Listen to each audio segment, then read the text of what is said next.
Yo, what's up, everybody? Welcome to Tricky Jim. Thank you so much for tuning in. Hopefully, you're having a lovely week so far. I'm ready for some Pokemon TCG action, because that is what we've got on the agenda today. Just got back from the Milwaukee Regional Championships. Didn't go great for me, but Riley made day two, finished in the top 128, and we had a lot of fun. If you would like to hear our complete tournament breakdown, you can check out the Tag Team Podcast on YouTube or wherever you find your podcasts. Yes. Here it is on YouTube right here, Tag Team Podcast. Me and Riley and JW all record a Tag Team Podcast weekly, and here you can get me and Riley's tournament report from the Milwaukee Regional Championships. I ended up having kind of a tough go. I felt like I played pretty well. We all played towards Kangaskhan Absol deck, and the story of kind of how we came into the deck was pretty fun, honestly. So if you want to hear more about that, definitely make sure to check out the podcast, which was released this morning. I dropped after round 7 at 3-3-1. I played against a pair of Ceruledge decks in the middle of my run, and Ceruledge is just like not a great matchup for the Kangaskhan Absol deck. They can just one-hit KO your guys, and that just makes it pretty hard, right? And then I also had like I had this like weird match against Golden Go that I should have won, but I prized a fighting. I like dead drew one game, and then I prized a fighting in the other game.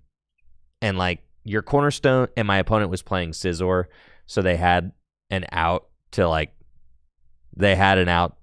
knock out the cornerstone. I couldn't just like stall them indefinitely, right?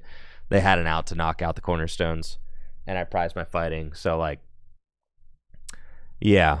It was kind of gnarly. My Ceruledge opponents like each had 3 Jet Energy. One of them I think even was playing 2 Turo. Like it was bad. It was not good. I managed to tie one of the Ceruledge, and then against my final round, I was kind of like mentally checked out by the time I played round 7 because I was already like mentally defeated. And I ended up dead drawing one of the games and was like, it's not it today. I did feel like pretty good with the deck, honestly. In the games that I was like in it, I felt like I was playing well. Like round 1, I was able to like clutch stall my opponent out of the game, which felt sick with the Evil Tall. Round 4 was like a particularly well played game by me. Like I feel like I navigated that well, but all in all, just not the most stellar outing from me. But it was fun to get together with Riley and Jesse and play in my first regional championship since Indy 2024. So it's been about a year and a half, and I had fun. It was cool. Yo, thank you for the subs over on Twitch, getting the stream kicked off. Murtog with the sub in the 55 months. Craig with the sub in the 51 months. And Meta Nightman with the sub in the 20 months. Horsey also with the sub and the 74 months. Yo, thank you. I really appreciate that. Thank you. Yeah, it was funny. Like, it was, this Kangaskhan Absol deck ended up being like the least secret deck of all time, right? There were 3 in top 8. Tord did end up making top 8 with his list. Xander also made top 8, and Hale Obernalty also in top 8. So 3, 2 in top 8, 1 in top 4 with the Kangaskhan Absol deck. This is, pretty exciting actually, because it is a new deck. And Japan played this format, right? I mean, they did, and we didn't see this deck in Japan. And I think, Japan Champions, that's in June. All right, so that can't be it. Yeah. Champions League Yokohama. Maybe there's a lot of Raging Bolt in Japan. That could certainly play into it. Raging Bolt is definitely one of this deck's worst matchups. Raging Bolt is like an unwinnable, absolutely unwinnable matchup, and it just feels horrendous. You could try to clutch stall them out of the game, but if they have enough switch outs, also inevitably you will knock out. Inevitably, you will knock out the Noctowls, right? So the clutch stall only works for a few turns, and it's it's just kind of tough to win. Thank you, Ketonomics, for that sub. Appreciate it. Over on Twitch. But yeah, it was a new deck. So it was exciting to be playing the new deck at the Milwaukee Regional Championships. It kind of reminded me of tag teams a little bit. You're playing it's almost like Pikachu and Zekrom Tag Team GX, right? Use the TM Turbo Energize. That's kind of like Boltund V, right? You charge the energy into play and then you go, right? It definitely had a tag team vibe to it. For better or for worse. I'm not saying that is the coolest thing ever. It was just cool to be playing a different deck. And I think that's the reason why I switched off Goldengo and Ceruledge to play it. Goldengo and Ceruledge were the two decks that I was considering heading into this event. And then on Monday, my group kind of had caught wind of the fact that there was this Kangaskhan Absol deck. So we kind of reverse engineered what we were seeing on the ladder. And then we're yeah, this deck is good. And decided that we were just going to go all in on that. Thank you, iPod Shark, for that Prime and the 1 year. Yo, shout out to all the primers over there on Twitch. I appreciate you. Thank you. Did you know that Jeff Bezos gives you a free Prime sub every month? Yo, thanks, Jeff Bezos. Shout out to YouTube chat as well. Don't worry, YouTubers. I got you guys here too. I love all of my chats equally. Yo, Trey with the 82 months. And Peter with the 57 months. Yo, appreciate those subs. Thank you, guys. Thank you. Really interesting metagame at Milwaukee, though. It was super wide, which I think was surprising.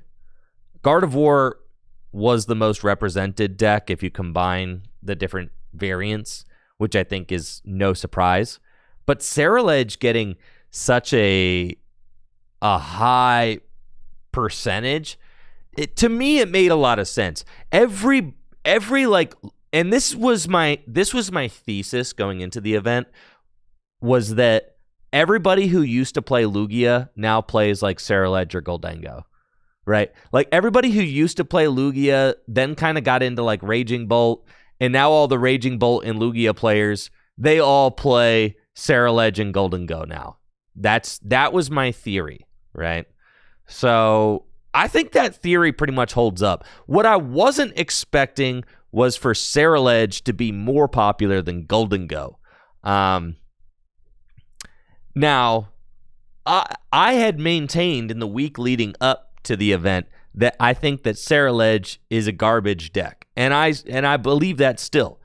Ceruledge is not a very good deck. It's aggressive. It takes a pretty decent matchup against the Kangaskhan Absol deck.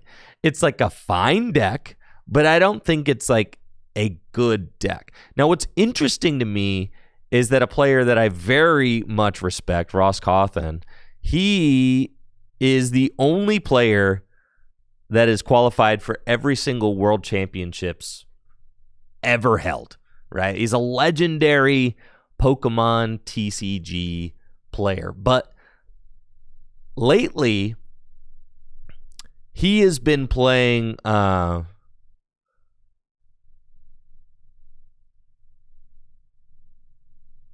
Let's see what I can just go to his profile here. Yeah, lately he's been playing like more aggro decks than, you know, historically he's played like a bunch of different, you know, complicated, sometimes control oriented decks. But like in the modern era, he seems to kind of prefer these aggressive decks, right? Like you see back in 2018, he was like a shock lock. He was like the guy who invented shock lock, which was like the expanded control deck for its time, which just kind of infinitely paralyzed the opponent's active Pokemon while blocking them out of supporter cards. It was like pretty sweet. He like very much pioneered the shock lock deck. He was into Decidueye Vileplume. It's an item lock deck. Lurantis Vileplume. It's another item lock deck. Mewtwo Garbodor. It's an ability lock deck. Vespiquen, I mean, that is an aggressive deck. I didn't realize he top 4'd Worlds with Vespiquen. That is insane. Wow. I mean, yeah, so like Vespiquen's an aggro deck. He definitely has the ability to kind of play whatever type of deck he wants, right? Like he got second place at the world, like kind of famously got second place at the World Championships with this, the Truth, which is like a control item lock tank style deck, right? But lately, so I have this theory that like Ross is someone, I mean, like he very much has like a real life going on. Like he has, I thought he was a math teacher. He's a PhD in astrophysics. I'm hearing in the chat. I thought he was a teacher, but he very much has like a real life going on. Like he's an adult with like a real job, and he can't just like infinitely go to every single tournament and like grind like the kids do these days, right? Like he just has a real life. He has bills to pay. He has a job. He doesn't have infinite vacation, right? Like he's a very real adult. However, he has this legacy of being the only Pokemon TCG player to have qualified for every single World Championships. And he has some really good results too, to back those up. I mean, some incredible results. He got second place at Worlds. He's gotten top 4 at Worlds. Just some amazing placements. Moss says, wasn't Ross also casting at one point? You're thinking about a different Ross. This is Ross Coffin. You're thinking about Ross the Wassy. Those are two different Rosses, not the same Ross. But my theory, and I kind of felt this a little bit, my theory is that like lately, Ross, unless he's feeling like very compelled towards a different direction, my theory is that Ross is picking like aggressive style decks because their lines of play are pretty easy to navigate, and he can play them flawlessly with the amount of time that he has to devote to the Pokemon TCG with his professional life. That, or he genuinely like also just really loves these kinds of decks, right? But like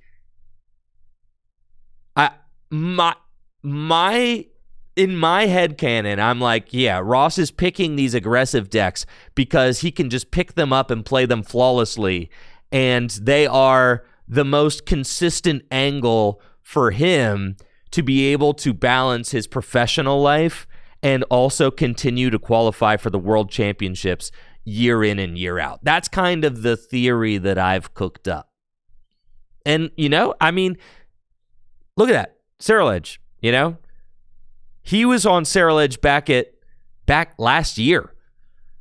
Last season, he was on Ceruledge. He got a top 128 at Portland with it, you know, and then top 32. He got, you know, and then top 32 at Milwaukee. It's $1,000 deck right there. He did not. Did he play Ceruledge at Worlds? He might have. That or he played Miraidon. He was really high on this Miraidon. He played Miraidon at Worlds.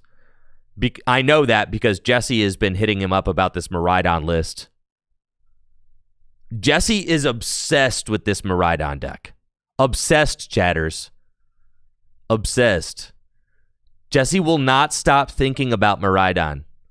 He won't. And since Jesse had a poor showing at the Milwaukee Regional Championships with a deck that wasn't Miraidon, now he's hitting the Miraidon sauce again, dude. Jesse has won, like, I don't know, 2 or 3 League Cups with Miraidon. He just is, like this season. That's what I'm saying. He's been winning, like, 2 or 3. I think he's won, like, 3 League Cups this season with Miraidon. He won't let it go, bro. He cannot be convinced. As much as, like, we, his friend group, just dunk on him constantly. We dunk on him constantly for wanting to play Miraidon, and he's like, no, dude, it's the best. We're like, no, it's not, dude. It's really bad. It's really not good. And Ross Cawthon believing in Miraidon, like, Ross Cawthon has been one of Jesse's Miraidon enablers, right? As you can see, he played it to Pittsburgh, and yo, Knack got day 2 with the Tricky Gym playmat playing Raging Bolt. Yo, Knack, GOAT status right there. Appreciate you, Knack. That's what's up. That's what's up. That's what's up. Yeah. Yo, and thank you for becoming a YouTube member, Knack. I really appreciate that. Thank you. I think this is the first, I'm seeing this now for the first time. I don't think I've ever seen anybody become a YouTube member while live. So, yo, big shout out to Knack, breaking ground, becoming a YouTube member. Look at that. Look at that nice little emote you get there for supporting the channel. Thanks, Knack. The Raging Bolt, I know. Raging Bolts, I thought Goldengo Rocks was going to be way more popular than it was at Milwaukee. And I stand by my decision to play the Mega Absol deck, right? Because look at, I mean, Mega Absol Kangaskhan had 3 placements in the top 8. Its win percentage was absolutely disgusting, right? I stand by fully my decision to play it. I think it was a good decision to play it. I think the deck was very good. And, you know, it didn't buff out 100%, and that's just okay. I don't have any regrets. Raging Bolts is still a beloved deck of mine. Yeti in My Spaghetti on YouTube says, I saw you react to a coin at round 7. Was there more to the story? No, it's just that my my opponent was like, you want heads or tails? And I was like, tails. And they whipped out like one of those giant, like, freaking Pikachu Frisbee coins to flip. And I was like, that's seriously what you do? It just, I was, you know, like, you really are about to flip with that. I just couldn't believe it.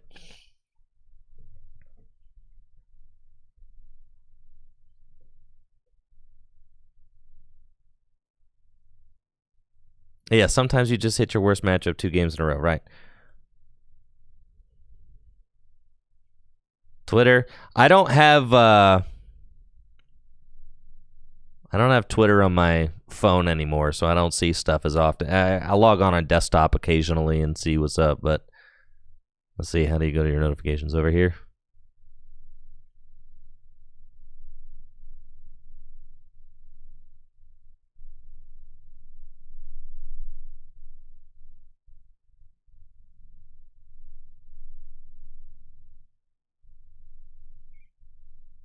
This guy is one of my biggest haters on Twitter, and he says, finally a based Mahone tech. You know what? If I've won over Deeb's Numgers, then I'm doing pretty good.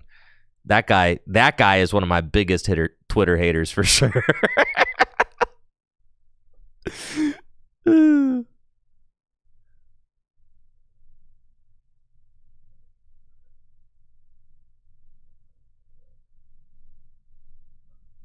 true ball knower. I don't. I'm a true ball knower. I think that's pretty high praise, right?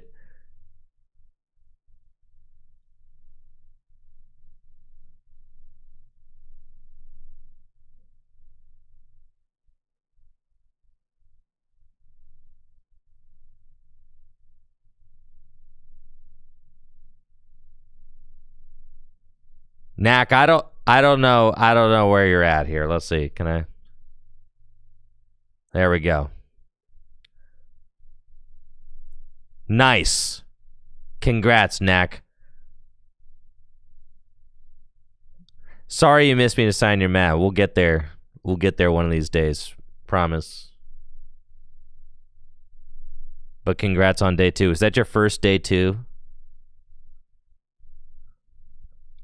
Art got 9th in Brazil.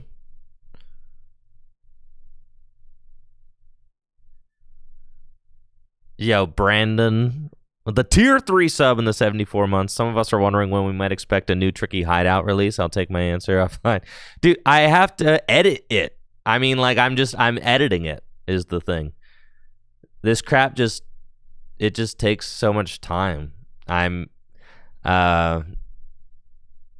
editing it. I have to edit the vlog because I did a Milwaukee vlog too. So I have to edit that.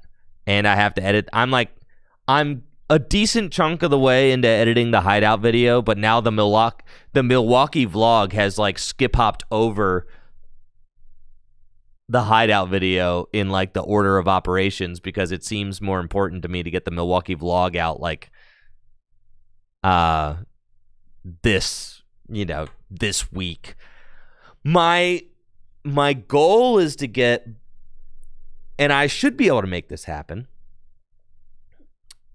I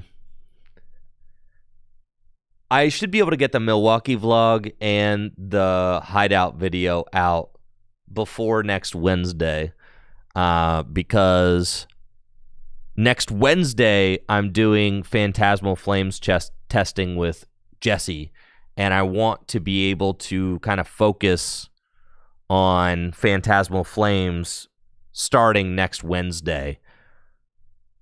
So that gives me a week. And I have a good amount of like, the vlog shouldn't be very hard. I'm kind of doing some voiceovers. I'm cramming some GoPro video together and I'm going to just push it out. It's not going to be overly complex.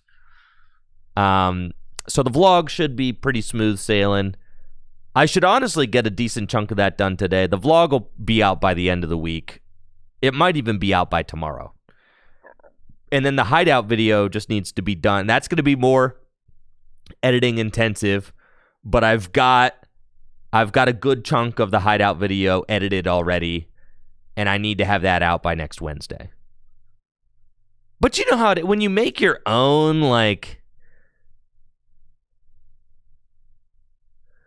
when you make your own,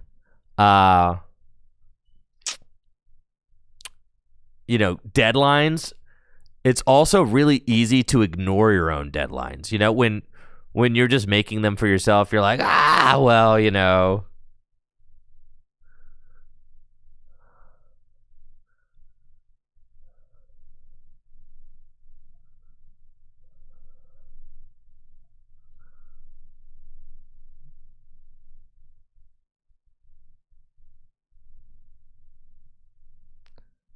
it's really easy to ignore them. However, that is my goal, and I'm sticking to it. Okay. So, those 2 videos will be out. Oh, heck yeah, dude. Played in my first regional Pokemon regionals this weekend. Made day 2, 5-2-1. Ended 5-5-4. Yo, day 2's your first regional, though. Yo. First ever regional attendee, Knack over here on YouTube with the goated day 2 finish. Congrats. That's hype. I'm proud of you, Knack, really. That is not an easy thing to do for your first ever regionals. So, GG's. GG's, mates. GG's. And thanks for repping the Tricky Gym, Matt. I appreciate that. Swag. Swag. Pokemon Center queue is back up. For what? What are we buying? What are we buying, chat?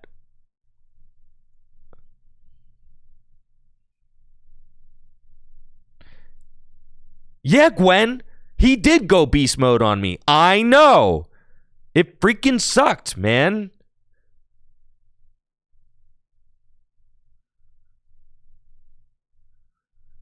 Select animal species with the longest legs. I don't know. What do I look like? A biologist? That's got to be elephants.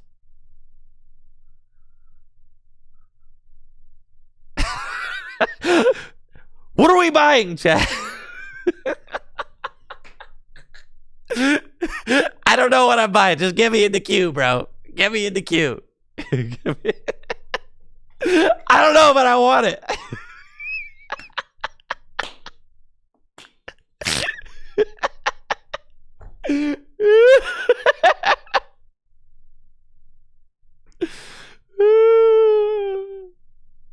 I can't believe it, dude. That's crazy.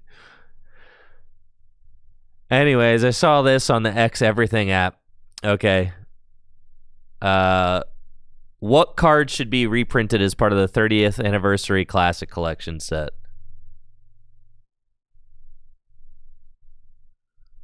It's got to be Tropical Beach, right?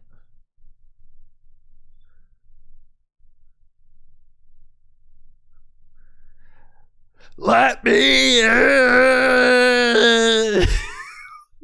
Let me in. All right, it's not happening.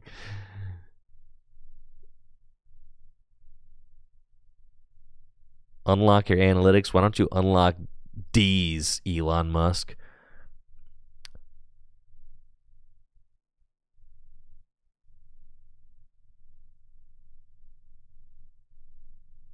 White screen of death, huh? Yeah, it's got to be Tropical Beach. All right, so chatters, dear chatters, if you could have any card from the game's history reprinted, any one card from the game's history reprinted in our 30th anniversary set, assuming that they do a 30th anniversary set like celebrations, right? Which card would you want to see reprinted? And I'll let you know if your reprint take is good or bad. I'll let you know. I'll let you know if you get let in the club or if you get denied access. I've already taken Tropical Beach, so don't even say Tropical Beach. I've already taken it.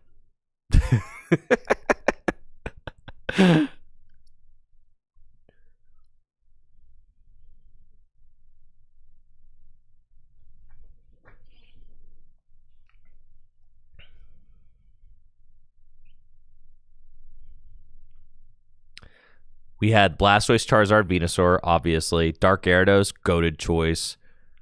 Rocket Zapdos, goated choice. I mean, like, honestly, phew, how cool. The fact that they chose Rocket Zapdos, too, just, I mean, like, literally my favorite card of all time. Cleffa, incredible. Shining Magikarp, goated. Mew EX, goated. Rocket's admin, goated. Team Magma's Groupon, goated. Umbreon Goldstar, goated. Claydol, goated. Reshiram and Zekrom, a little redundant, honestly, but fine. Mewtwo EX, of course. Did you need to reprint this card? No, but its importance is undeniable. A fairy card, like, yeah, I get it. Fairy, what a throwback, right?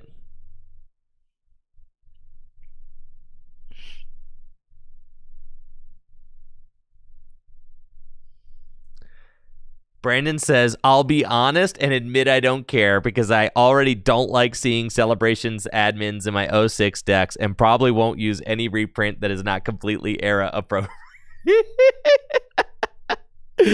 Well, you're a beast, Brandon. You're a beast. Brandon's Brandon said absolutely no reprints in my retro decks.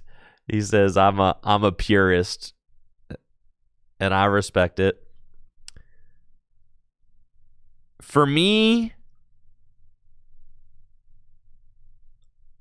the reprints don't bother me. At this point,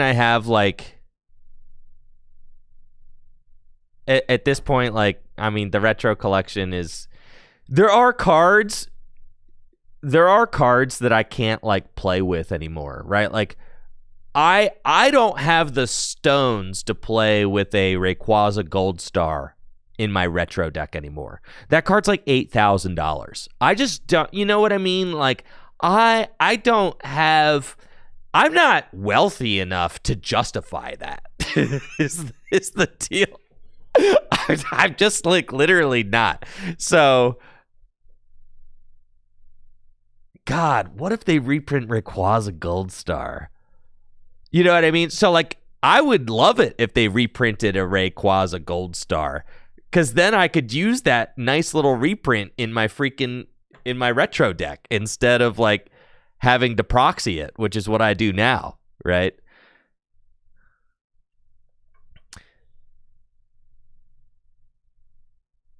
There's a video on my channel of me riffling the Raystar back when it was only 1,500. Yeah. It's a difference. The difference between 1,500 and like 8,000 is substantial.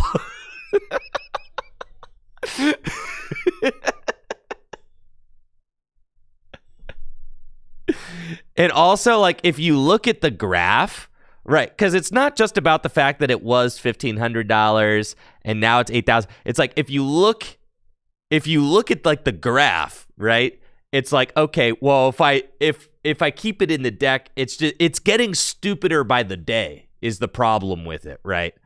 Is that like playing with those cards is getting more irresponsible every hour of every day. Because sorry for those of you, it's the graph would actually go, yes, it's mirrored. For me the graph was correct, but yes.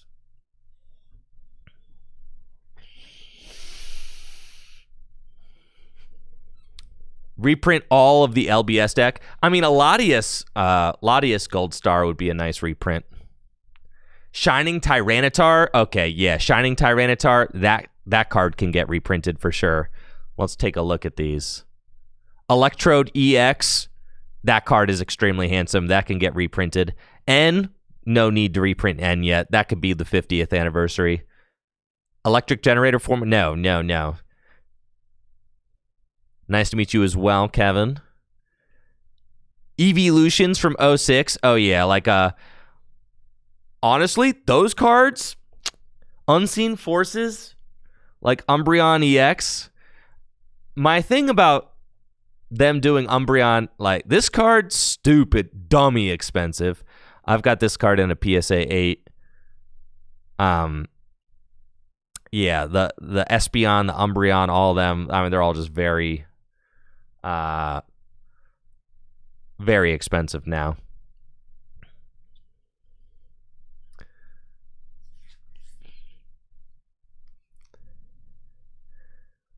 These are not reprints that are going to be playable cards. They're more like just the classic collection, just reprints, just to like toss some reprints out there, right? For collectors and retro enthusiasts, right?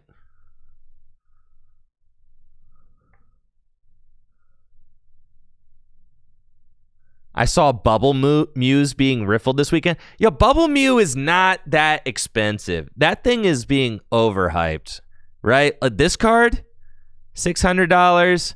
Yeah, overhyped, bro. I don't believe these prices. Like, I have a hard time believing these prices.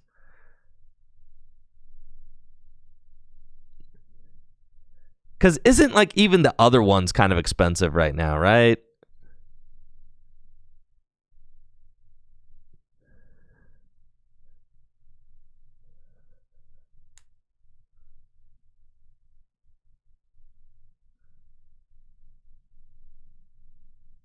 Like this one, $60. God, this one was in the freaking premium collection, man.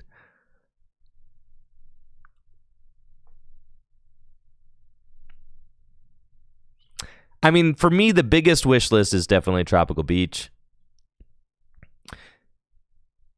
I kind of don't want them to reprint Rayquaza Gold Star because I selfishly own one. Right? So, like,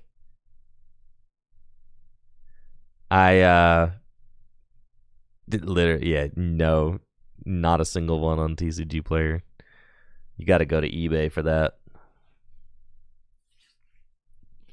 Well, that's why I collect the retro cards, because like the older cards, because there's less of like a bubble on them, right? Because like they're actually rare.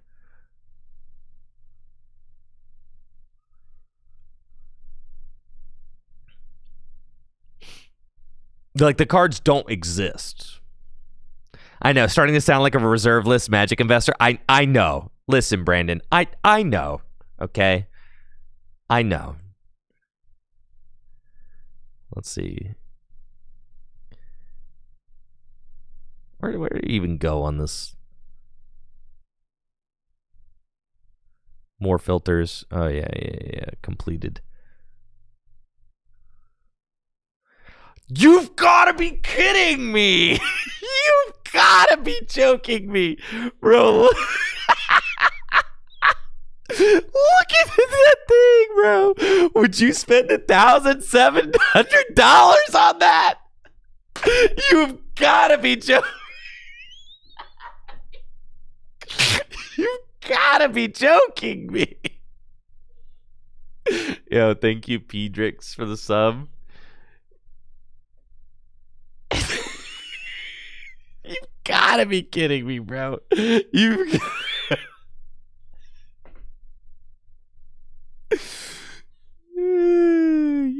gotta be kidding me. Yo, did they plus, bro? Did they make out? What do you think? This sold yesterday. No, this sold today at 7:16 a.m. Which one of you bought this?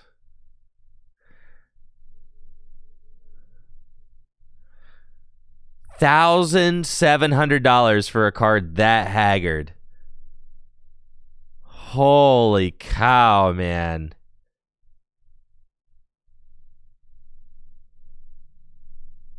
Holy cow.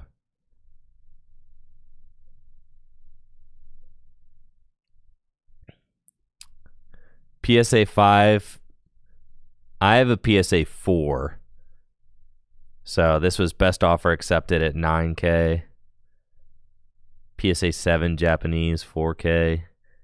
The Japanese cards being so much cheaper than the English ones, I think is so stupid, honestly, because when you think about it, Japanese cards are all like, they're like the original print, right? Everything else, like when you think about English cards, are just a reprint of the Japanese cards, because the Japanese cards are the original print of every single card that's ever released. Also, look at this. Like, look how good that silver border looks on this Rayquaza Gold. The yellow border looks so dumb, honestly.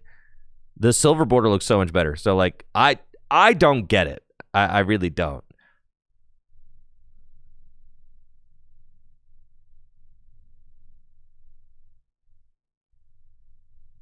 All right, this one was a bid. He's a peeler.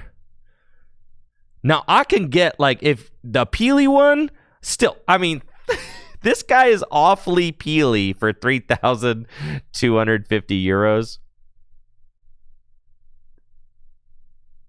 But I still get it. Like, this card is still intact, right?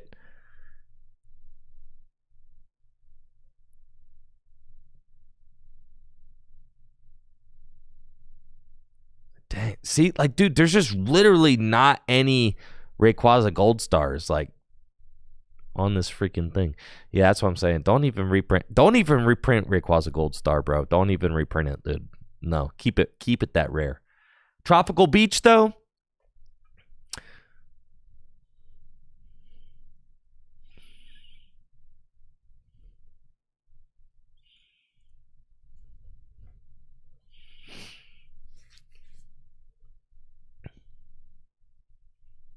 Dude. All right. This blew my mind. Natalie Mew Goldstar.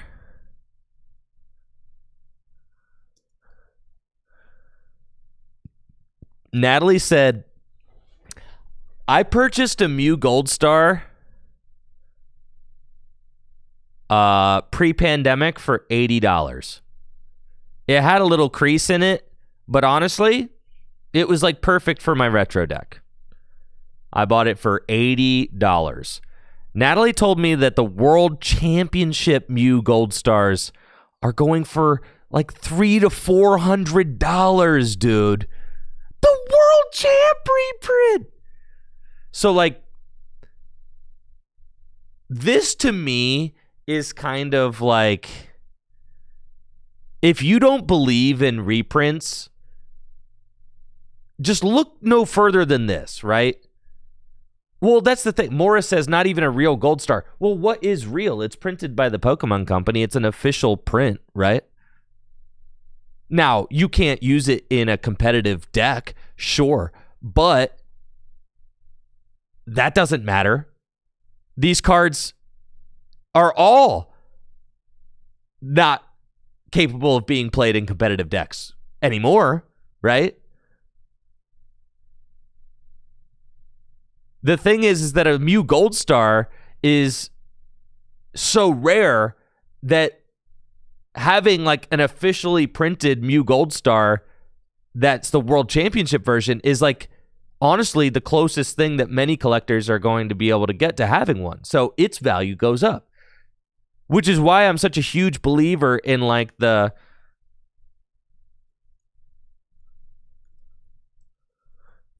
Celebrations Umbreon Gold Star. I'm a huge believer in this card, honestly. Because the original Umbreon Gold Star is like not feasible for almost anybody to have.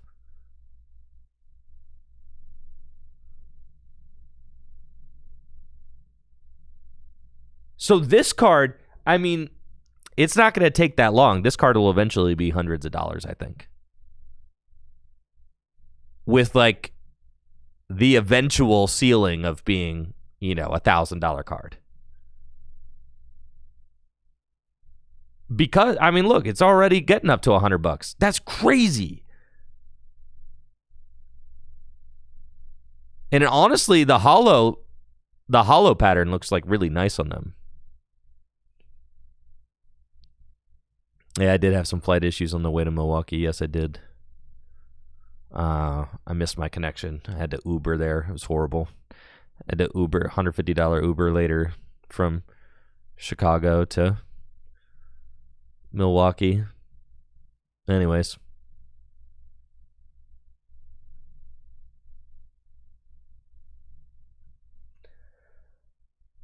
Let's go, baby. Who's ready? You ready?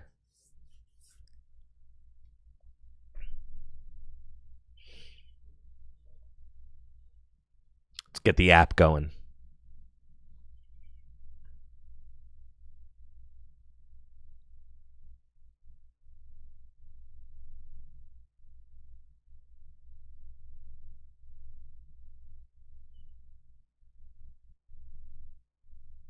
More so, I'm gonna be honest. I haven't played against Charizard with the Tord box, but I have to imagine that the Klefki just makes it pretty easy, right? Because with the Klefki, so teching the Klefki is really good against Psyduck because Klefki just turns off Psyduck, right? So you promote the Klefki, which turns off Damp, and then you blow up Dusknoir, and then you can one-hit KO one of the megas, right? So you go promote Klefki, bomb the mega, knock it out with Charizard, right? I mean, like, so it's easy to say, like, he was teched for it, right? So that's how he was able to win all of those matchups. Yo, what's up, Coach Shu? Glad you're excited about the client here. Now, we played a very kind of supporter heavy version of the list, but honestly, there are certainly some changes that I kind of like. I think the concept of Yveltal trapping feels like less good now after the event. Even Ogerpon probably. I mean, the deck is certainly going to be being countered on the ladder. I have to imagine that the deck is like actively being countered on the ladder right now, right?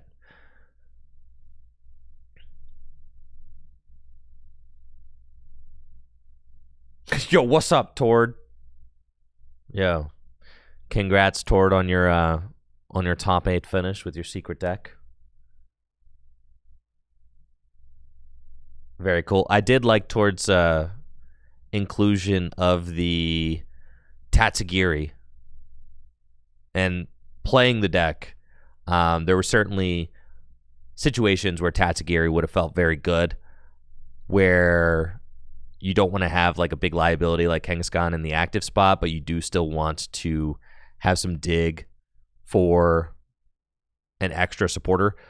We also, our original list, we had more gears in, but then I kind of really liked the slower approach with all the pennies and the increased counter catchers and the evil talls, and we kind of all bought into that version of the list going into the event. Riley ended up finishing top 128, a pretty good run. Saraledge definitely still felt bad. I don't know that there's anything that you can do, and Saraledge can just like, I mean, you could give Mega Kangaskhan 380 hit points, and Saraledge can still just knock that out. So,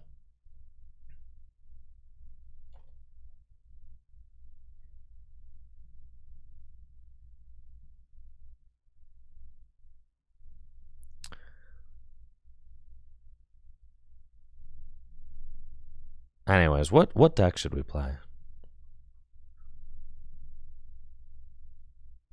What do you guys want to play?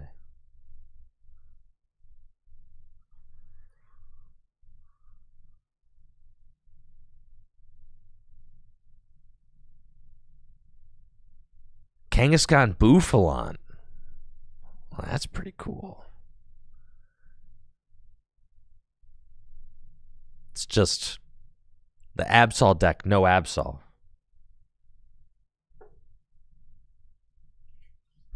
The Arc deck.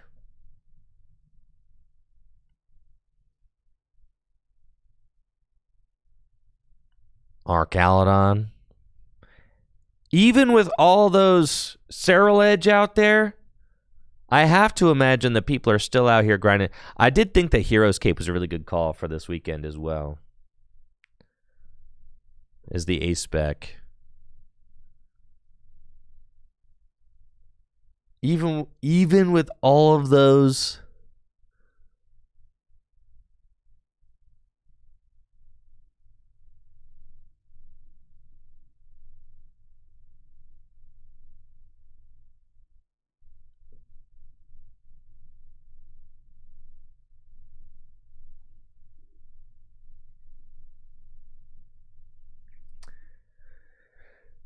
Maractus in the Absol deck so that you can take 6 damage counters, right? Give your opponent 6 damage counters. Yep. Maractus could be hot.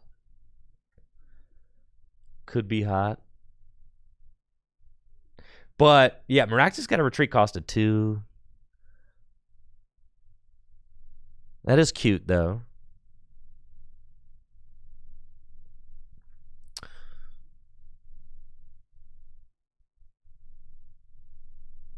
There we go. We got Arcalodon. Yo, in the Boof deck, though?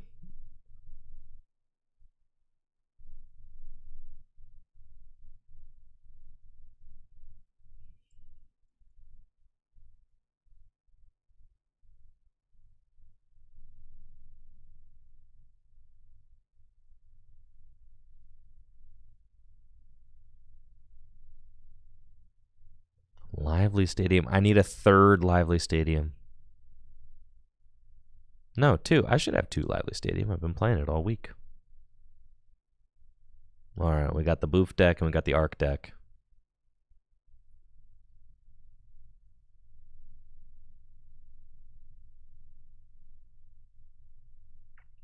Bouffalant deck makes sense.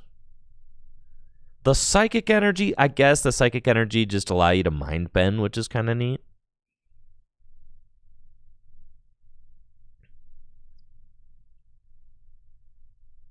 Now, with Bouffalant, Ceruledge probably shouldn't be able to knock you out.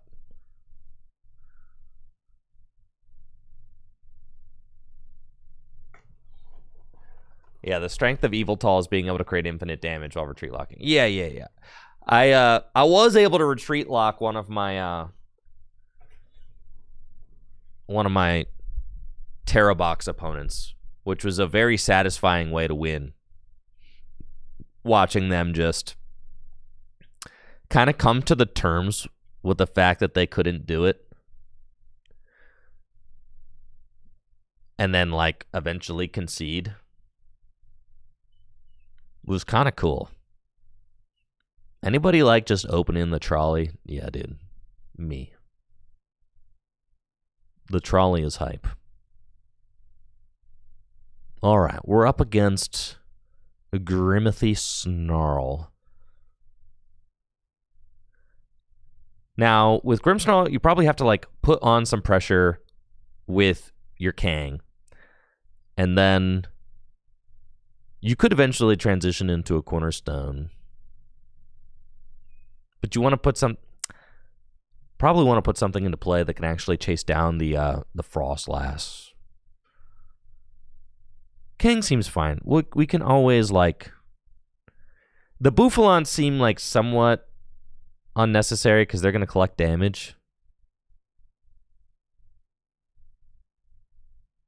But we'll go here. This seems fine.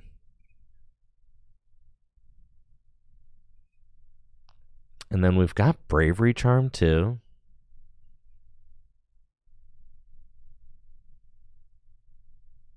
And Lively Stadium.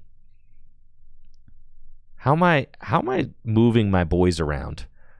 Do we have air balloons in here? We do. There's 2 air balloons. All right. And there's jet energy. Okay, that's cool. I know I'm just like wasting resources right now, but I needed to take another look because I've never played this list before, so so that was like kind of part of the situation. All right, so I can't just slap the charm on this guy because I'm gonna need an air balloon for that, so we can just put an energy here and pass.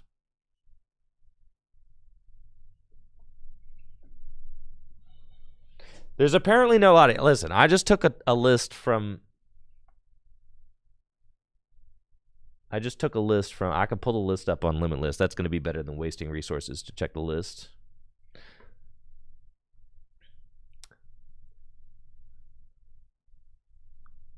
Oh, you secret box turn 1. You freaking savage. Of course you did. Of freaking course you did, bro. Yeah, this is Emmanuel's list from the Belo Horizonte. I'm sure I'm mispronouncing that. Regional.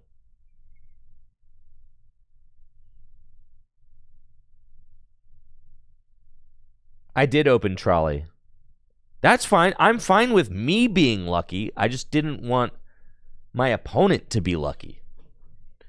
How did I lose to Dengo Rocks in Milwaukee? I dead drew 1 round. I like went turn 1 Iono, couldn't find any of my cornerstones, and then they had double, Scyther to evolve into Scizors, and so I scooped that one because it's a good matchup. And then it wasn't Dengo Rock. It was not Dengo Rocks. It was Dengo Scizor. And then in game 2, I prized my fighting. So when you prize your fighting against a deck that has outs to... Like, specifically when you prize your fighting against a deck that has Scizor, you can't use Monkey to, like, heal the... You can't just, like, use Monkeys to heal your cornerstones because they can just, like... They will destroy you. Do you understand what I'm saying?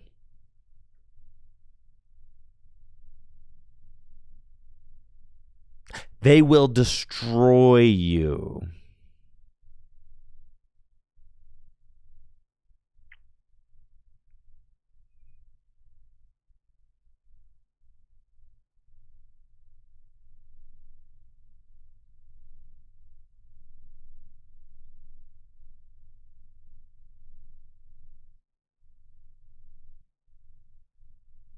Horizonte in Portuguese.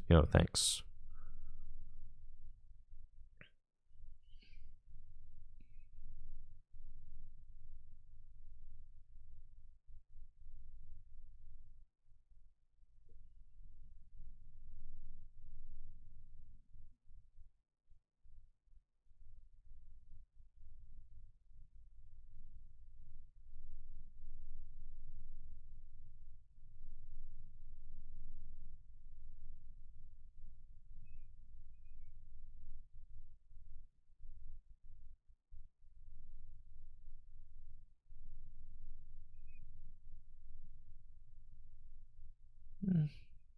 That's fine.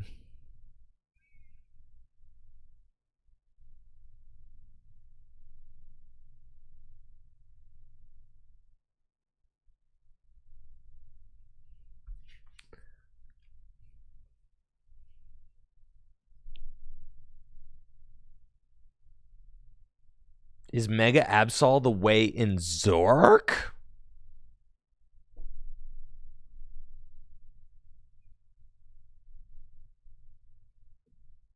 I have not heard of such things.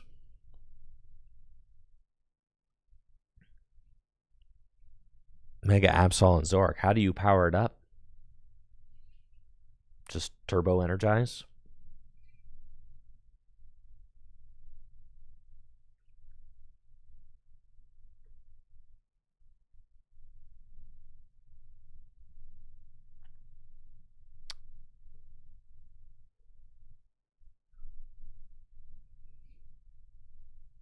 All right, it's game time, gamers. Let's see if we've got anything. Penny. It's pretty good. Can get my boy into the active spot, which is where he needs to be. I don't necessarily want to waste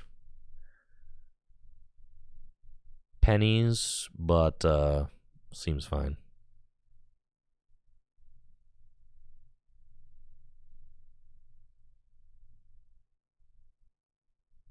I'm gonna get big dog.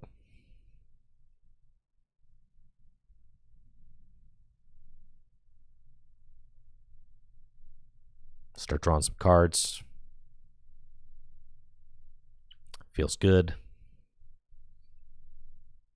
We'll do that. And then we're going to start moving damage counters over. So that's just what we got to do.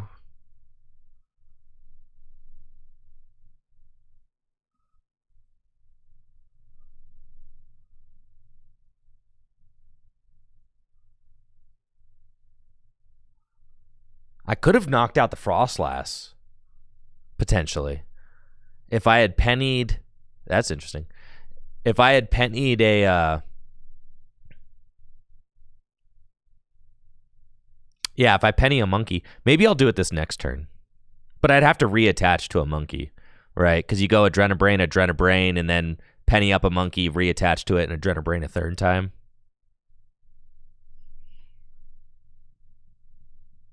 So, I mean, targeting down the Frostlass is definitely what I want to be doing. Thank you, Shadowfax, for that Prime sub. 37 months. Keep in mind, this is my first time ever playing this particular Kangaskhan list, so I'm kind of figuring that out as I go. The Bouffalants, they intrigue me, though. The Bouffalants seem nice. I mean, it's just an obscene amount of HP, right?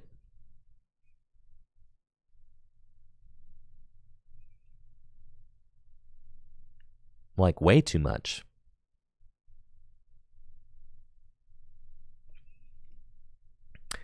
And I guess if they don't get another monkey, which they didn't, right? They didn't get another monkey established, so, like, I will just be able to double monkey. Oh, no, because they're going to knock out my monkey. No, they're not. Okay. Yeah, because I've got the lively stadium still, so we're chilling. Oh yeah, you're cooked, dude. You're cooked for sure. All I gotta do is, like, flip some heads. I could. Yeah. All right. Let's see. First of all,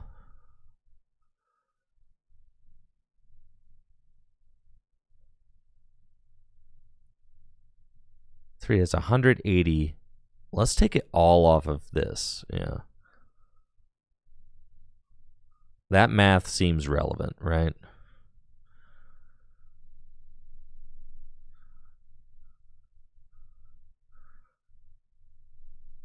If we just knock out that, take our prize. Show third monkey? And then I can crisp it. Holy cow, this is broken, dude. Goodness gracious.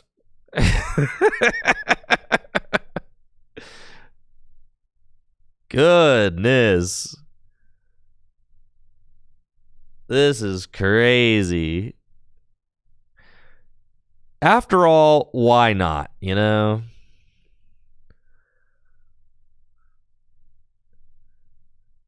Just get another, let's just get a third monkey involved, you know?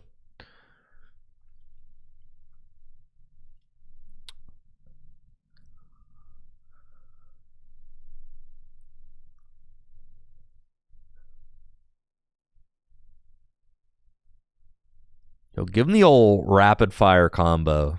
Flip two heads. I dare you, Kangaskhan. Dang. That's crazy.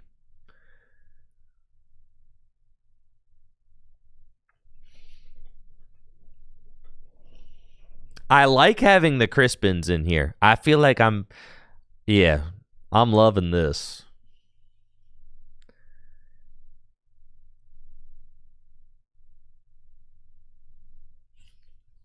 This is beast.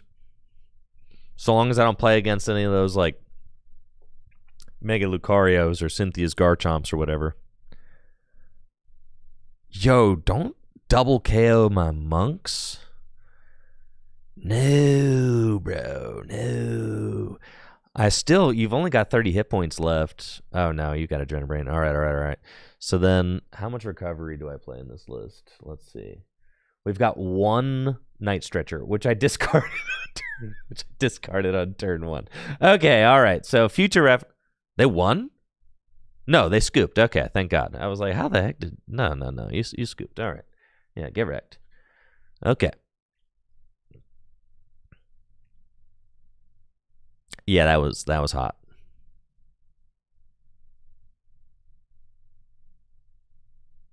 Oh yeah.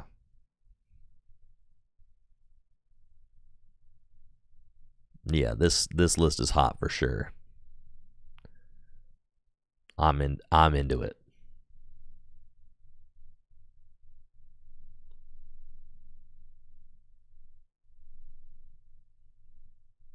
Wait, what is this?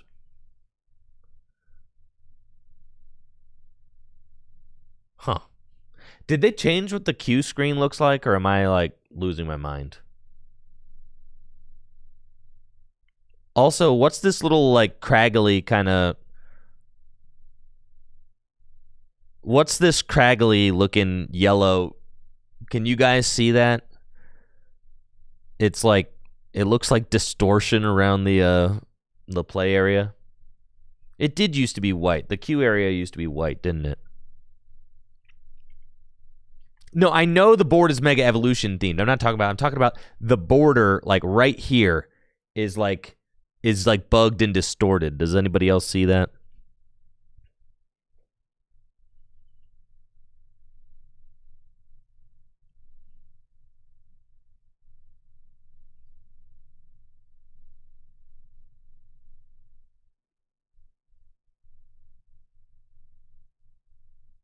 There's a monkey.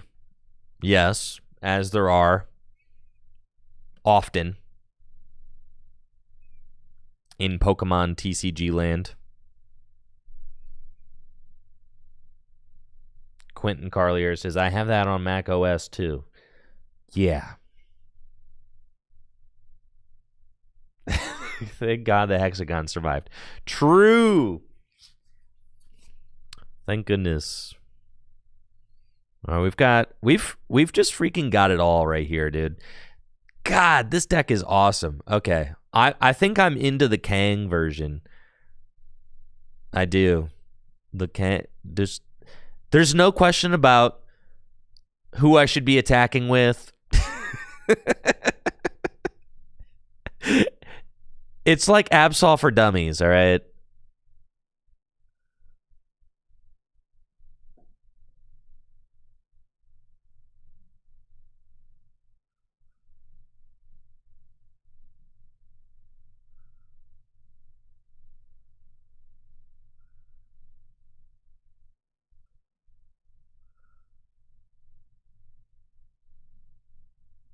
Do you just you definitely do you need a third Kang in this list? Like what do you do when you've only got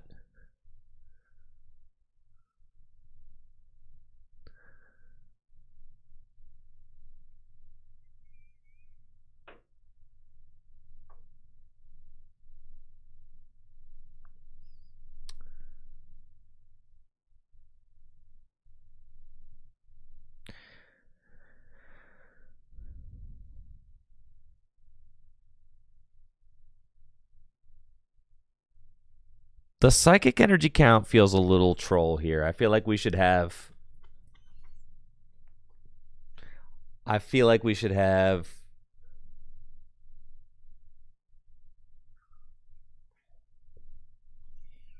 um an additional dark. Like one psychic feels okay. But are we really mind bending all that up?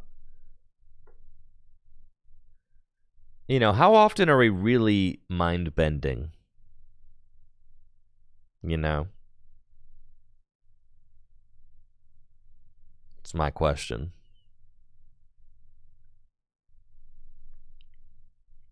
One psychic, two fighting, five dark. Yeah, I mean, I like the Crispins, right? Specifically because they allow you to power up Kangaskhan quickly. They allow you to, like, get that bonus energy on the monkey very easily.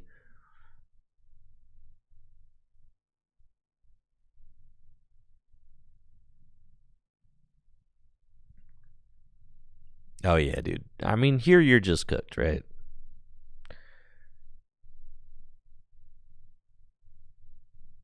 We're going to run errand, and then we're going to gear, and we're going to find the boss just like that. Dang it. Well, then, I guess we won't.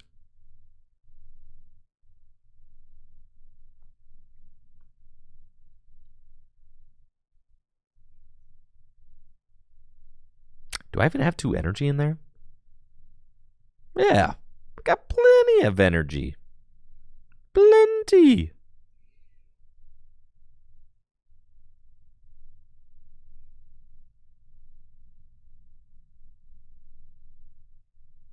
Look how big my guy is. He's freaking huge. He's got like 400 HP right now. he's just so large. He's got 350 hit points and is taking 60 less damage from attacks. And there's monkeys in play. Which is just craziness. Really.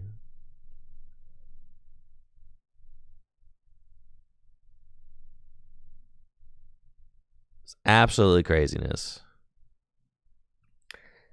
I'm thinking I might want Rod over the one Night Stretcher. Being able to instantly grab a guy back is very good. I mean, you have to concede that. But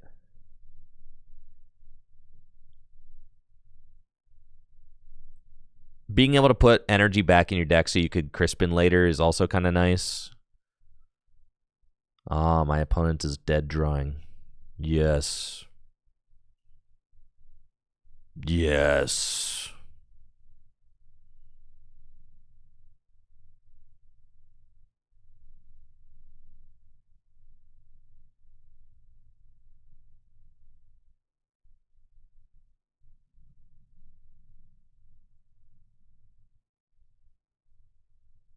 Feel the wrath of my Kang.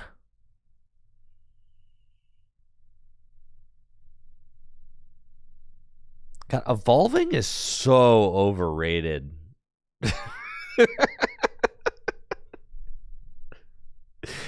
any truers out there? Thanks, Dickerzanti, for that Prime sub in the 19 months. Like, why evolve? C. James with the Prime sub. Let's go. Appreciate you, C. James.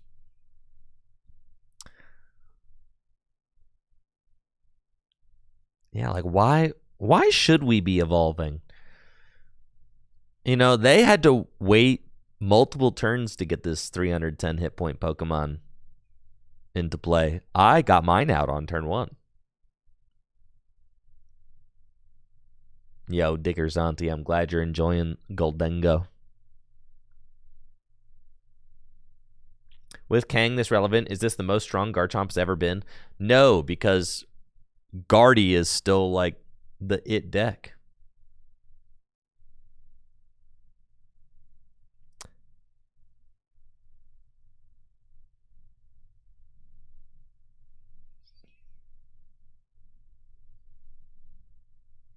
Oh, this is about to hurt.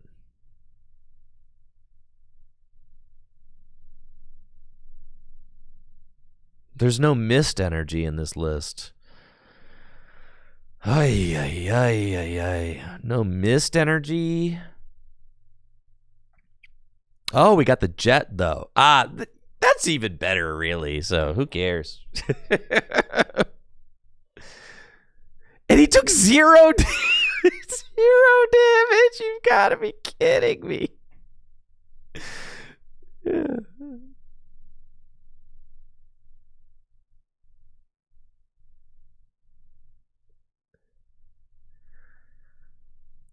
Yo, just kill him, dude.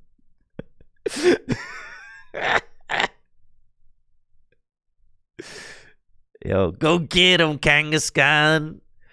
Go get him.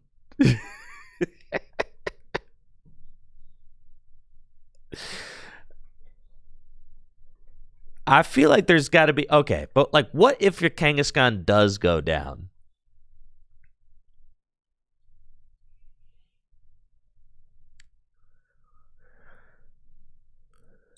Right?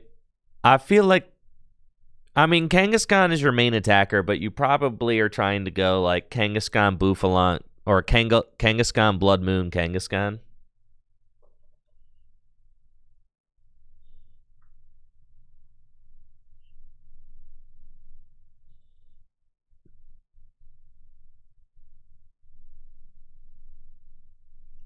But there's only 2 Kangs.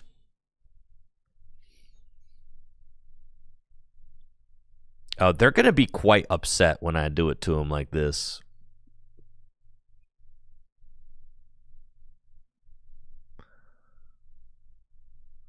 You want to go for win, chatters?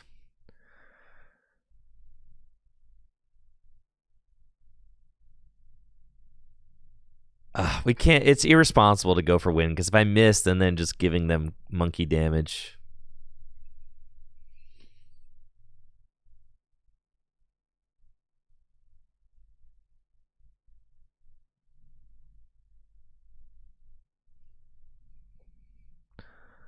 We're just going like this.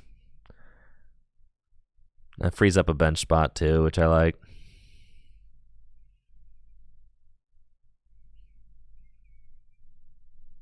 See, it was tails. No, we just slow and steady, chatters. Slow and steady.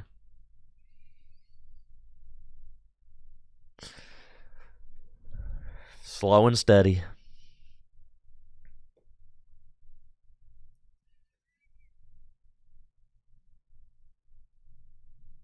I feel like we can tweak this.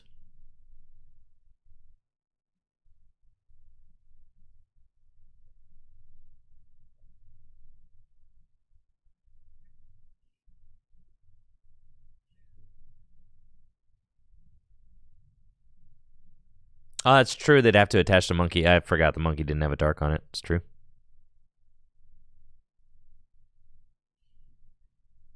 Yeah, it's the Bello top 8 list. Yeah.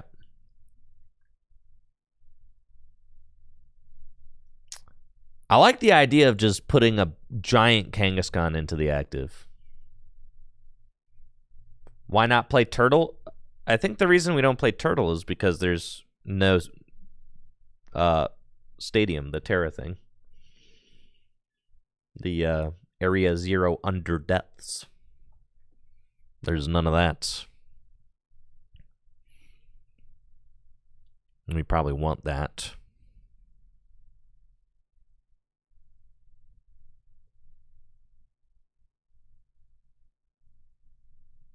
If you played... What? If you played the Terapagos, though, you could Glass Trumpet, I guess. You could play a Glass Trumpet. But we've played Crispin already, so you really just don't even need to.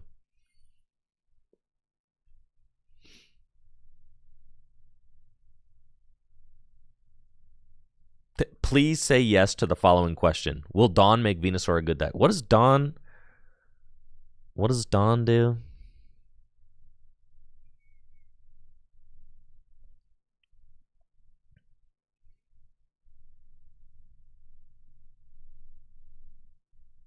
Gets a basic stage 1 and stage 2. Venusaur's already alright. I mean, the thing about Venusaur, I mean, you got like Ceruledge, very popular deck right now. Venusaur's like okay. Dawn, are you really going to play a supporter for turn for something that can be replicated by like your bug catching net though? Right? Like, are you really going to do that? Probably not, right? Yeah, 4 Dawn does seem like a lot, huh?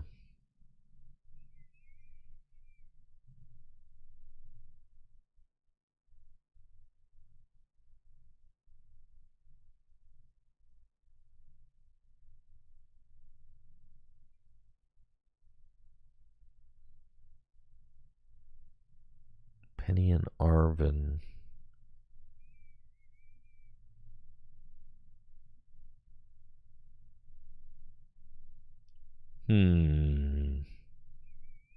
If I go double monkey, then I flip 1 heads and we win.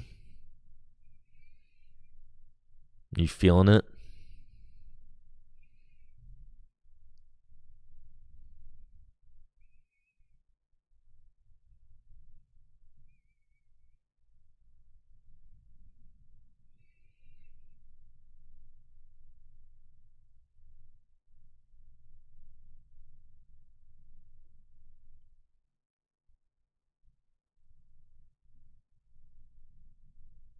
Let's do it to him.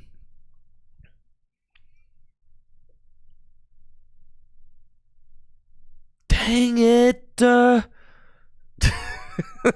Cringe.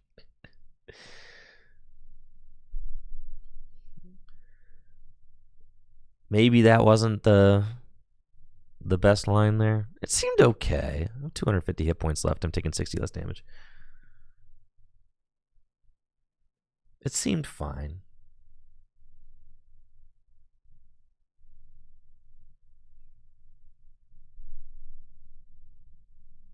They only have 1 prize left. I mean, I only have 1 prize left, so.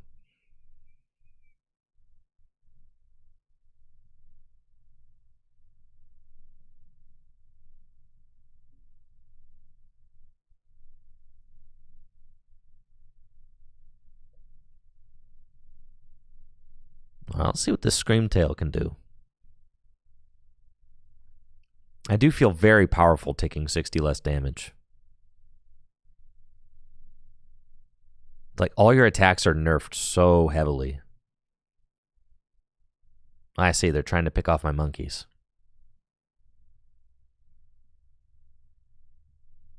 Well, now I win with just a single darkness energy.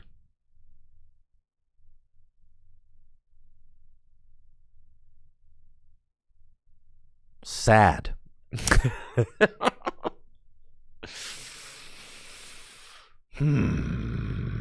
Mm-hmm. Mm-hmm. Mm-hmm.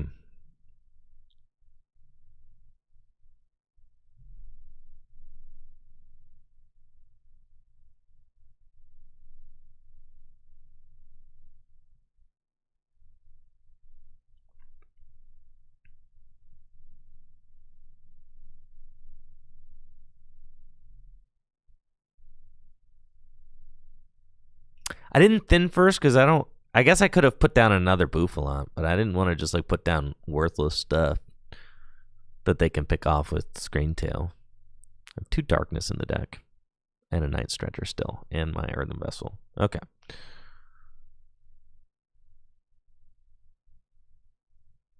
Put Air Balloon there. Pass. Is Air Balloon there correct? Probably not, because they could just gust a Bouffalant. Yeah, they could try to stall a Bouffalant active. So I probably don't want to. I'm a little worried about getting Iono'd again, and I want to be able to retreat with a single energy if I do.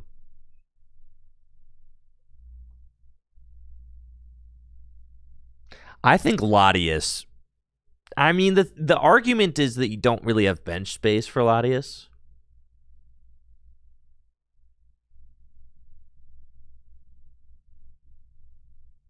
Yeah, any single energy there would have won me the game. Yeah, for sure. Not just Dark. Because I could have retreated the Kang. Yep.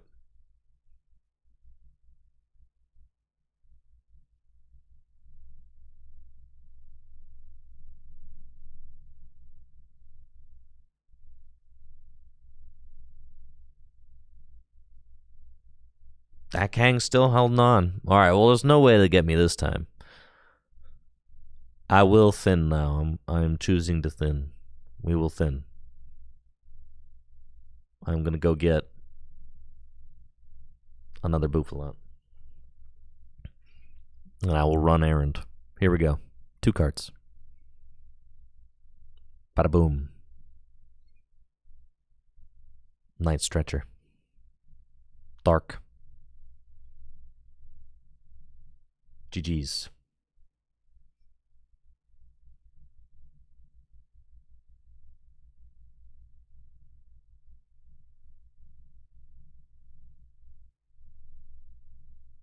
Oh, I should have taken Arvin for pet. Yeah. So that I could double monkey. That makes sense. Yeah. Yo, what's up, Jesse?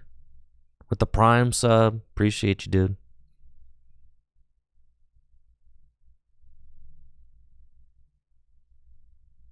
Three Psychic feels like a lot. I feel like we can do 2 Psychic. Seems fine.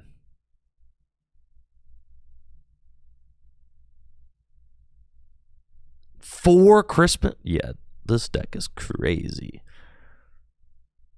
Do we want... I feel like a 3rd Kang is cool. Yeah, let's go.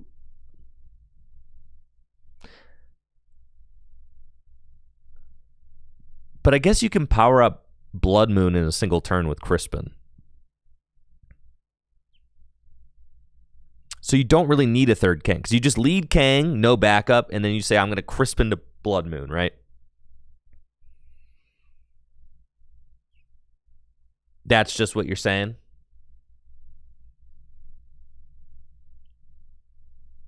Because you're still going 3-2-3.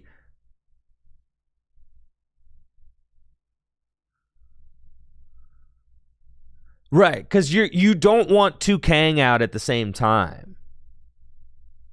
Of course, Teo. Of course.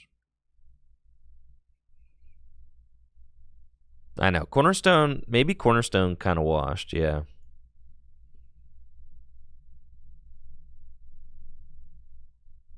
Might be.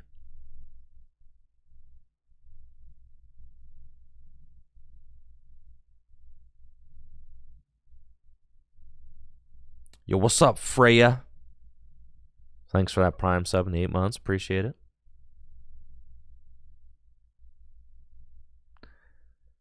For Phantasmal Flames testing, do I consider the Mega Gengar crafty Ferrograph deck? I haven't considered it yet, but I will now. Jesse and I are going to start our Phantasmal Flames testing next week, next Wednesday, so a week from today. We've also got signups available now for our not Mega Evolution, our Phantasmal Flames 6K doubleheader. So definitely make sure to check out the Phantasmal Flames 6K. If you're interested in making a trip out, should be a great time. We also are hosting an RSPK, that is Ruby and Sapphire to Power Keepers tournament retro event at the end of the month on October 25th.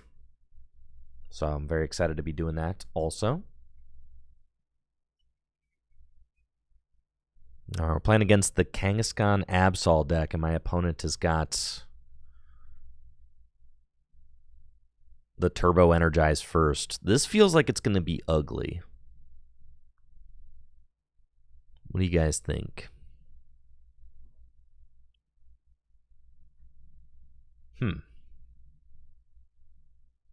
I feel like, I play 3 penny. They can probably lock me out. I don't know.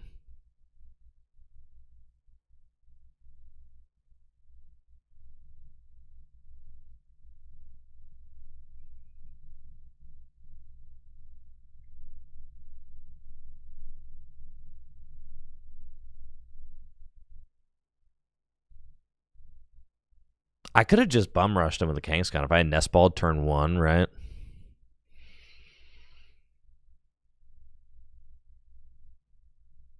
If I had Nestballed turn 1 for a Kang.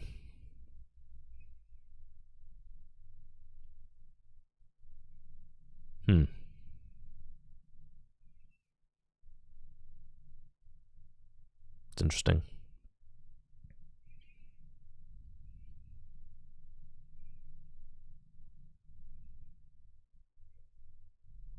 Seems correct.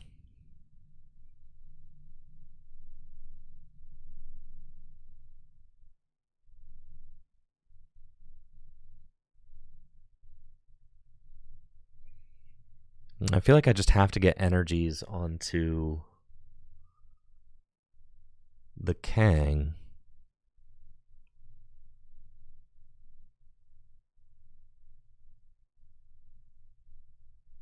So that I can threaten the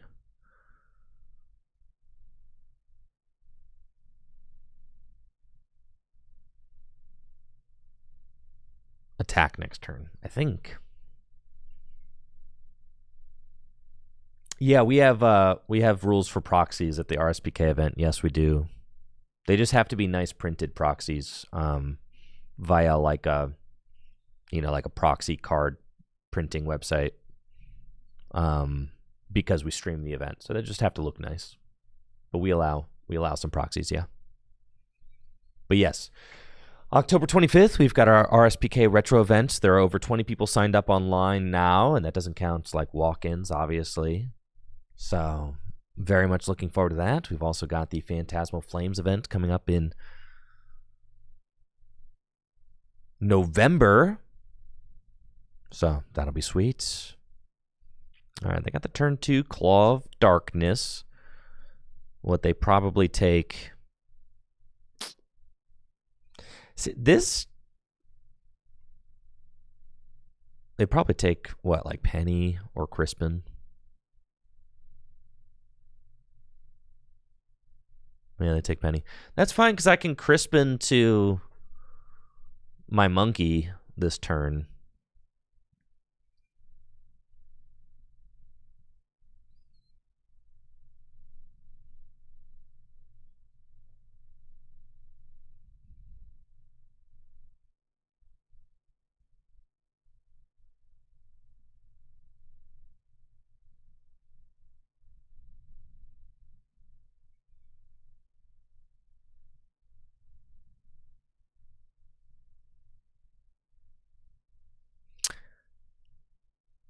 I could mind bend them. Be like an interesting thing, right?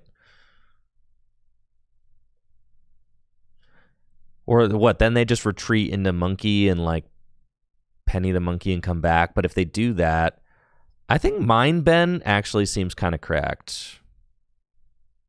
Yeah. Can be honest. Because then I get to heal the third. It's like a 90 damage mind bend, basically, right?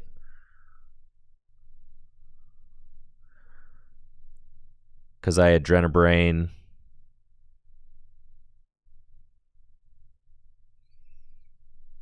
And then just smack him with the mind bend. This feels pretty good, I think. Because they don't have the mist energy on them.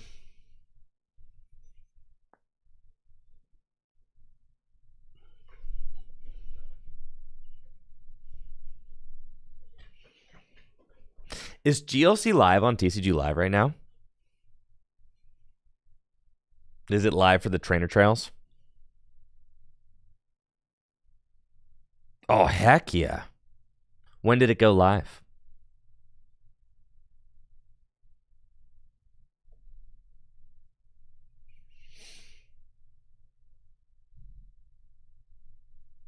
The 9th? That's pretty hype. Cool.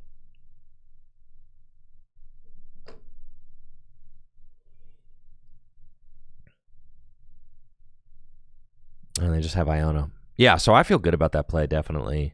Because they got some damage on them now. If they damage themselves, right, then I'm just one heads flip. If they damage themselves. Frick, dude. I can't believe you got there. What a sack.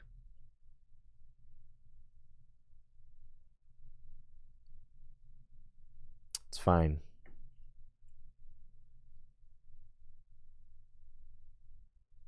The nest ball.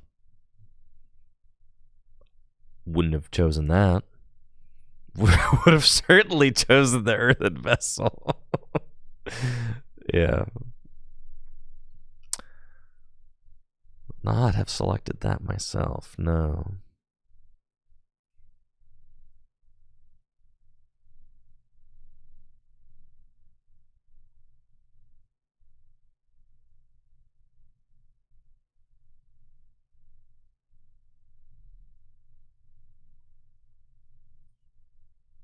See, if I hit a Crispin off of my run errand, then I probably should have grabbed the TM because I'm just going to keep it. Then I can take a knockout with one heads. All right, it's not an option. So we're going to go here. And I've got Arvin. Probably just Arvin for a gear. Arvin for gear feels kind of good because it just allows me to have more options.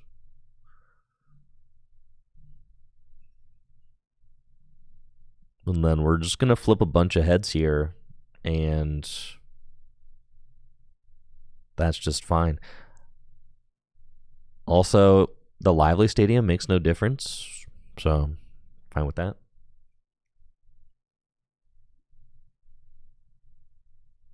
Dang it. Crispin would have been huge there. No energy switch in this deck, no.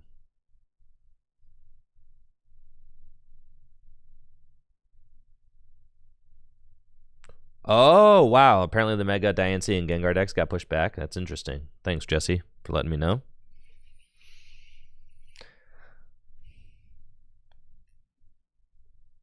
I guess the downside of playing the Lively Stadium, though, is that if they hit themselves in confusion, they don't knock themselves out. So, oh, but they have Monkey anyway, so they are definitely winning this Monkey War. But also, their only attacker has like a critical amount of damage on it, so there is that.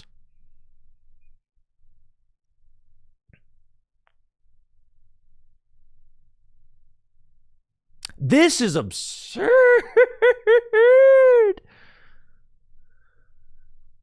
I can't believe, and they hit me with the terminal period, dude. I'm really upset. I'm not gonna lie. I'm really upset. I'm upset. I'm mad. It's fine. I mean, like I got the knockout with Blood Moon, like that's fine, but still, I am mad.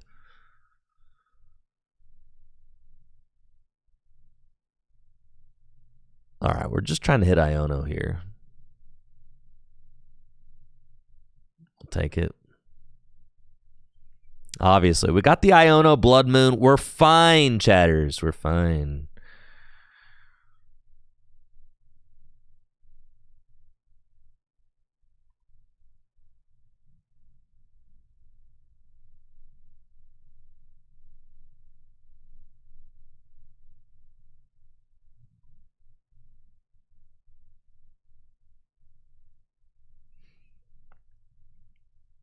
Oh! Yeah, he's not attacking for free. Well, that was just simply a misplay.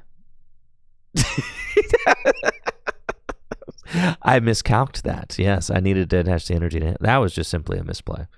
That's fine. That's fine. That's fine. We're still eating good. Don't you worry.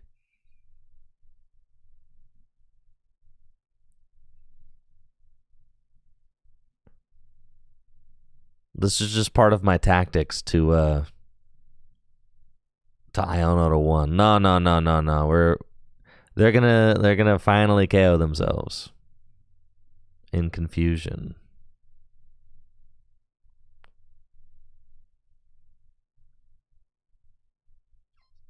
No, we're fine. We're fine, chat. We're fine. Yeah. I'm winning. No, I'm not going down like this. Yeah, we're chilling.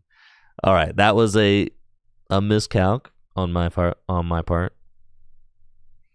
Slight miscalc.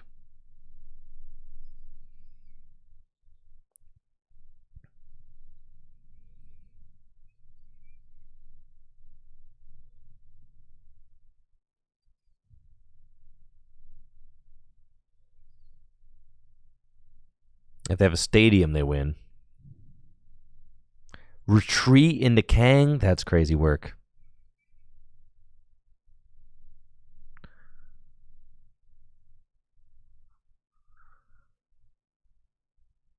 Oh, and they just go third monkey? No way. All right, I'm out. Fine. I should have won that one. I was robbed. Back-to-back confusion heads. Yeah, I got outplayed. Like crazy.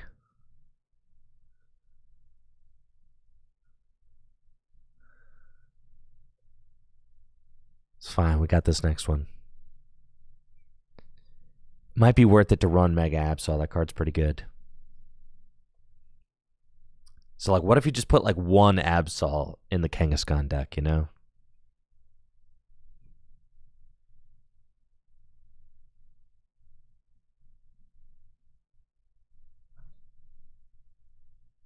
Just one Absol as a treat.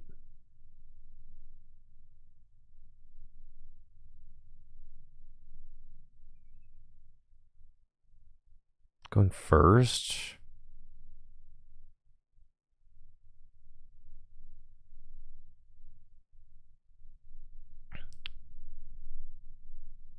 Against Pulse.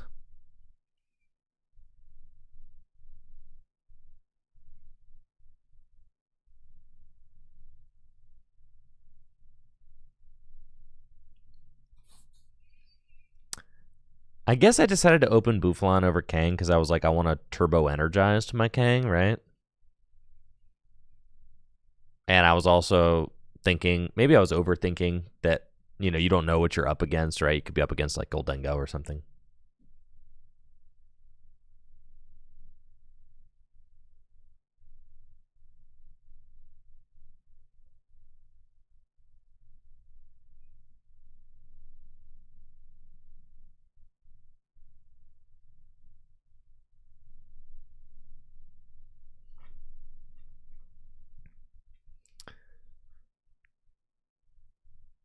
I feel like Ceruledge should play enough outs to get out of your Yveltal lock. I successfully Yveltal locked a Ceruledge player one game. I played against two. Oh, well, this, if you just have it all like this, then you're just goated. Like, you know, you just got the jamming tower and the Badoo, and, well, then I guess I'm just smoked then.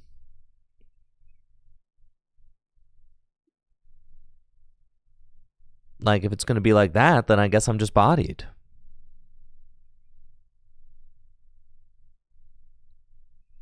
Well, I should have opened...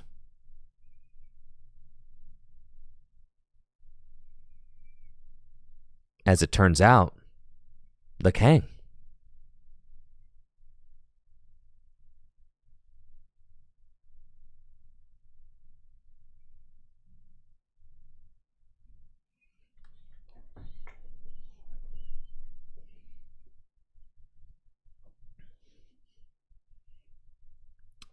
Do I know anything about the top 8 guy who got DQ for sleeve marks? Not any more than what was posted on X, the Everything application. No.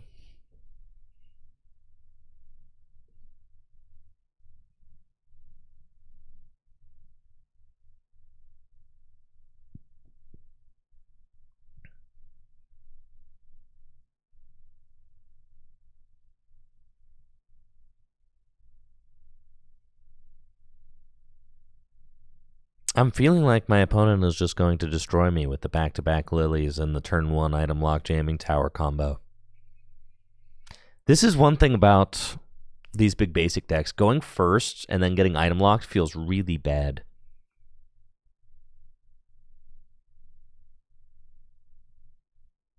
Like, if I had known that this was the I guess you just open Kangaskhan every time just in case this happens, right? Because you can't really risk the alternative, which is this.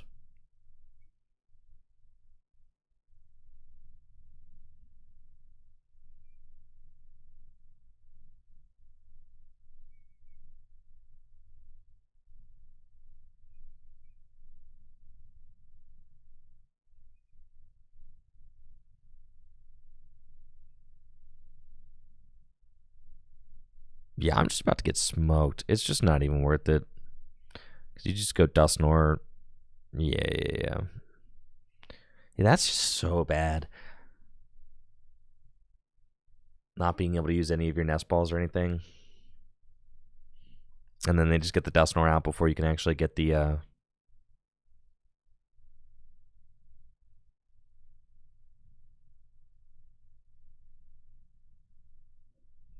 Yeah, that feels bad.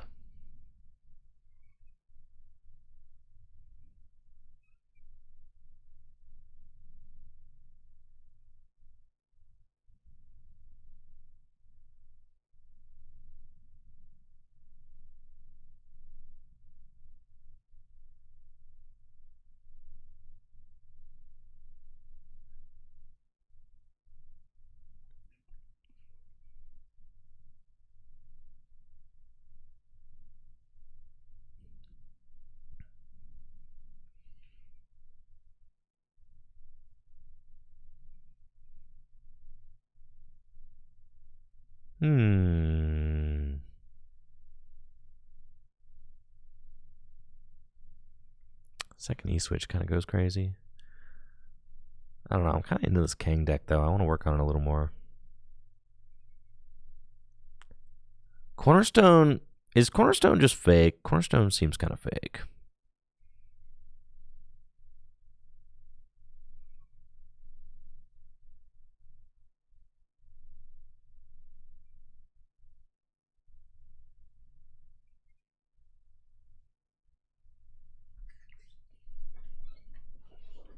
Is Absol meta? Yeah, absolutely.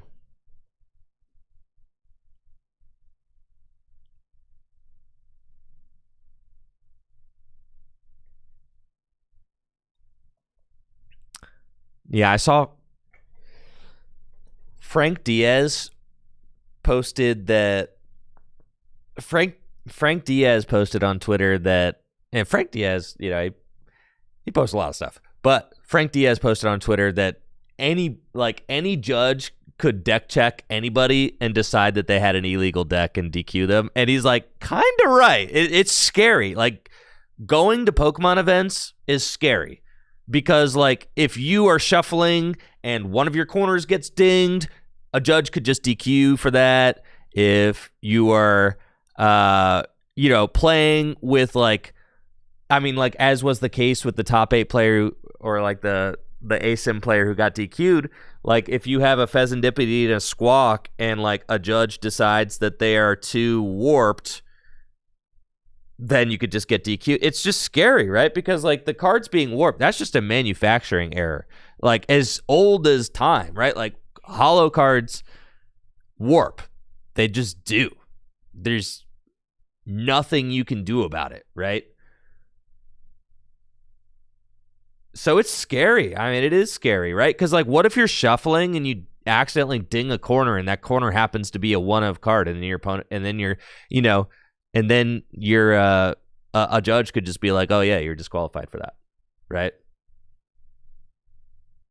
Yeah, Jesse says he got a warning at Worlds for playing 4 Sealstone. It was warped. Yeah, I mean, like obviously it's a holo rare, right? It's just scary, for sure.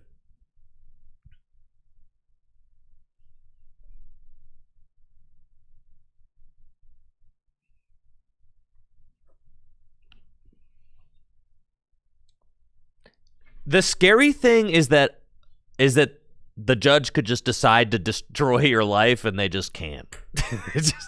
They could just be like, oh yeah, your run's over. Yeah, just because of like a warped card or a sleeve or like whatever, That's the scary thing.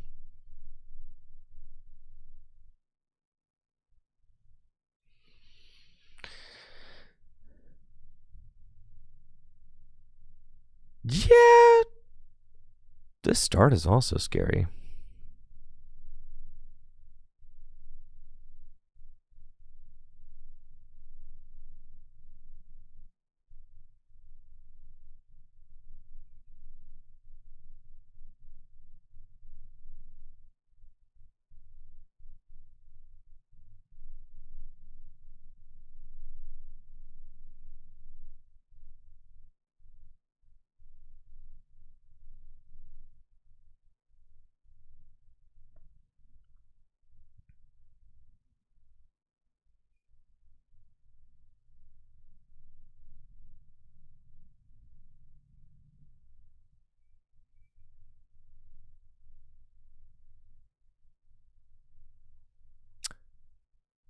They all have text for Cornerstone, right?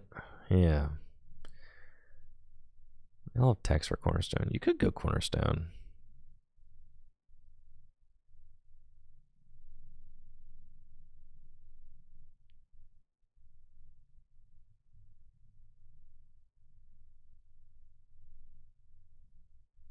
I think they have text for Cornerstone.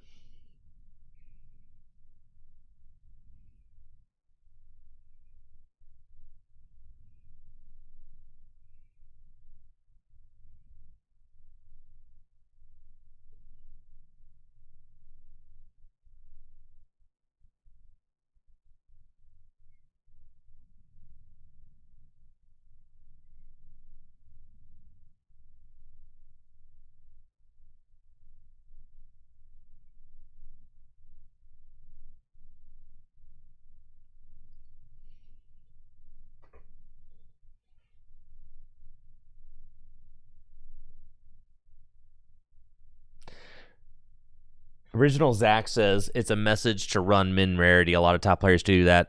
It was a Pheasantipity and a Squawk ability that got that top player disqualified. There is no that the player was playing the min rarity of those cards. Yeah, so it's just not really a valid point. Yeah. So like, and they weren't disqualified for a sleeve mark. They were disqualified for for the way the cards were manufactured, right? Which is crazy.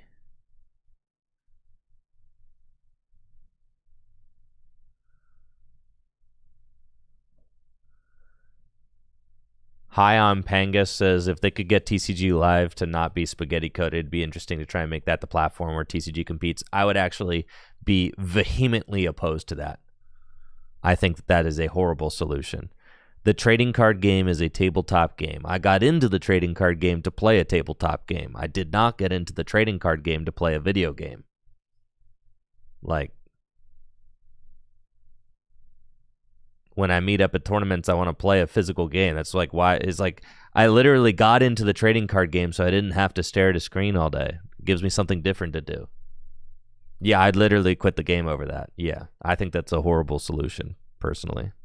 I understand the sentiment that you just want there to be no errors. I understand the sentiment, but unfortunately, that's not the way to go, I don't think.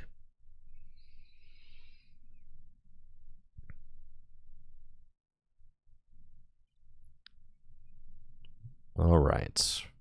Now we got to deal with the Klefki. They've got the Dusknoir. They can...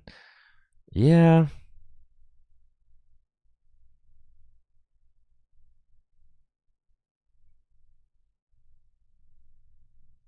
Ooh, my Bouffalant. My other Bouffalant is gone.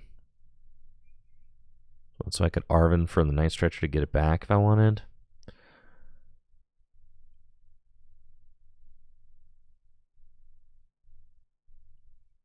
It seems fine.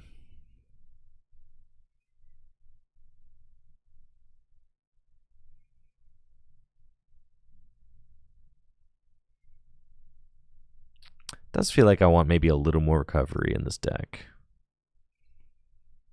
Anyone just trying to flip like 3 heads? Let's just do it, man. You know? Only one. Sad.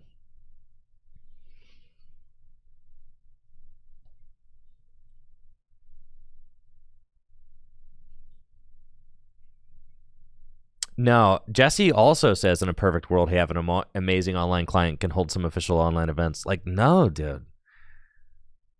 I don't like.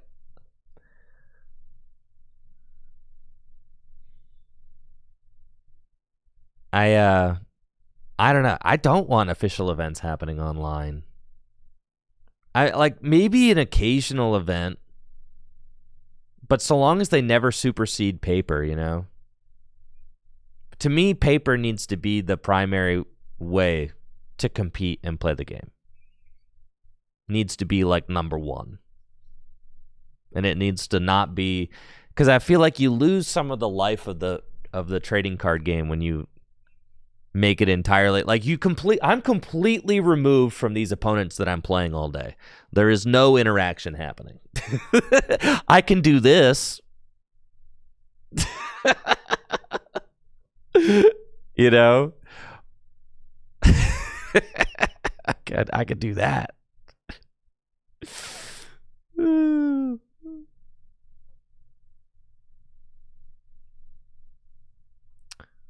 All right, let's see here.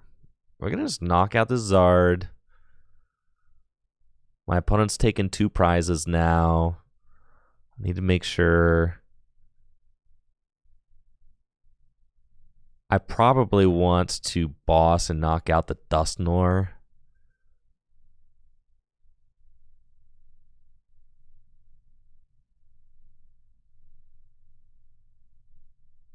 Probably also want to start powering up this Cornerstone.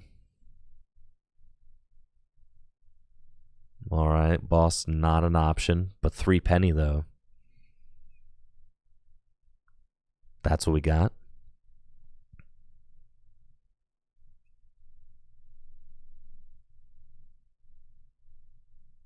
Let's just get another energy online.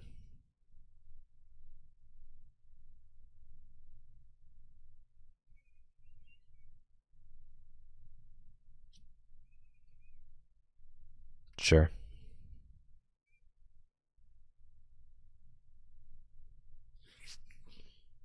You know, thank you, Incroyable, for that sub in the 15 months.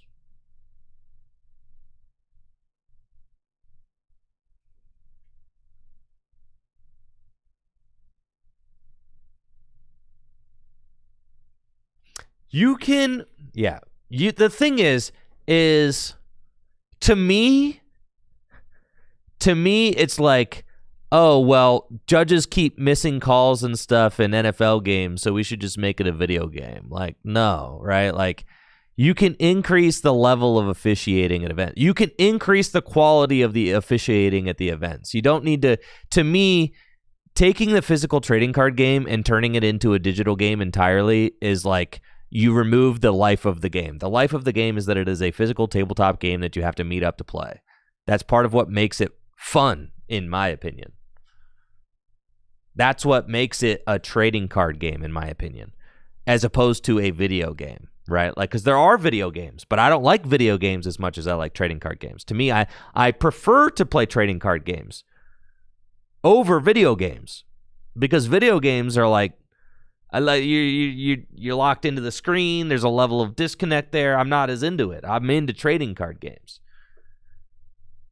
I love the physicality of it. I love that you're meeting up with another person and sitting down at a table and playing a game between the two. There's something about it.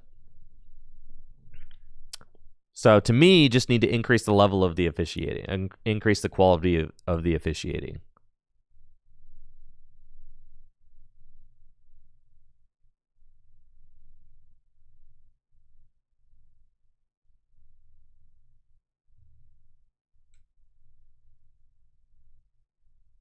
Yes, he says it feels weird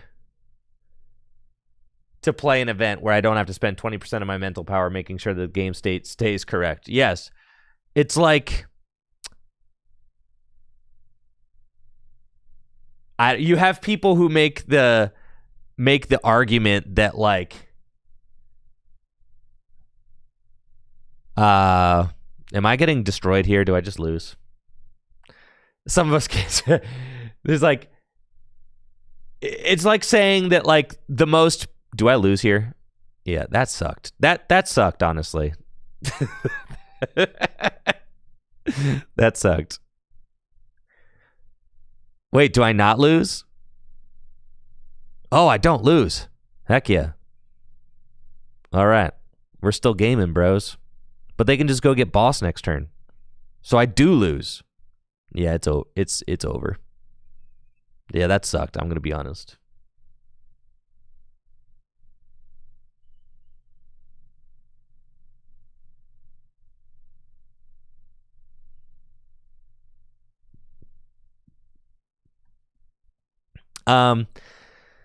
It's like how some people say that like the most pure form of sport was like during the pandemic when there was no audience, right? Like, oh, it was the most when there was no audience in the stands, you know, it's the most pure version of the sport, right? Because athletes are just like focusing entirely on the game, right? You know. It's like, oh, is the digital trading card game the most pure version of the sport? No, I would argue that it is a diluted version of the game, because keeping a game state is part of playing the game. When the game shows you which cards can be played when they're glowing, it's like having training wheels on, like at a certain point, right?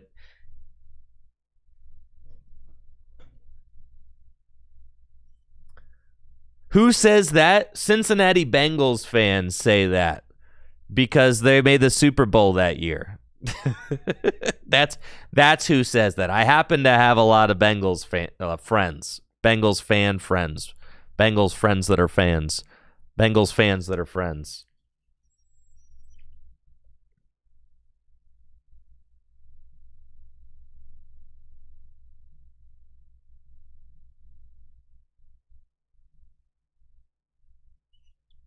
I'm not gonna lie, getting destroyed by that. I literally had nothing that the deck could do against that Charizard deck. That felt horrible.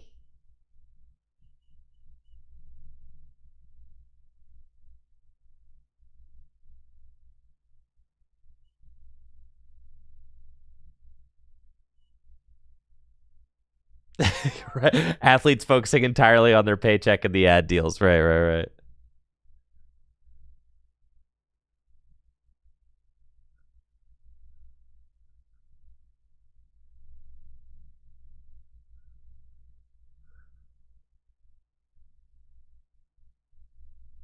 I definitely feel like my biggest for me, keeping track of the game state like doesn't matter. That's just part of playing the game. Like, to me, that's just it feels like breathing, right? Like, but oh god, but playing the 50-minute plus one clock simulator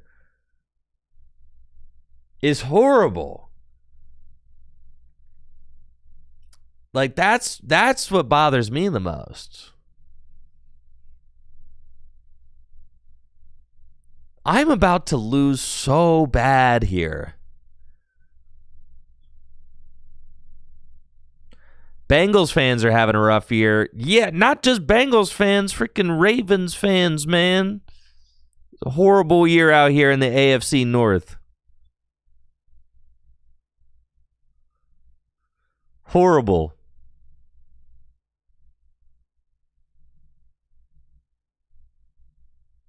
Where's my protective goggles? This is bad. This is bad. This is real bad.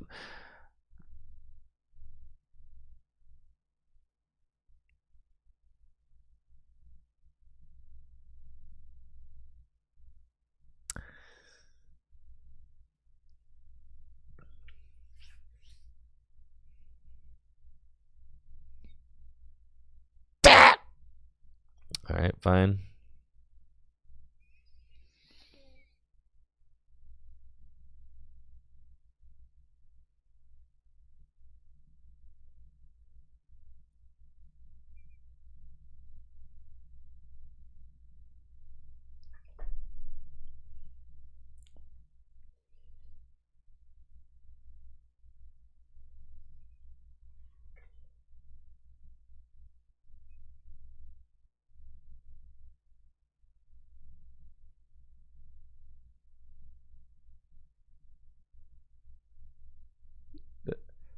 Foxification over on Twitch says, I got into the TCG on live when it came out.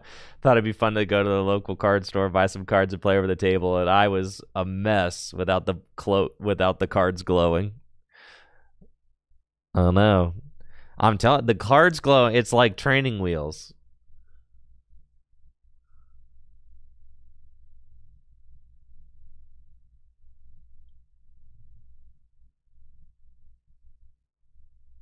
Tennessee gonna win it all this year? I'm delusional. Honestly, do you have a legacy energy on this thing too? Is that how?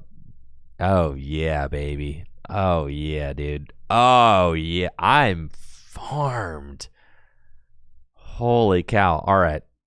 Well, this is bad.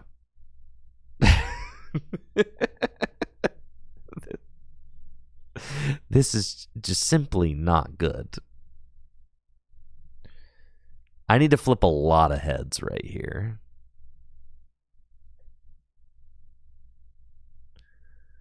Holy cow, man. How could it be so bad? They don't even have anything that I can like stall active.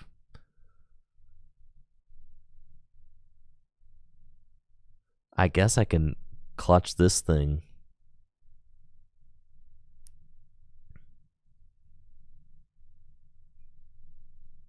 And it can't. They aura jabbed last turn, so they can just Mega Brave. Get me out of here, dude. Just get me out of here. It's just not happening, man.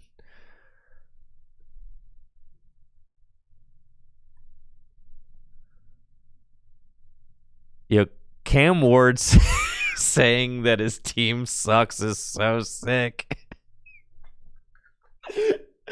I thought that was like that was so beast. If I'm keeping it a buck, if I'm keeping it a buck, bro.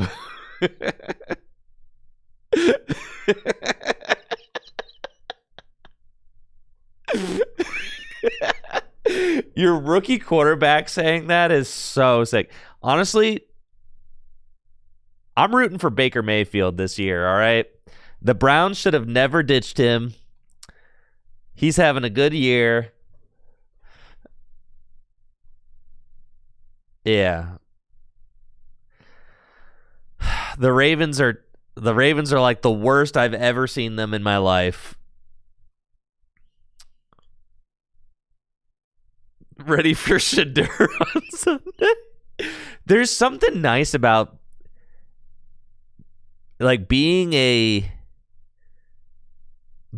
like in the greater Cleveland area but not being a Browns fan. It's like you get to kind of tune in to the fascinating dumpster fire that is the Cleveland Browns week in and week out. But then you don't have like the emotional baggage of being a Browns fan.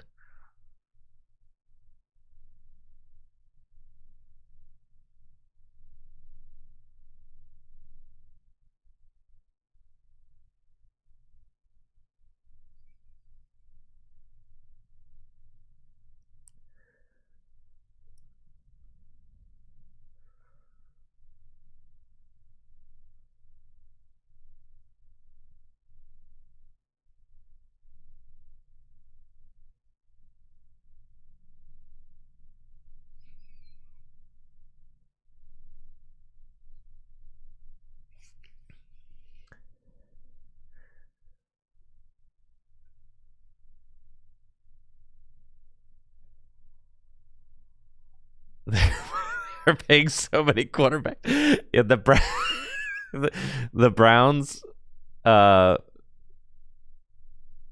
the Browns definitely tried to do the numbers game this season and just be like, we're gonna have so many, we're gonna have so many quarterbacks, and one of them's gotta stick. Paying for 8 quarterbacks.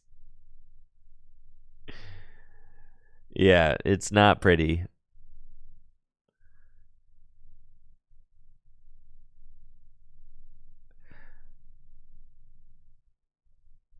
I watched a video last night on the worst American sports team, like in history. What is the worst American sports franchise in history?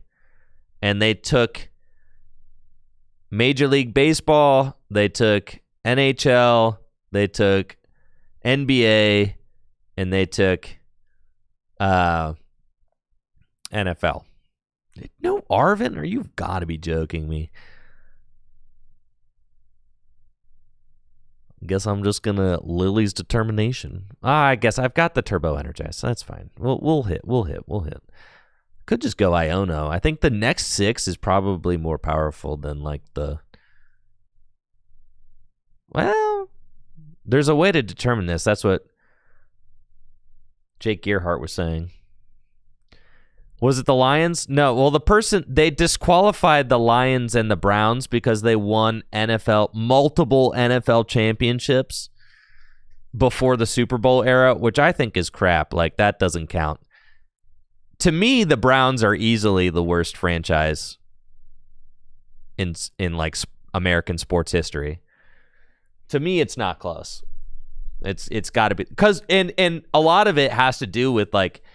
I do think that the Deshaun Watson trade is like the worst deal in sports history, I think.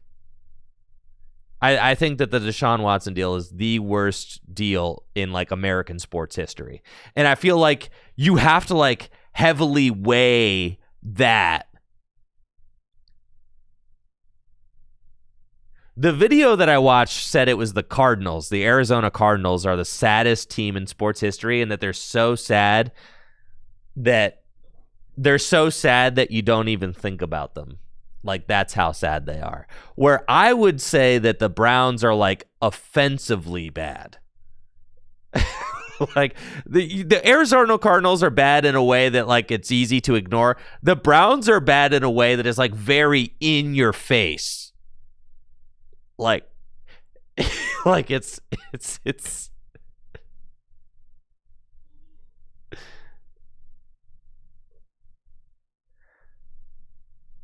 There's like no ignoring how bad the Browns are.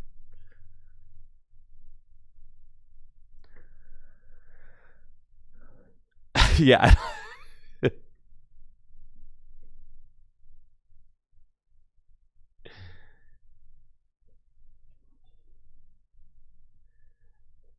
Jack says, I better stop as a Ravens fan. I have no place to crap on the Browns as a franchise because I'm rooting for the old Browns now. Dude, that happened so long ago. I do not care. Just like all of the Browns NFL championships.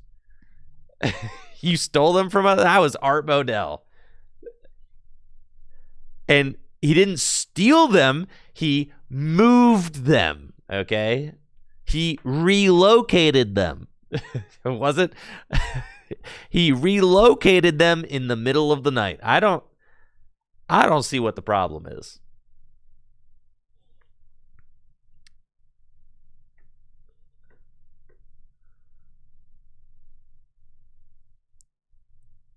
All right, let's go, baby.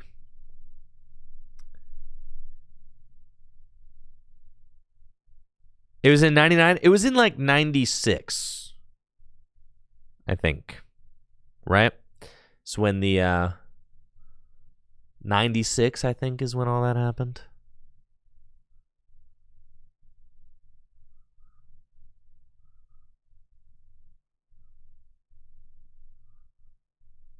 God, I only have those energies left. What is wrong with my deck?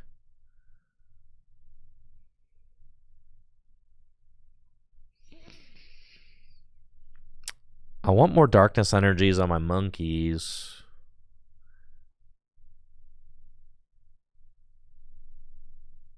They don't have any energy in play right now. They have one energy in the discard pile. Megalodius is like strafing. Am I losing my mind? I just think I just go in with this. I was thinking about going for like a TM Turbo Energize, but I should have gotten both those energy off of the Earthen Vessel because I think I'm kind of changing my mind now.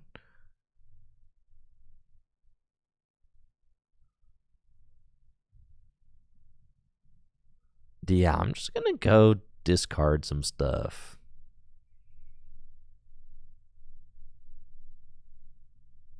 Isn't there's like a revenge attack that like they could technically copy there? I don't love that.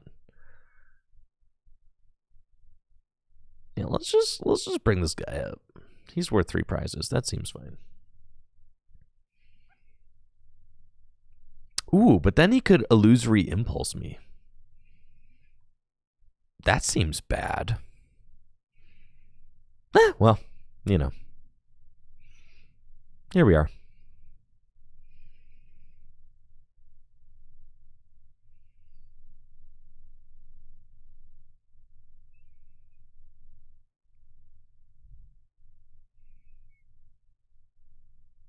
That seems like a fine card to nab.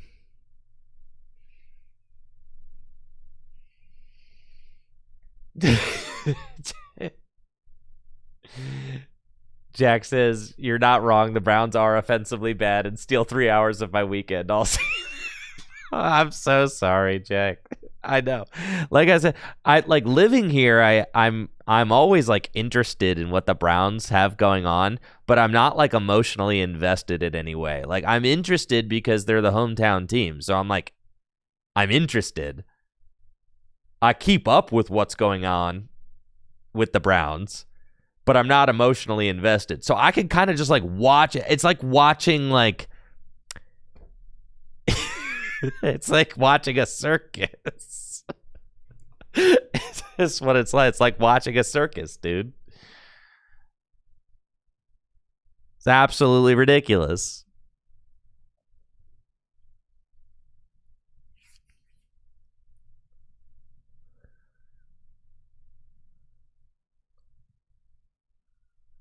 You know, thank you, Owly XO, for that Prime sub. Appreciate you.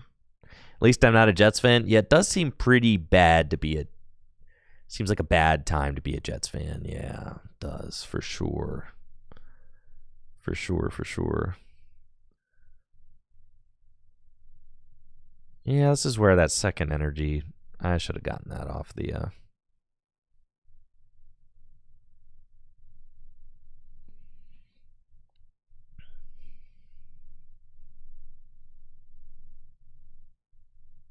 What is going on here, you know? Like, Like, what is my opponent doing? What's their end game? You know? Like, what is the end game? What is happening here?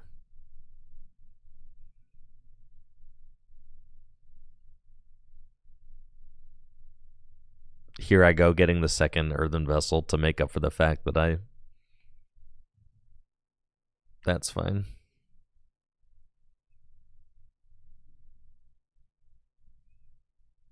I think I prized 2 darkness energy. Yeah, so things are a little tight right now. That's okay.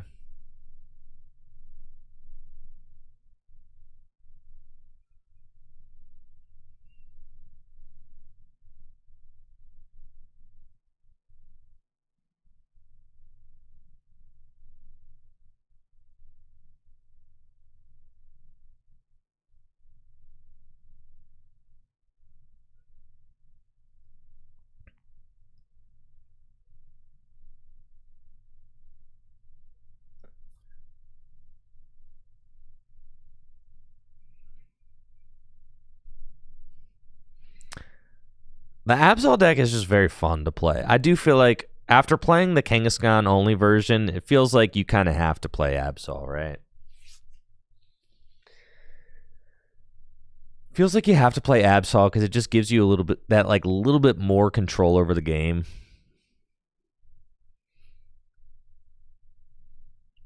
Whereas like Kangaskhan,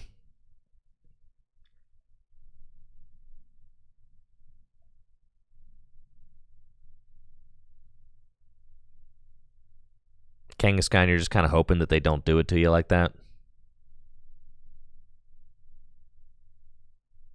You think they're gonna go for the frenzied gouging? Oh yeah, dude. They're gonna knock themselves out. All right.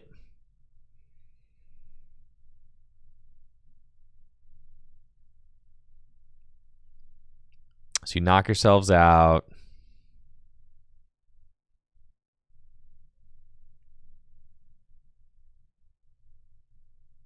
And then I'll have 3 prizes, and then I just win.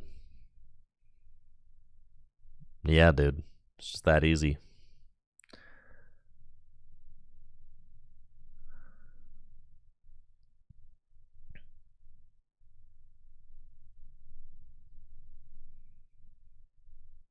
I know. I used to be a hardball defender, but I'm off Team Hardball now.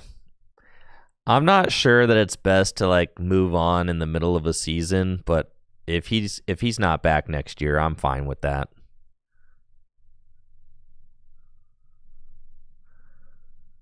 At this point, it's like you've got a generational talent in like Lamar Jackson, and to not be able to like turn that, and honestly to be able to turn like a consistently, you know, highly rated team into something more than an AFC championship appearance. It's pretty bad. Who are you replacing with though? That's the thing, is that they should have never let who was the defensive coordinator they let go to the Seahawks? McDonald? Is his name McDonald? Mike McDonald? They should not have let him go.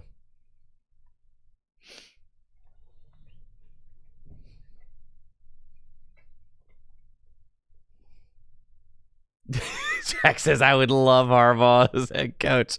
Well, yeah, you know, I mean, it's perspectives are different. I mean, you got like the Ravens are looking at coaches like Andy Reid and like Dan Campbell and are like, okay, you know, that's what it takes to truly inspire and guide a team to greatness, right? And Harbaugh has like the best roster you could ask for and just keeps fumbling the bag. Maybe not this year, but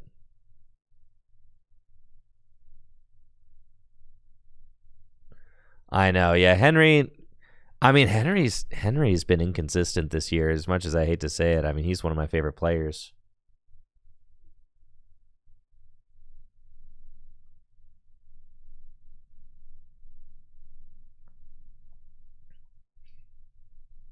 You know, all those fumbles.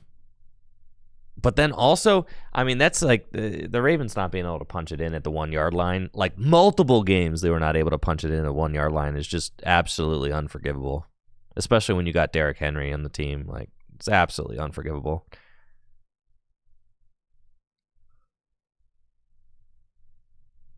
Yeah, we just want to find the Arvin here. It's just what it is. But I don't necessarily want to Earthen Vessel any of these cards away, so we'll just see. Oh yeah, we got it. Because we're goated.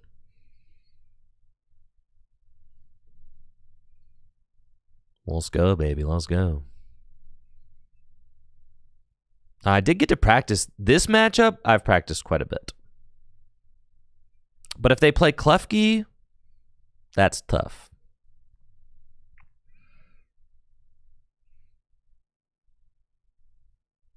Yeah, Klefki is not super fun for us.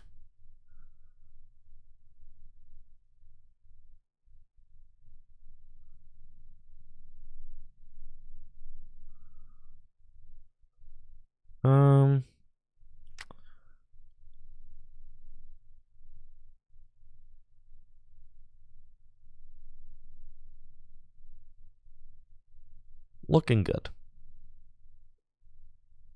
Oh, we're supposed to get an Absol. We'll get there.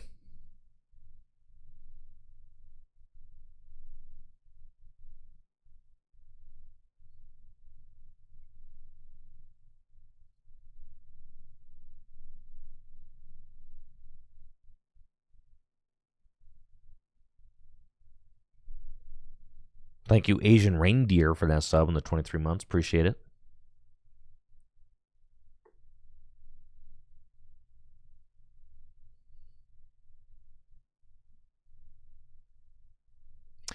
Yeah, no, honestly, things have been bad. Like, honestly, our defense has been pretty bad since losing Patrick Queen. Yeah, it's true.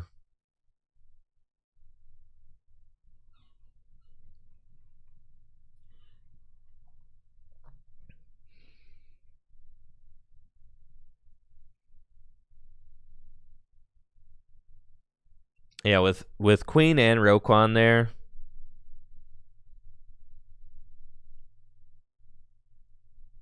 things were looking rock solid, but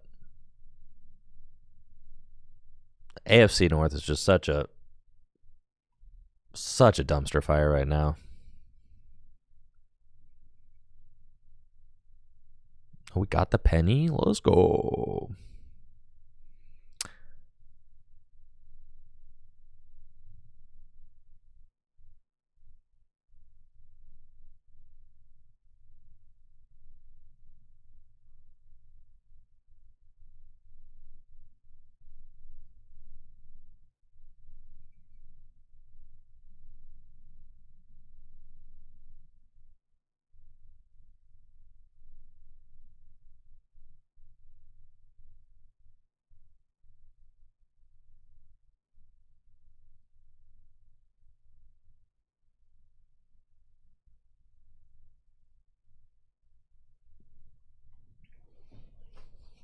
The 4-1 Steelers would say otherwise. That's so true. Surely this is the year that the Steelers do better than a round one playoff exit. Surely this is it. Surely the Aaron Rodgers Steelers, surely this is the one. Right. Surely. Mike Tomlin's, he's got it this year.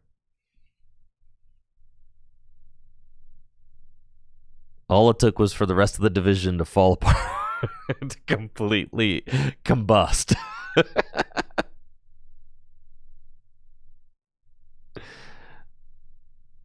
I mean, growing up a Ravens fan, I have a healthy respect for the Steelers, obviously, because they were like at their best when I was growing up.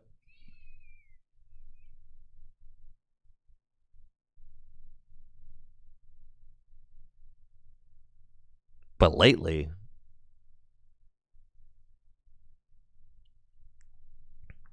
all right, looks like they're coming in. Cool. All I need to do is find a nest ball, and I can destroy this Dragapults. This is why you don't like. Yeah, I was supposed to have a. Like I said, I was supposed to have an Absol here because they hit, and then you go Adrenabrain. So if I just find an Absol off this run errand,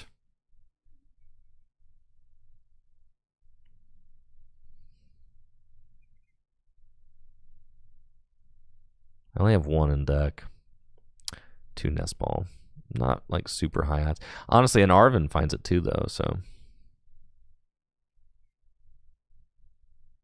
There we go. You're dead.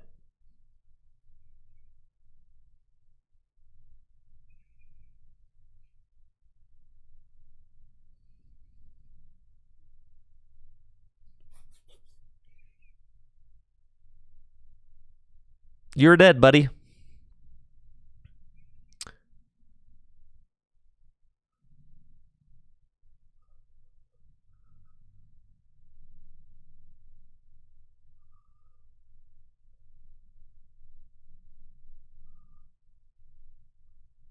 Dang, 2 energy switch is kind of gas.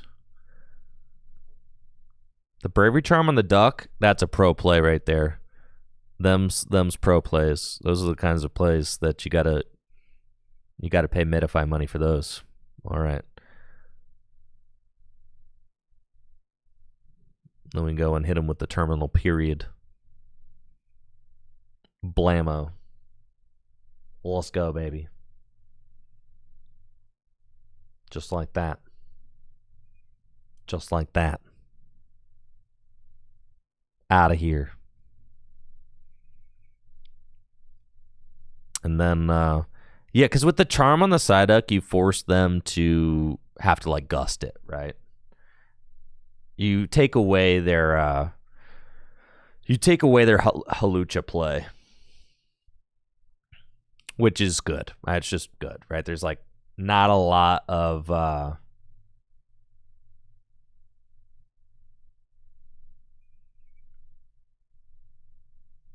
you're not getting that much more mileage out of it on your Mega Absol or whatever.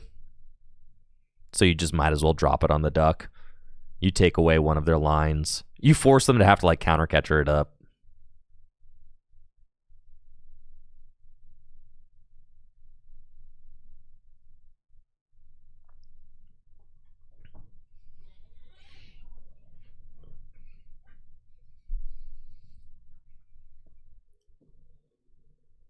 Now here they have to kind of like divvy up their damage counters on the bench, or else I will just go terminal period again.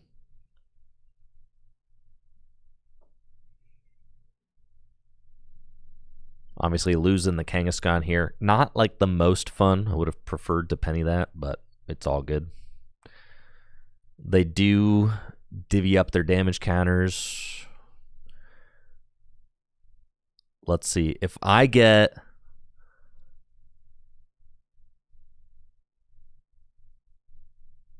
I would have to get... Yeah, I can't do it. I can't do it with... I'd have to have 4 monkey uses. So I cannot do it. That's fine.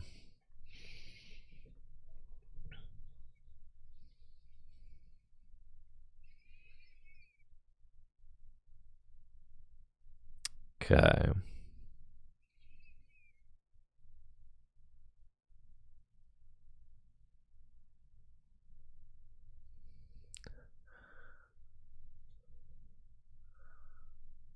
What's Adrenabrain? Do I want to actually knock out? I don't think I want to knock out the Badoo. It gives them more bench space, so I'm not going to do that.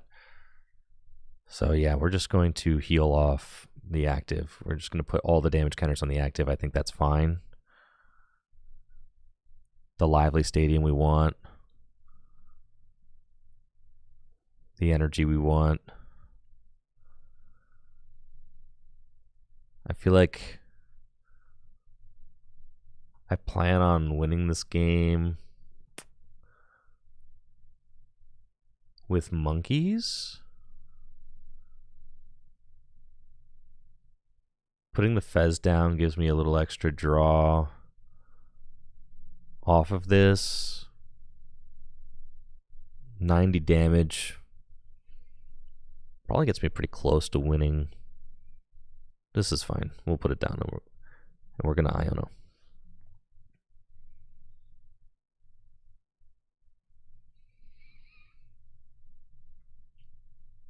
Okay. Then we can flip. Got a Kang, Lively Stadium. We got the Bravery Charm. Bravery Charm doesn't really matter. We don't want to make room for like a Klefki or anything, so that's one of the reasons we don't want to take an extra knockout.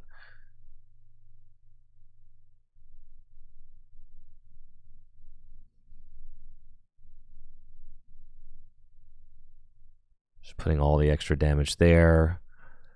The Bravery Charm, I'm going to pinch, I think. Just to kind of have it.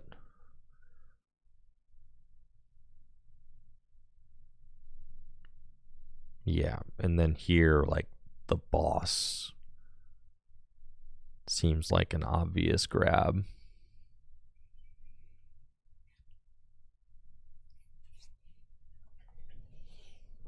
Is Charming the Absolve, but like, why, right? I feel like we kind of wait and see what they Phantom Dive on the bench, and then I could maybe charm it to like give it a little more life, right? The charm can almost undo.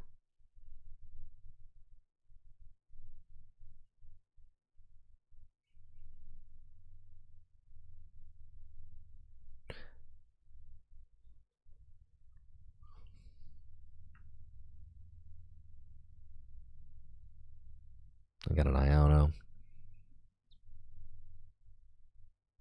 But my favorite part about this deck is that it's just kind of fun to play, right? The lines are kind of interesting. You're kind of just like feeling things out, right? I got Phantom Dive. Okay. So here, and it's like, should it have been the third monkey, right? Because here I don't actually have. I could move 60. It's not enough. But the third monkey might have like. Huh. We've got Arvin.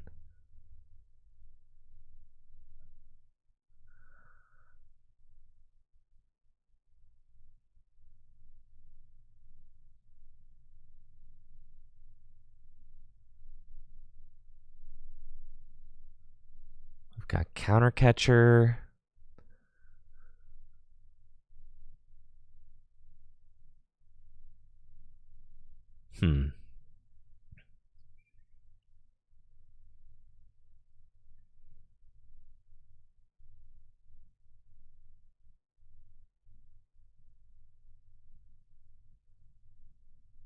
Very close. I feel like I need like something else.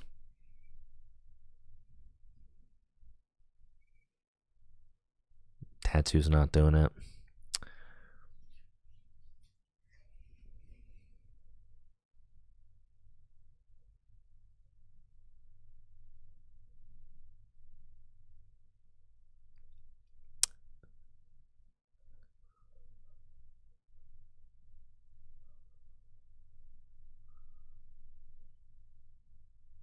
I feel like it's got to be a like retreat into like a single prizer situation and wait.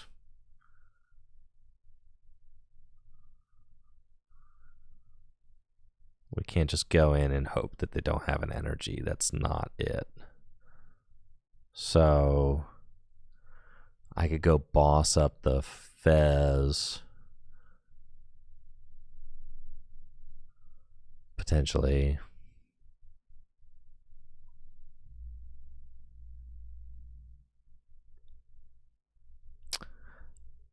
I could go boss up the Fez and just hit with Claw of Darkness and discard an energy out of their hand and try to stick them.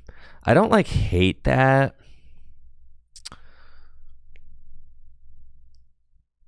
But if they've got 2 supporters in hand, how many energy? They have like no energy down. But they also don't play a lot of energy, so.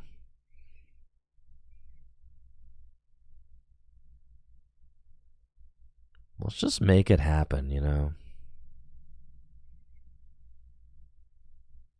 Well. They're about the top deck.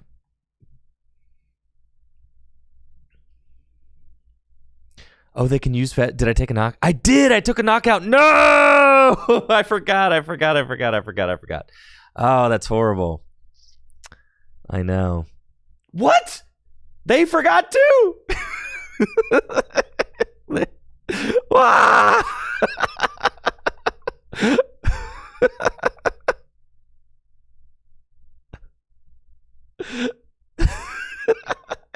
How'd they forget? It wasn't glowing!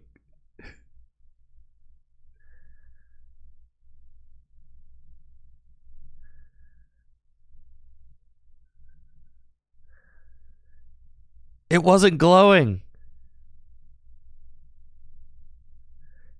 TCG Live failed them.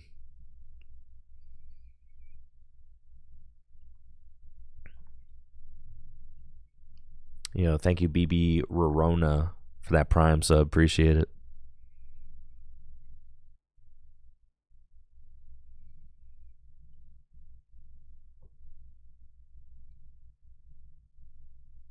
I know. Why do we kill the random Badoo? Because I was like feeling like I needed an extra resource in my hand to pull off that win, but I think we should have just.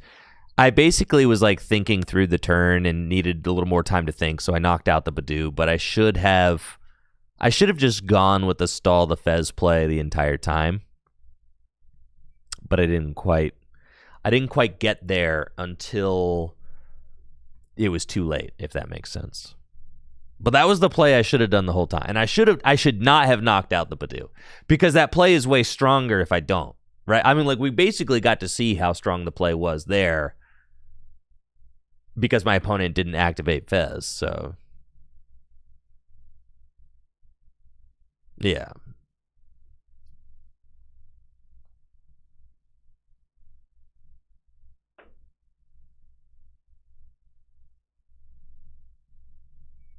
The freaking Tatsu start?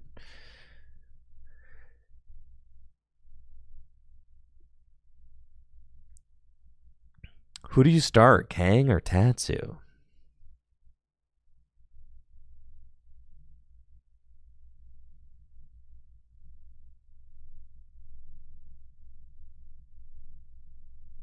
Kang does feel like a powerful opener. And I've already got gear in hand. I've got 2 gear in hand. Give me the Arven, you coward. All right. Well, Tatsu would have whiffed that too. You know? So, that's okay.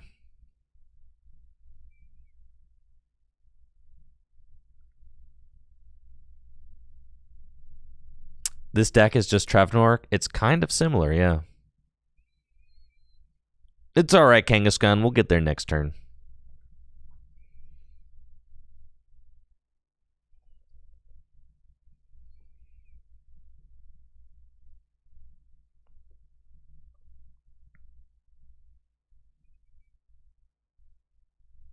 No way. Your hand sucks that bad? That's crazy, dude. No way it's that bad. That's nuts. Should have gotten the charm. Whoopsies. Ain't no way, dude.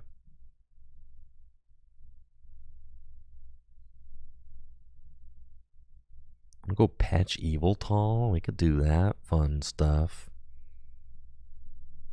We've got the space for it. We're probably not stalling anything. Yeah. The only thing is that Lottie is weak to dark, but like, who cares really, right? Like who actually cares?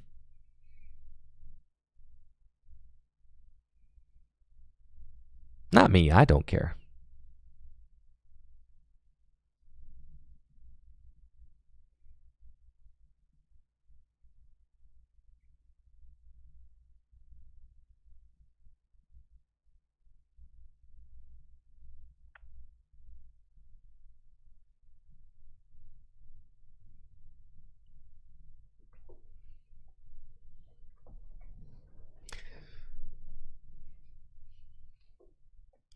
All right, I figured out the sauce to beat Sarah Ledge with your Mega Absol deck.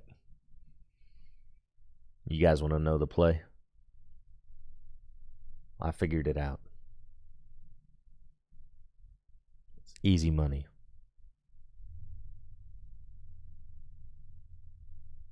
You just got to play a 1/1 melodic EX.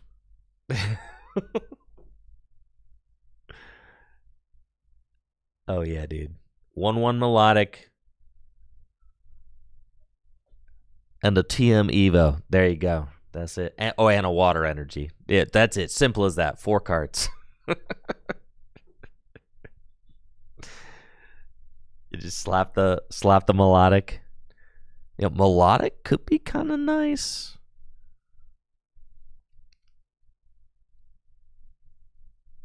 Wait a minute, dude. Wait a minute.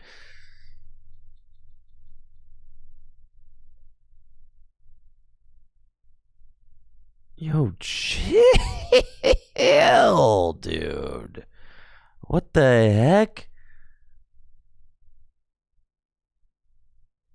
Is this just the answer to Cornerstone that people have?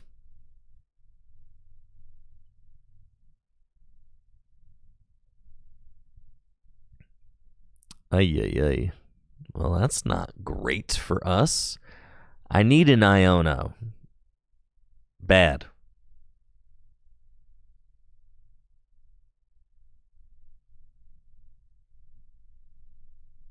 And I've already played one.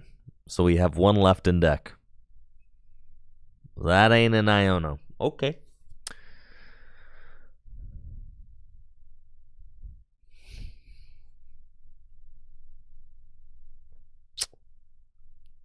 Tough out here.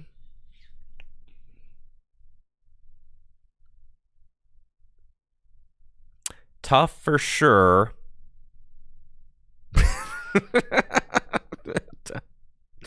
Yes. Not great.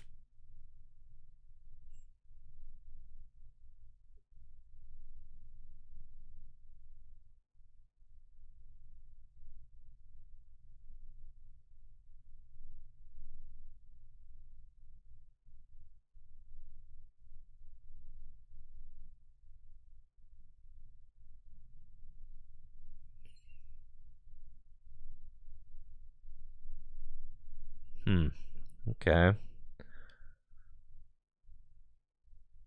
I just want to like draw more cards.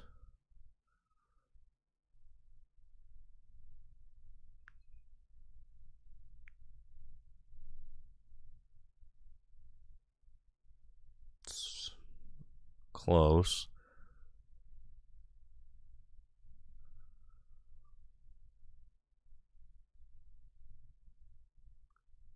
Okay. Let's just claw darkness, see what's up. Got a big hand over there. The PP up, the rod, the energy switch. Probably want to force you to have to draw to 3. Yeah, we're going to discard that.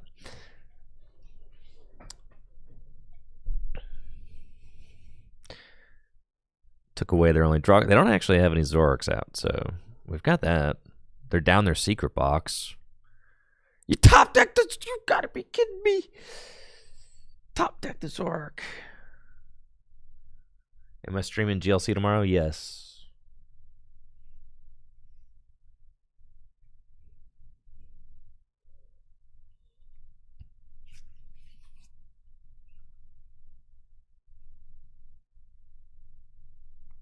If you hit me, that's fine. I still think we win these.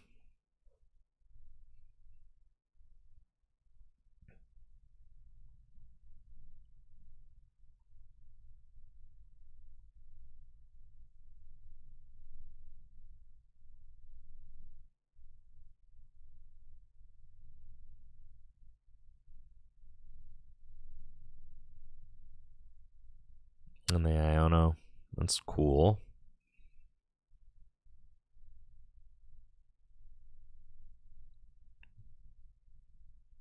The Vessel. I mean, we can finish off the Hoopa with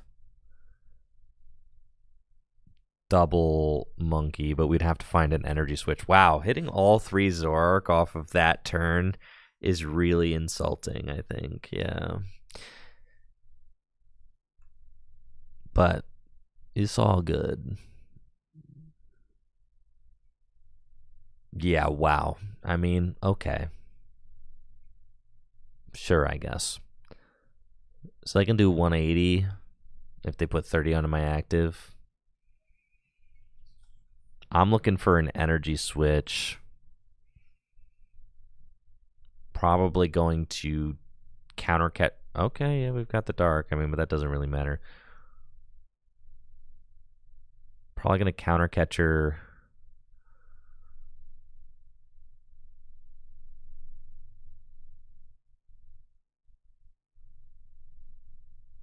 Probably like the Monkey.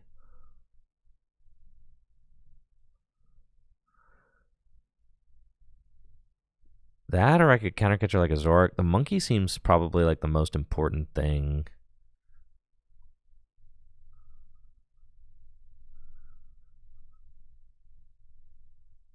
And then I want to reorder my deck, definitely, because there was an energy switch. There's 2 in there. Just need to find one.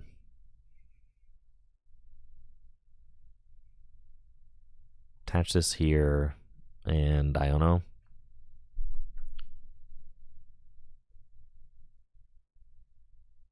We do hit the energy switch, so that's pretty swag, I have to say. Because we go this,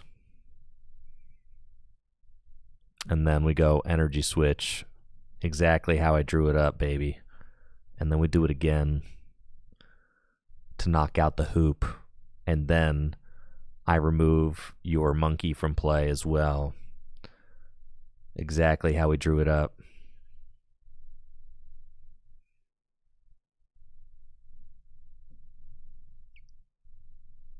And then I've got the Claw of Dankness for 400 damage here.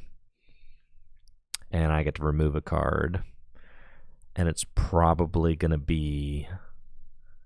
Luminous feels good, because it just does. Yeah. Feels like that's the card. Joe, that's what's up. Furiously Collecting. Thank you so much for supporting the shop at Full Grip Games. Appreciate you. No, the second energy switch is definitely feeling very powerful. I only played with 1 at Milwaukee. The second is quite good. What else we got? How much HP left? 210? I've got no energy in play. Seems nice.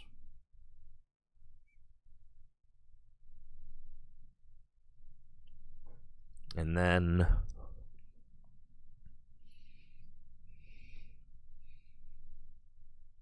let's see what they do with this Ultra Ball.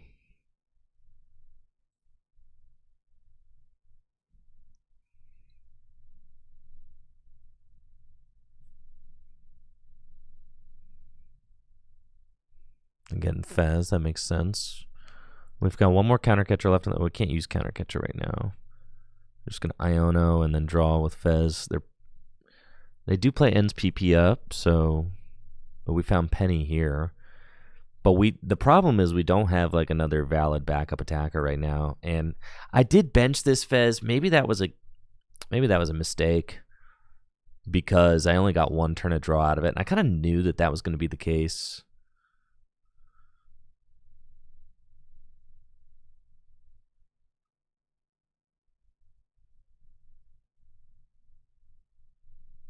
They're attaching to two different...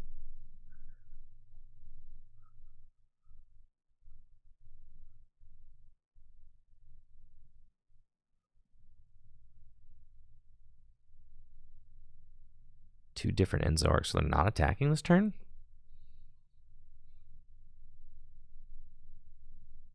Okay.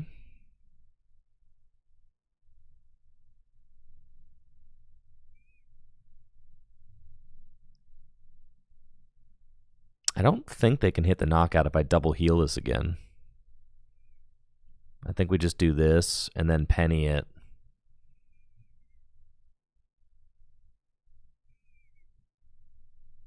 I didn't do the math here, but, like, you know, math is for nerds, so pretty sure I just terminal period this thing.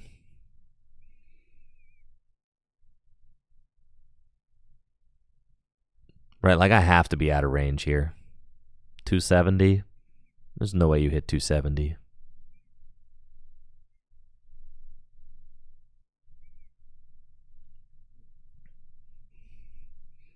Right? There's no shot, dude.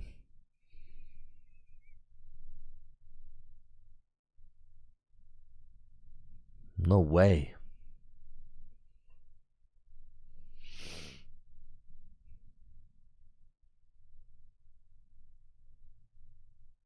So then I'm in a situation where, I mean, if they just hit into, if they put any Pokemon out, I mean, I can double monkey win if they just damage me.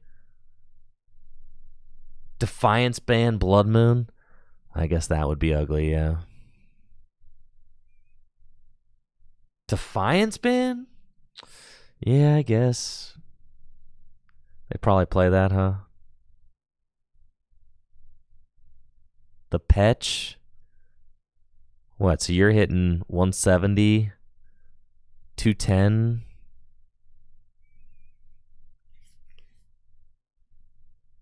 Oh, Petch EX could kill. Yeah. And that's how they're going to do it. Well, you know. I probably should have just removed from the hand then with Claw of Darkness. Dang. So sad. I got bodied.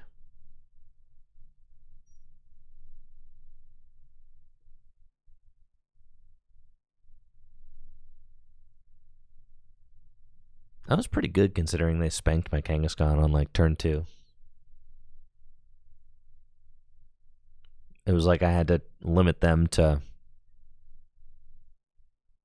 3 prizes the entire game. Yo, GG's for sure. That Hoopa came off the top rope. I was not expecting that.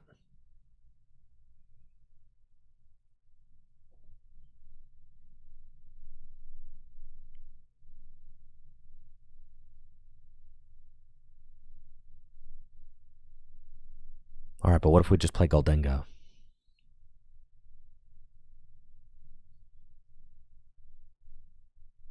You added him back in for this matchup? Yeah, that hurt. I was really salty the turn that you were able to establish 3 Zoroark after I removed the lilies from your hand. That was crazy. I was like, dude. I think you like top deck Zoroark, and then you found another Zoroark, and then you found another. I was like, man, you gotta be kidding me.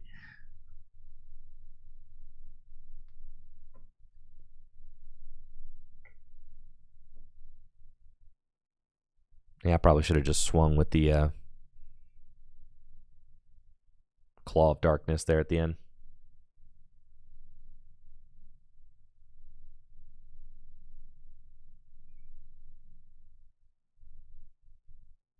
Well, let's go, baby. Goldengo, my beloved. Broken deck. Surely we destroy Charizard, right?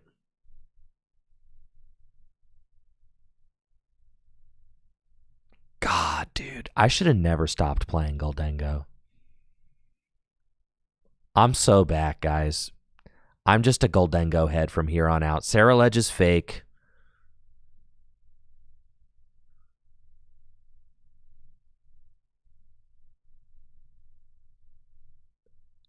Ceruledge is so fake.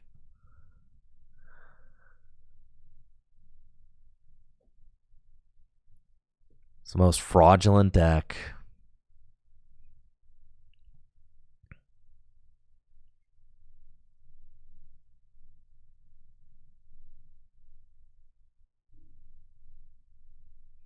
We hit a fighting here every time.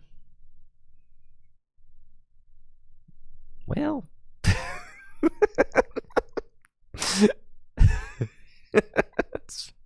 surely that's not going to bite me. Thoughts on Hops Cram? You don't need it. You don't need Hops Cram. Don't need it. What do you need Hops Cram for? How do you win the mirror without it? You play Premium Power Pro.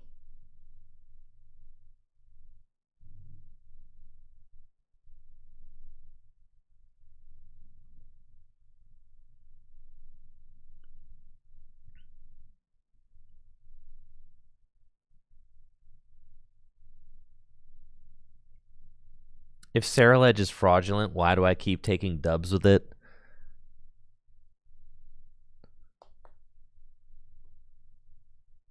Fraudulent decks have to look good, you know?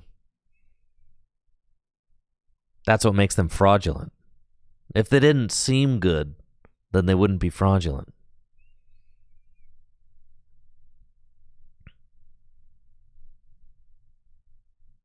I shouldn't even evolve this into play, truthfully.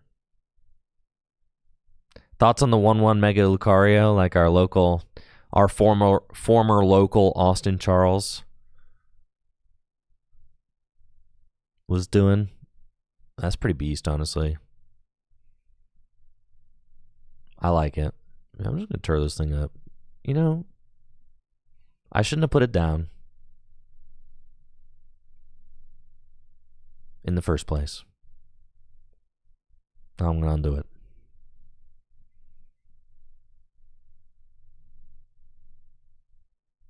You just get to start the game up 2 prizes. I mean, how easy is that?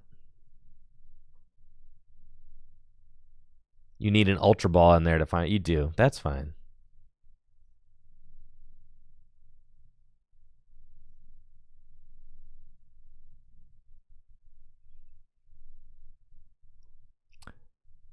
Ceruledge, stinky deck, dude.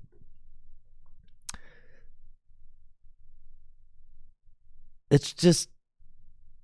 the deck exudes pile energy. Your guys don't draw. Goldengo, you can like attack with Soul Rock turn 1 with Goldengo every game. With Ceruledge, you're just kind of like, gotta play Jet Energies. No, I have to say, Ceruledge, it did pretty good, but also not. I mean, like, it was being played a ton. Like, so many people played it. I know, and people love Ceruledge, so that's one of the reasons why it got played so much. All right, here we just got to find boss's orders, and we're chilling.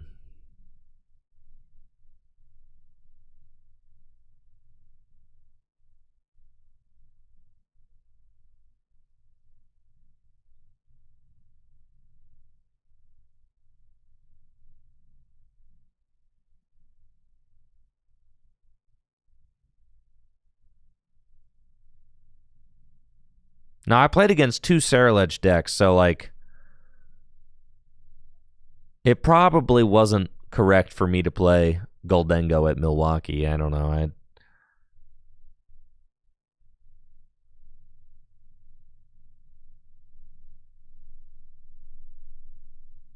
Or maybe I just should have, you know? Probably just should have.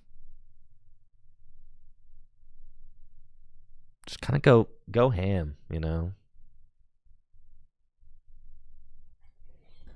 Sarah almost top cut. That I know that this is gonna hurt, but like sometimes bad decks do well.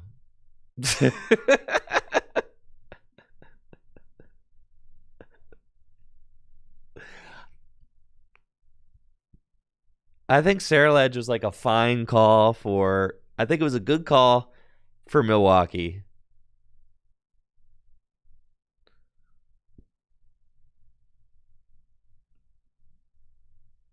Yeah, but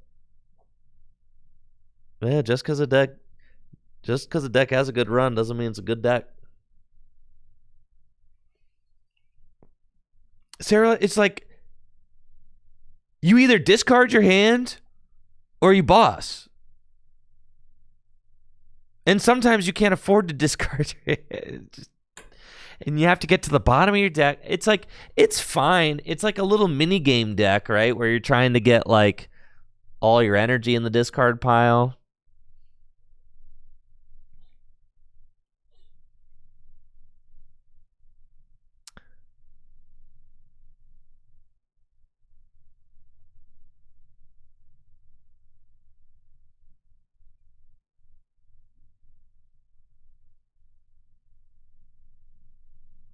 Why would you want to do anything other than discard your hand or boss it?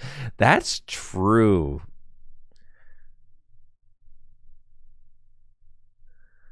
That's so true.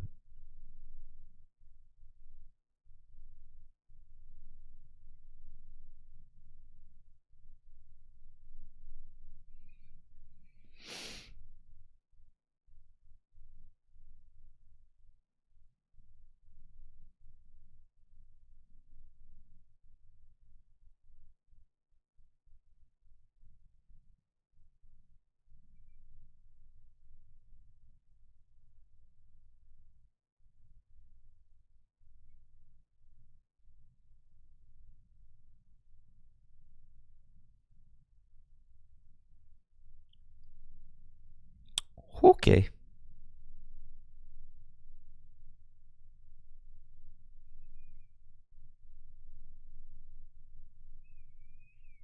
I just and trust me, Sarah Ledge was one of my top 3 picks for Milwaukee. But just because I was considering playing it doesn't mean I think it's a good deck.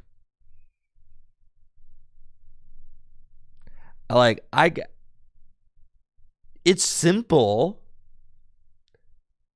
You find ways to finesse discarding energy. I know, like you jet energy. I get it. I know, all right.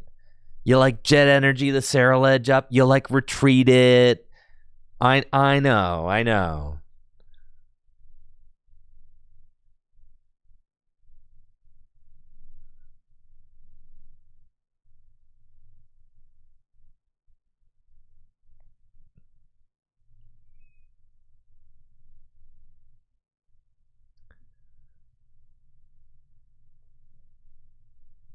It's really good against megas though.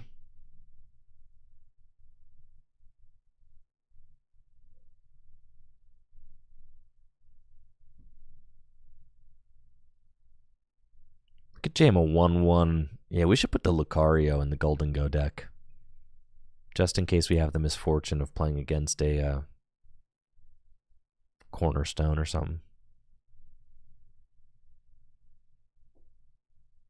Dang. My opponent really got. I mean, they just truly, in the truest sense of the word, they got farmed here.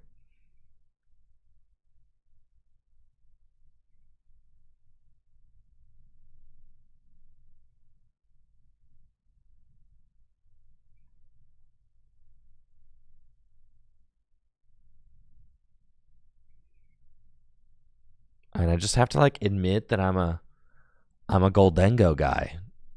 And just I have to stop thinking about it.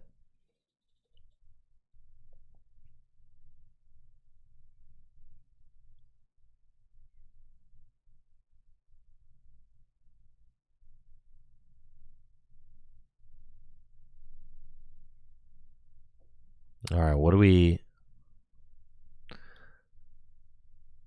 gotta fit in the 1/1 Mega Lucario? I feel like it's got to be that Premium Power Pro. That card doesn't get to stay.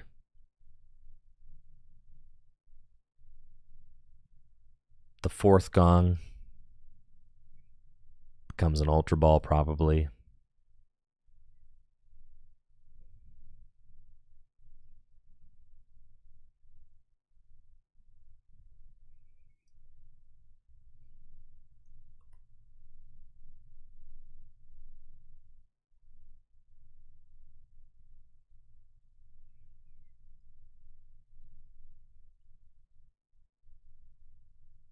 $70 hit point Riolu. Just so you can get it with. Wait. Yeah, I play one Buddy Buddy. That's fine. So you can get with the Buddy Buddy.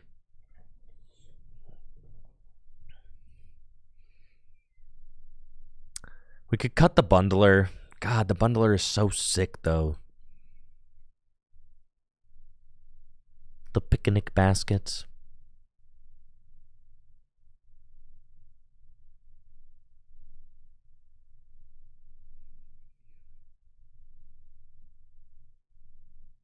Cut the Nest Ball and just play the Ultra Ball instead. You know, that's a cash money play right there.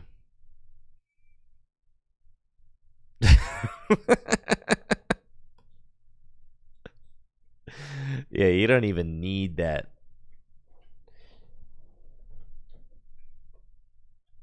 You don't even need it, dude. I'd like to fit the fourth Gong, though.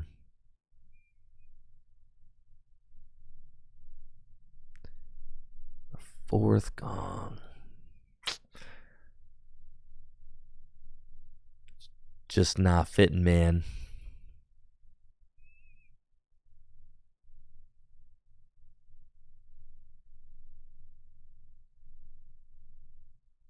Nope. All right. Play ball. Goldengo is dead.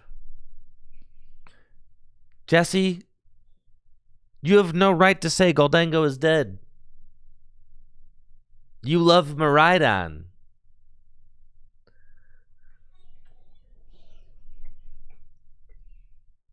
You're currently on the Miraidon Cope. Miraidon is dead.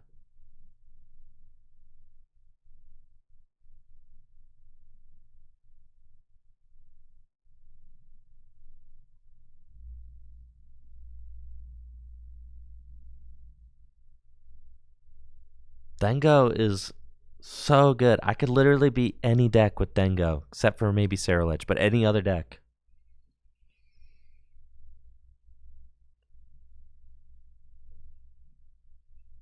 Yo, what's up, Pokemon promos?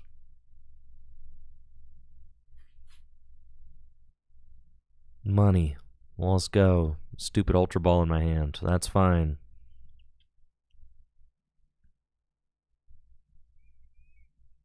Eevee. Ceruledge eats Goldengo. I know that. I know it's not good. It's not a good matchup. I know that.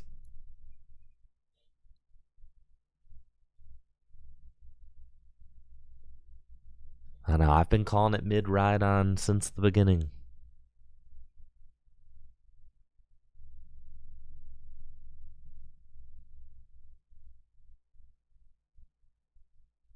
One Turo and no switch. I played two Turo, thank you.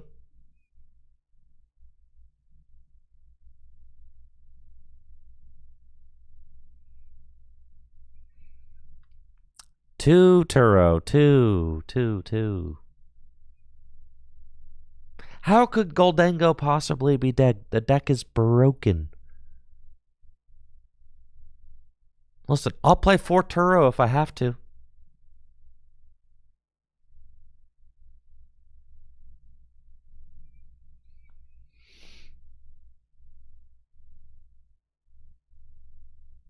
I'll do what I gotta do.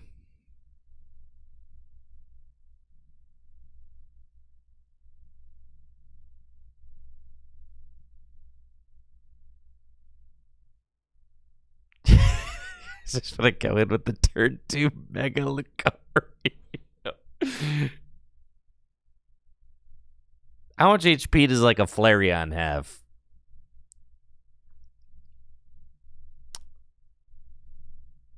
Dengo will literally never cut again? Alright, I think that's crazy. No way.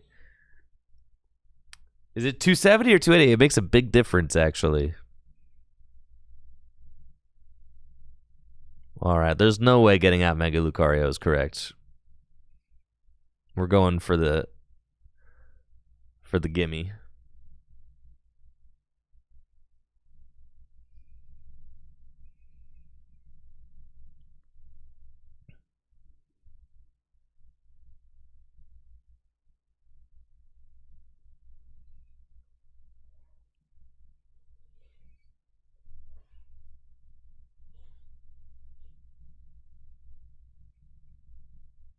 Noctowl, am I about to get both my Gimme Ghoul? Chad, am I getting both my Gimme Ghoul knocked out by a water pond? What do we think?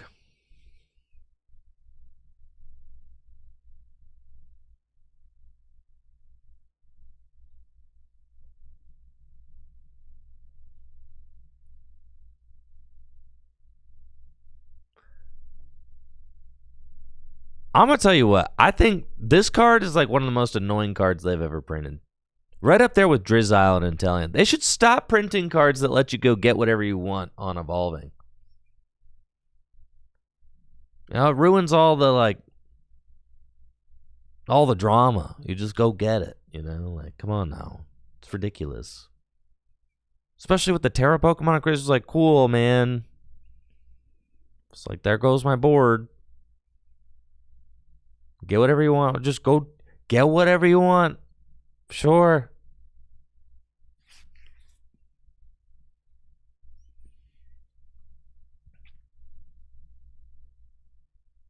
So why don't I just go tutor 4 cards out of my deck?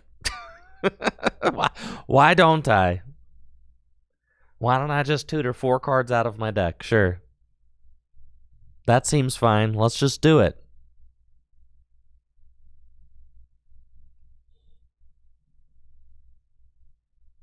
No. Logan Adams, no. That's not what this is. It's skillful to have to draw your hand and then play with what you have. You're making the best of what you got. Right? It's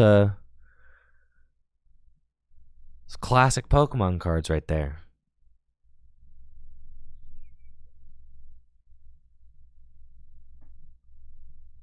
Yeah, play it where it lies.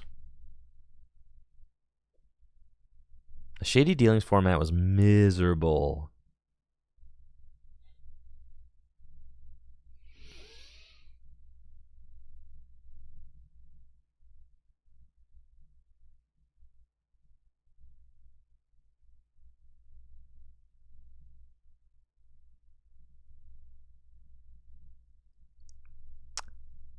Yeah. At least you got an air balloon now. I could pop the Hoot Hoot if I find a boss.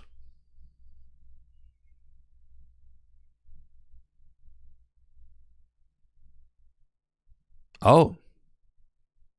No more gimmies? Okay.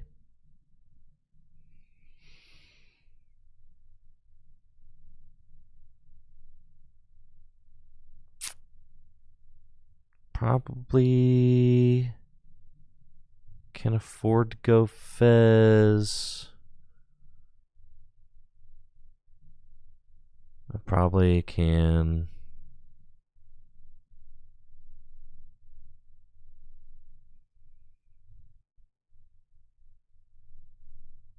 Oh, baby.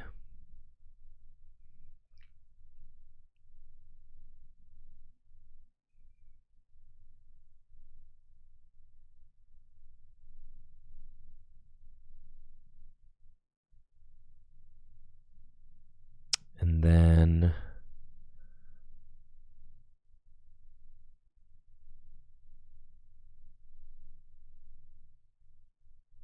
It's fine.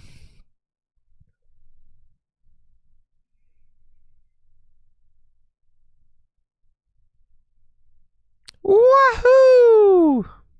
Yo, hit him with your core beam, Soul Rock.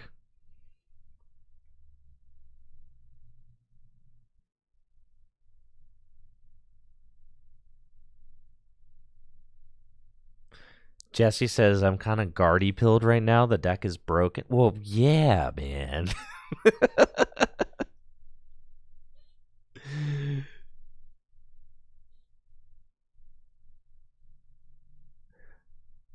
I do think, yeah, I do wish there was an ability locker in the format. I agree with that.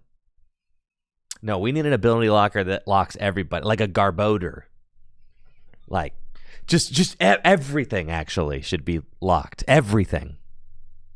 Shut it all down, bro. All of it.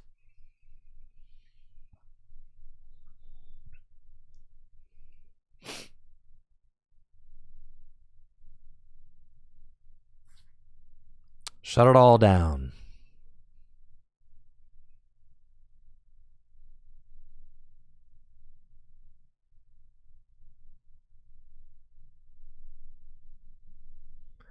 I think I kind of lose. I have to force them into a single prizer again.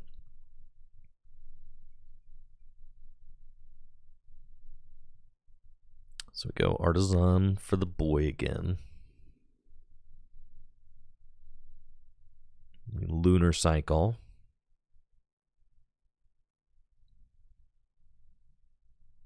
Fighting Gong. Earthen Vessel.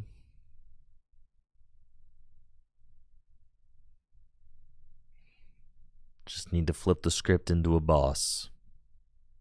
Easy money. See? And we keep it going. I'll find my Dengos eventually.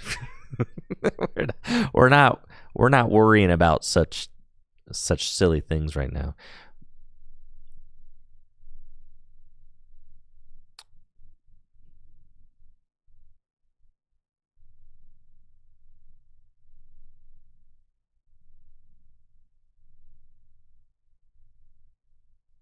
And I'm down my one Ultra Ball. One Ultra Ball, so there's no getting like a...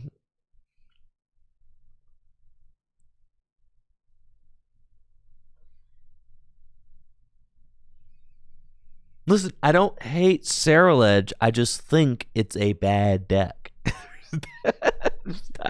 I just don't think it's very good. I don't hate it. I've got nothing against it. I was actually thinking about playing it.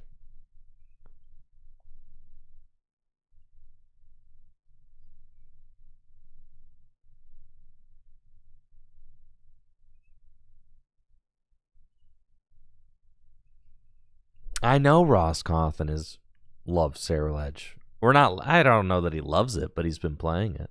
He did just top 32 with it. So good finish.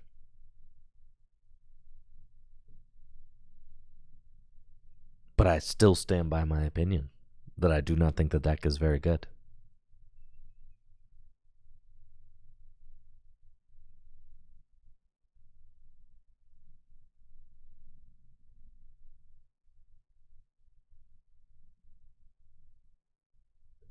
I might have to just be a Ceruledge head because maybe it's better positioned than Denga.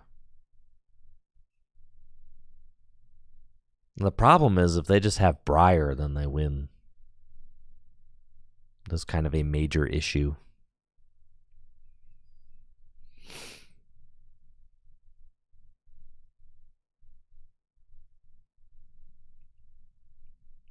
They have to have Briar this next turn. Now, fortunately, they don't have any owls. I've been able to remove that part.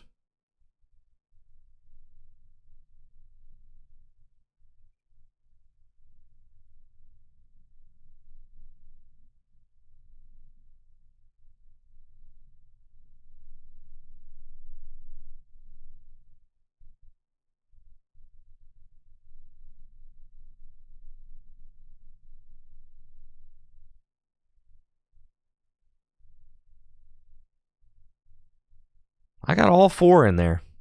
Okay.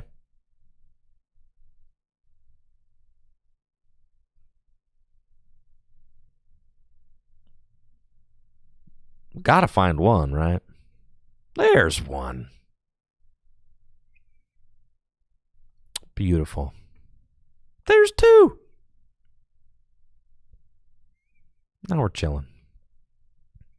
No way they have Briar. We should probably knock out the Fez, right? Decreases the odds that they have game-winning Briar.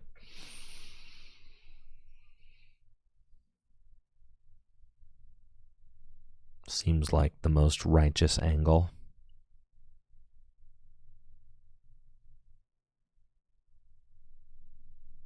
You think they prized it? Yo, we're about to hit you with the Vitality Band business right here. That's right.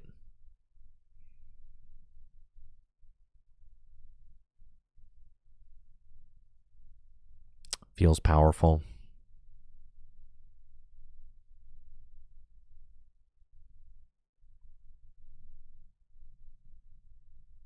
We're going to make it rain.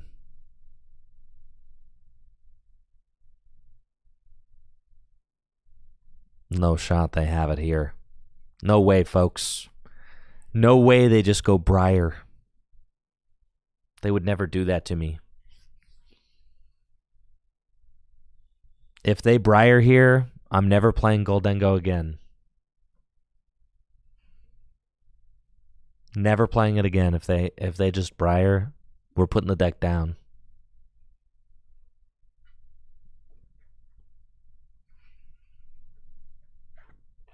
Never again, chat.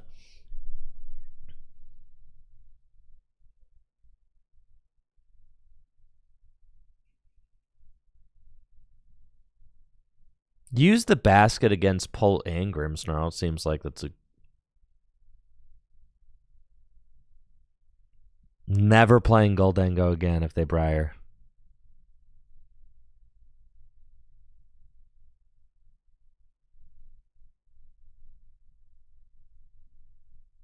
Like I said, broken deck, dude. Broken deck. Like I said, broken deck. Like I said. I said it was broken.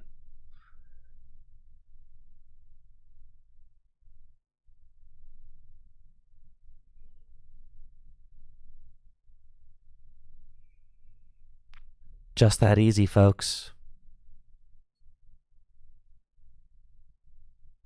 No Briar. No problem.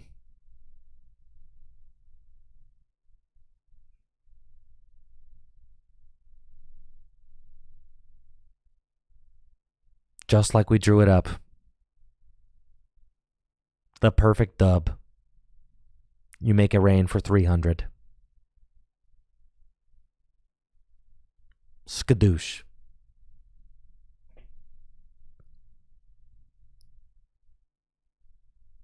The Genesect wasn't even in the deck.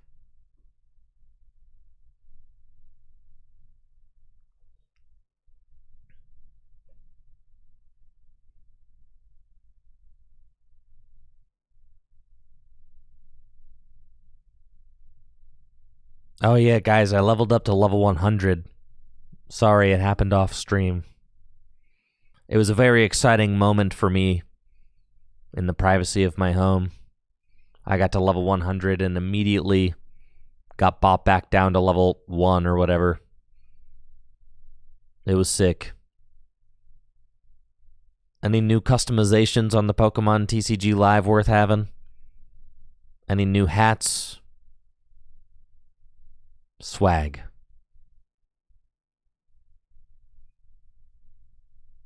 Headband. Any new shirts? Any must-have t-shirts?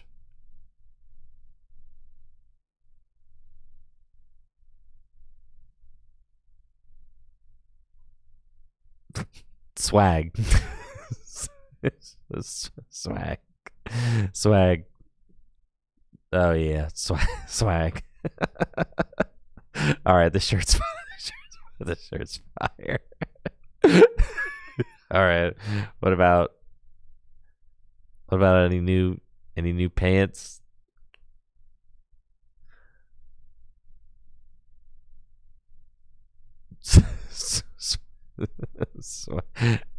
Swag.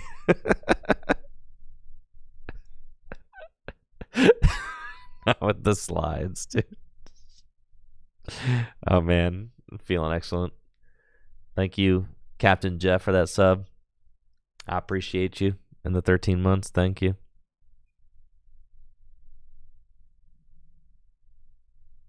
All right, what's like the coolest deck?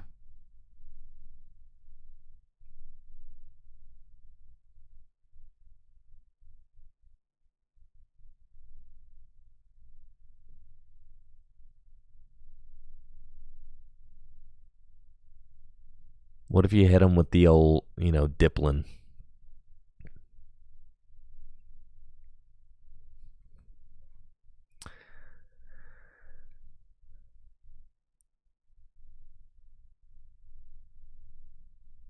What if you hit him with the old Diplin sauce?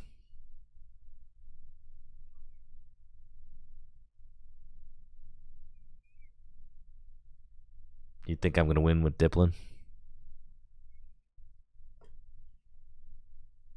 Vileplume, Curum, Donk.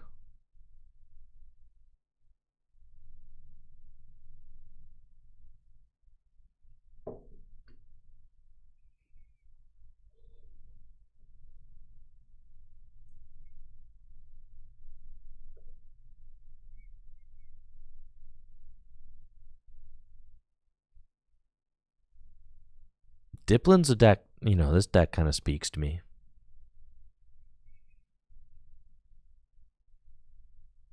What if it's broken?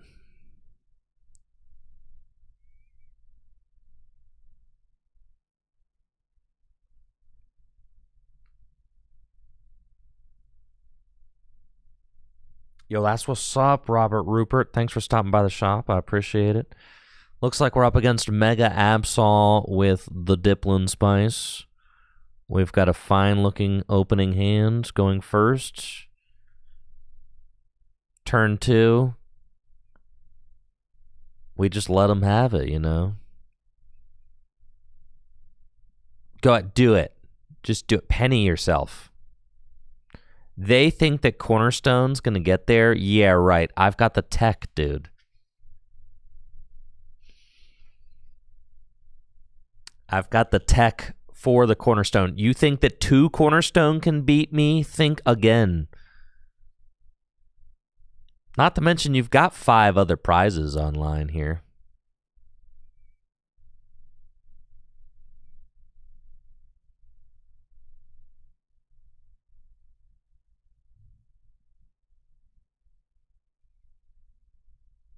All right. Somewhat intimidating, but I am not deterred. Arvin? Okay. We get the trolley and the TM Evo for sure. The Boomer is in the deck. Oh, yeah. All right, what's my recovery option? Oh, yeah, you're getting boomered for sure. Okay.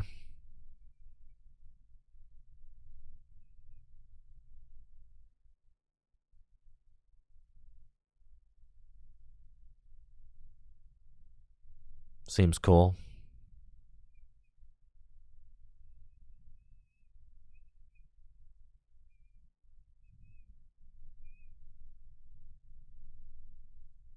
Evolution. And we just want to go get... And what if they target down my boom?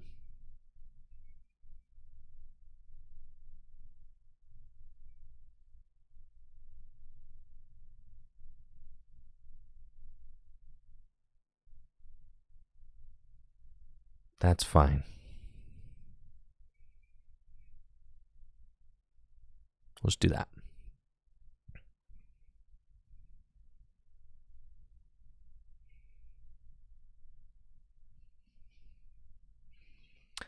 I'm playing the wrong Reller. I'm sorry, Cherubi Jelly. I just copied this list. I copied this list online like a total scrub. I should not have done such a thing. I copied the list from limitless.com. I'm sorry.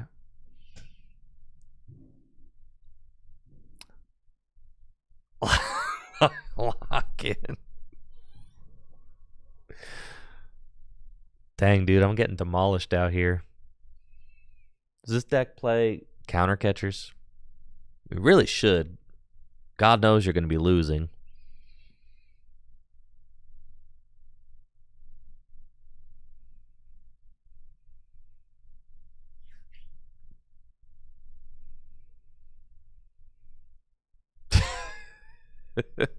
Reller.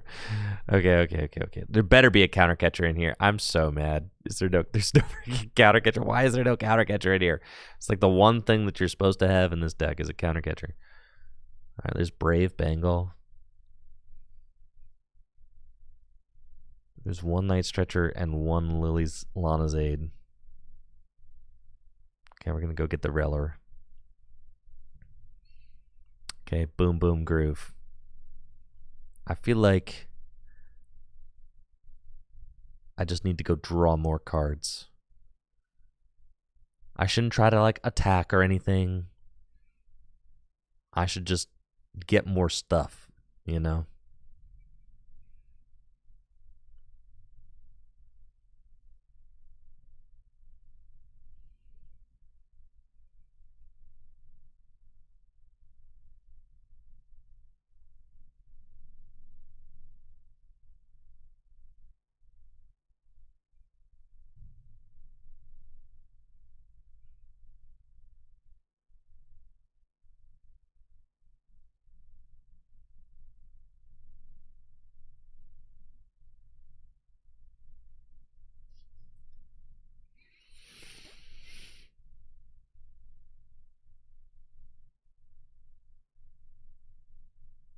Do you think they're going to let me do it?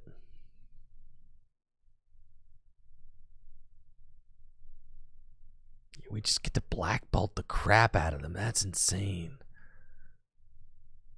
Okay. I could Brave Bengal black belt. That's so nuts. All right, we're just going to do that. And lay low, bro. Lay low. Because we can hit them for 60 plus 30, 90 plus black. Oh, yeah, they're dead. Okay, pass. Pass. There's no way they see this coming, dude. No shot.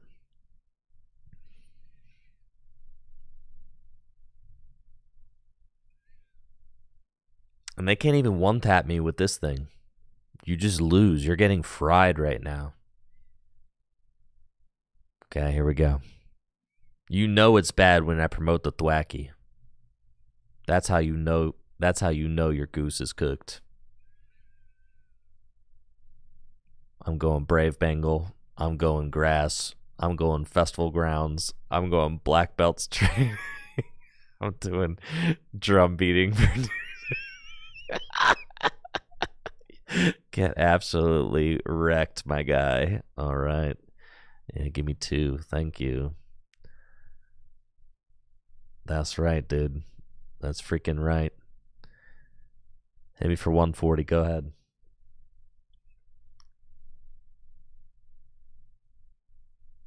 Yeah, man. It's over. Just go ahead. Scoop up your cards. You lost to the Thwackster.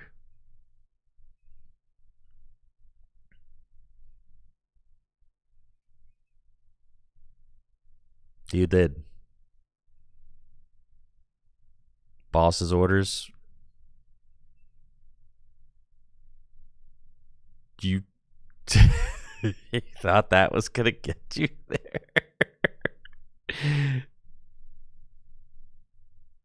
Oh yeah. It's looking sorry for you. How much you doing? Just offer at 180? Yeah, that's not quite it.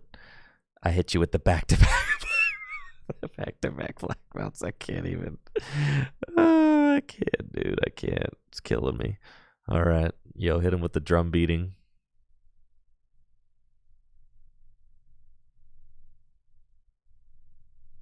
You're smoked. All right. Thank you. Come again. All right. Give me top deck grass. I go boss's orders. Destroy Mega Absol.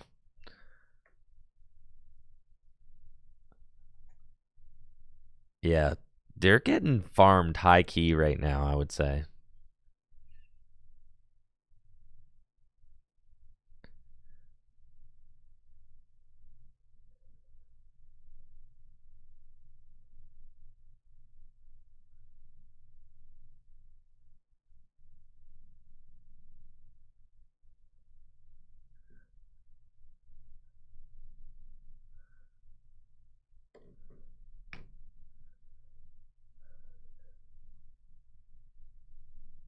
I don't even know what I'm up against. A Blood Moon or Saluna? Dang, they really showed me. They showed me who's boss there.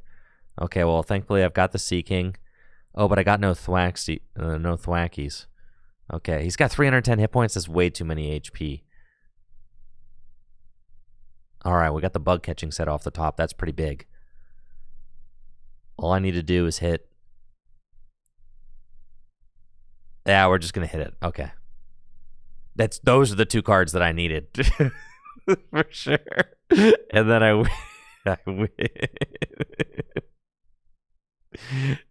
I win. Hold up. How much damage am I doing? If I do the wave, it's doing. Yeah, and I hit for weakness twice. Yeah, you're really dead, dude. Yeah, you're fried. Yeah, just like they're so mad right now, dude. They're so livid. Yeah, just go ahead and give them the do the wave. I would like to do it again. Yes, thank you. And that is how you do it right there, folks. That is how you do it. Right there.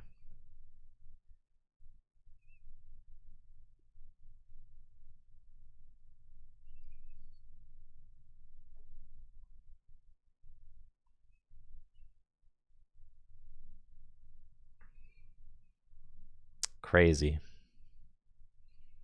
I can't believe that we had the back-to-back black belts. That was absolutely ridiculous. Absurd.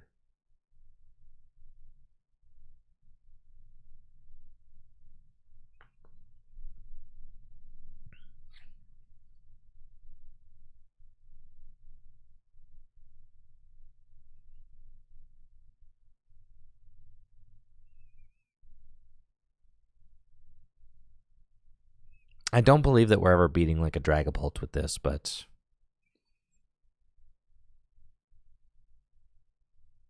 you'll probably beat you probably destroy Saraledge. You smack him with the Sea King's sauce.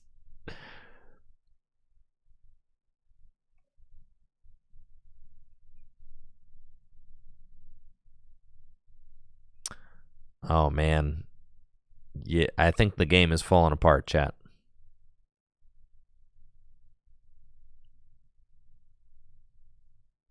It's given up on us.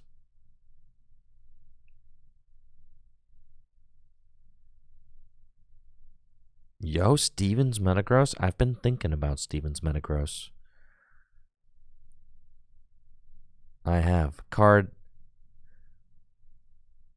kind of cool. It accelerates so many energy into play. Like, how can it possibly be bad, you know?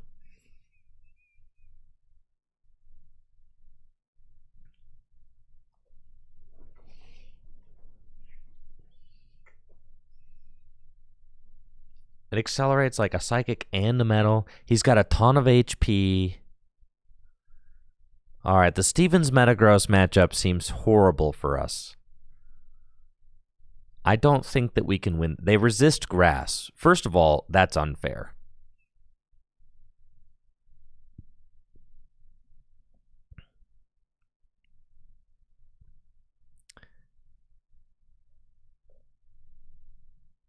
Too many guys resist grass.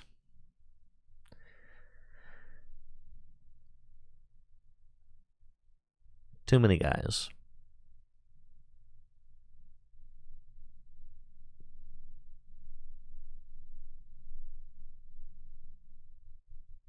They got to print a fire type festival leader. It's true. There's still time for them to print more festival leaders. There's still, that's so true. There's still time. They don't have to give up on us like this.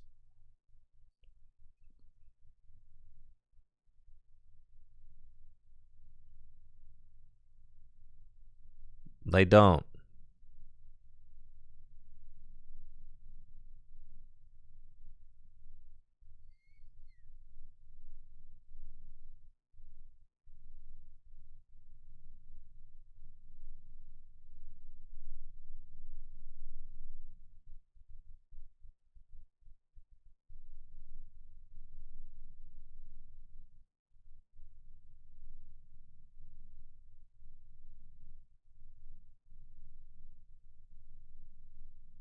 And then I can just go get whatever I want out of my deck with the boom boom groove.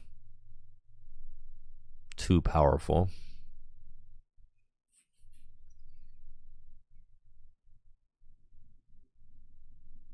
Unfortunately, I don't know if I can overcome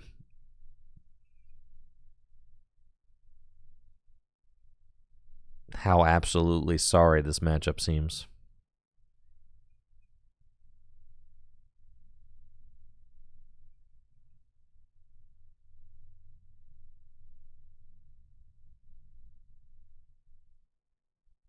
Litwick and Lampent, yeah, they do seem like they would be.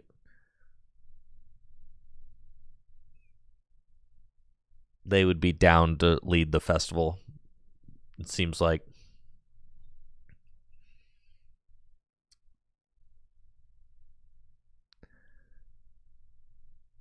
Their hand. 3. Oh, man. They get to call sign. Their hand stinks and they get to call sign. Gotta be kidding me. Are they playing Mega Guardy with Steven's Metagross? Do you think that's what they're doing? What the heck? They've got a Yamask in there?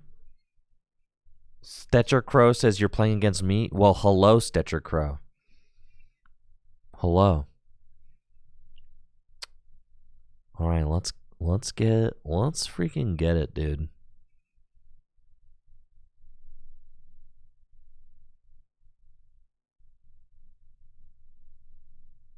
The Matang resisting grass is cheating.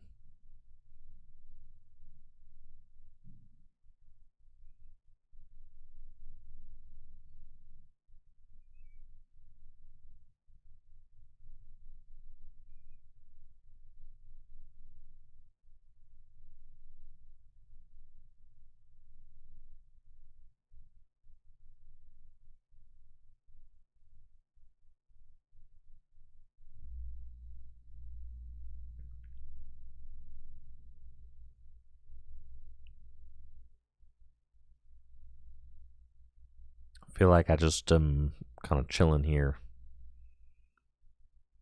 I'm going to do the wave, knock out this Curlia, and then kind of see where we go from there.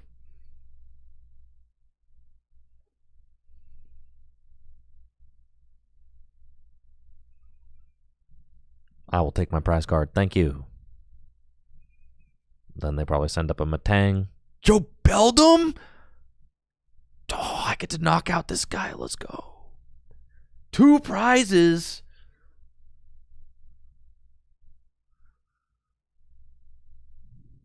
God, Diplin's crazy. Did you see how he got in there? All right, mildly worried about the 340 hit point Pokemon that resist grass. Just ever so slightly worried about that.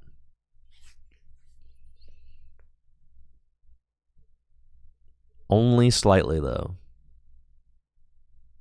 And they accelerate energy from the deck, so there's no question about whether or not they're attacking. They're attacking. Oh, and they got the lilies for 8. Goodness. This is what? So if I'm hitting with a Brave Bengal and a Black Belt, That's 100. I mean, that's like a decent chunk of damage there. So we're just going to hope that that kind of works out for us. Brave Bengal, Applin down, energy here, Boom Boom Groove.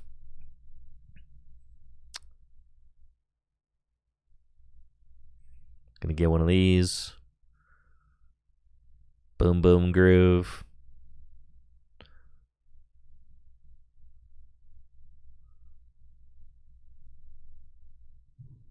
Gonna get one of those. I should get an air balloon and just put it on a Goldeen so I always have it. That's like probably the pro play there, but that's all good. Here we go, black belt. 140 times 2. Not a lot, folks, but you know, we're getting there. Okay.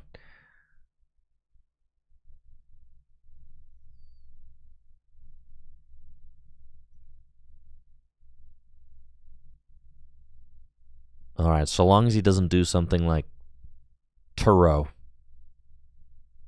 we're fine. No. No!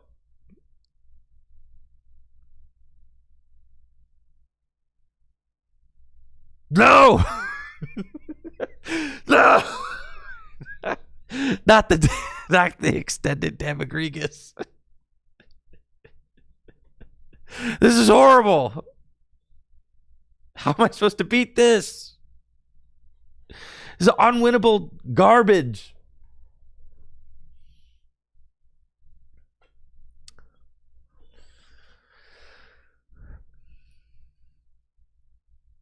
Got all that wasted effort.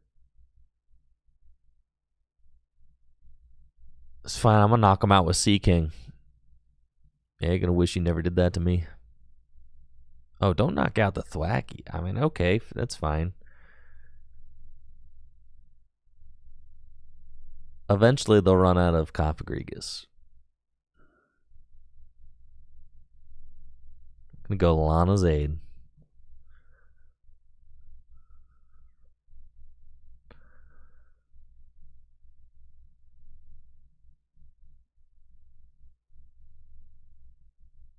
I don't know if I can win this, but, you know, we're going to try.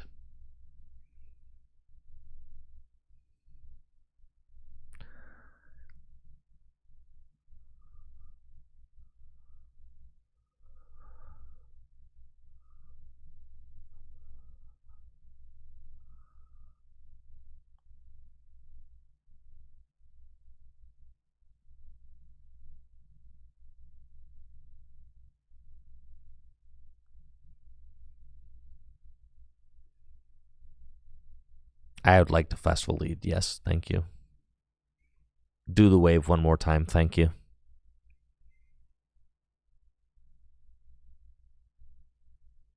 Inevitably, I'm going to have to knock out one of these Metagross.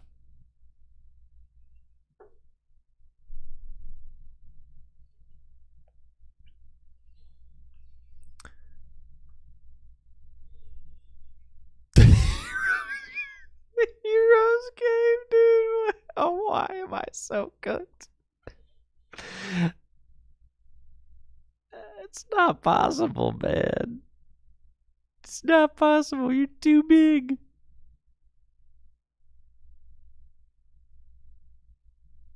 It's too big. They're too big. At most, I'm doing like 140 here.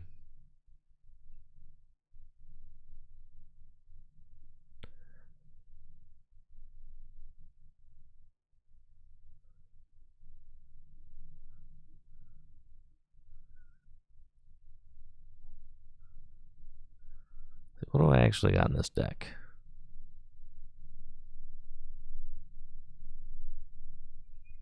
Black Belt's training. And I can get a Vitality Band, maybe.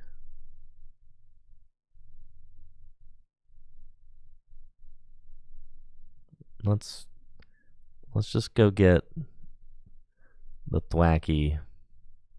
I'll Thwacky for Thwacky, and then I'll Thwacky for Black Belt's training.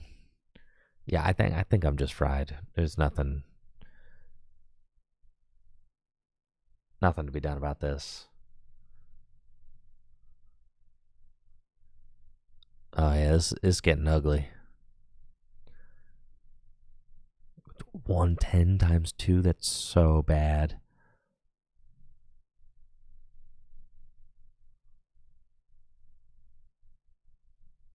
You go to like 2 at best.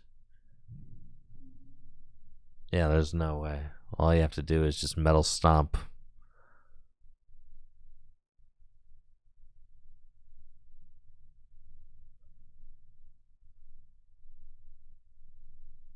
I needed to promote a Goldeen. Well. Yes, GG's, Jemmer. You got there. I could not overcome the gigantic metal Pokemon. So sad. Your Growlithe is intimidating.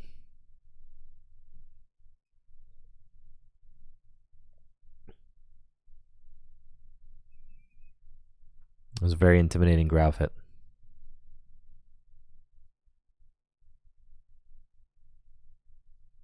Again.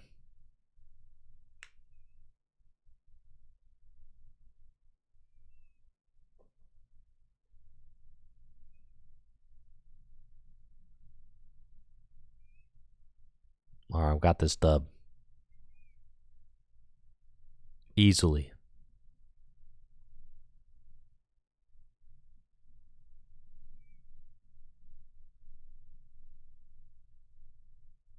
This one.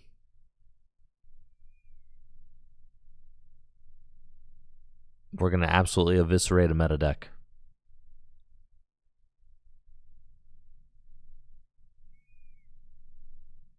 Hello, Relor. Thank you for joining us.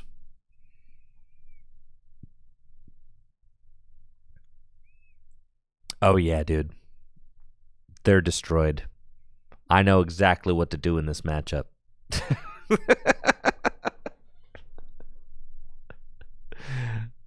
Yeah, I got this matchup down.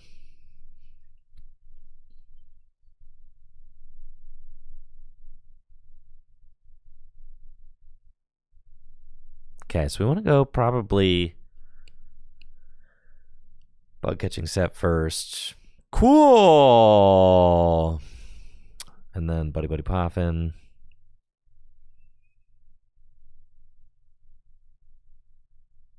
Just get one of each.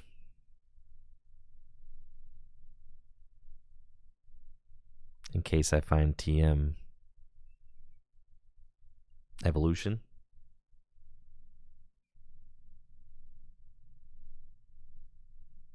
We did not find TM Evolution. That's fine. Surely we top deck out of this. We do have Rillaboom, yes. Oh, my opponent could defeat me maybe with some Yveltal shenanigans. Maybe? Probably not.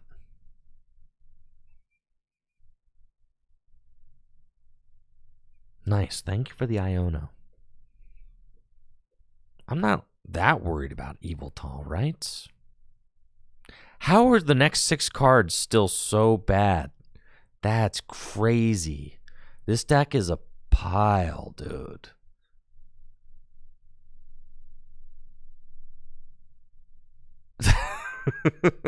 What is going on? No. It looked so good the other games.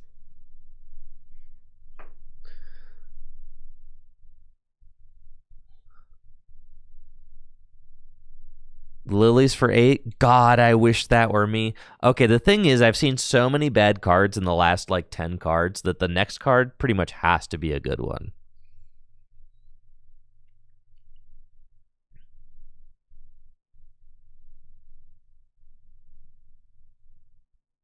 Yeah, the next card has to be good. Dang, dude. 400 damage. That Relor is really dead.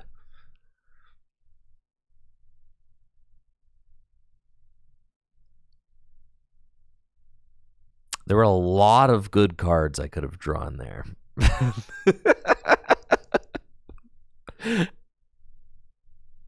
A large amount, I would say. All right, we're going to pass turn. That's fine. We got him right where we want him, though. We got him right where we want him. They think they've got it.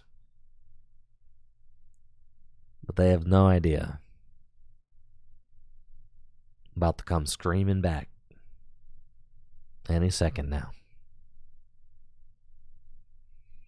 All right here. Let's go, baby.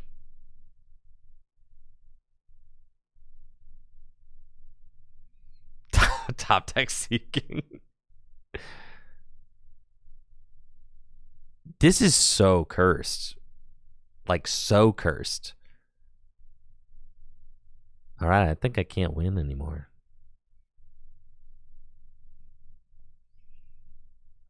So cursed, dude.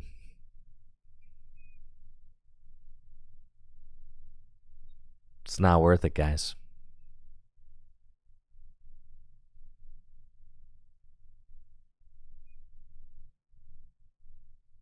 I need to cleanse the palate.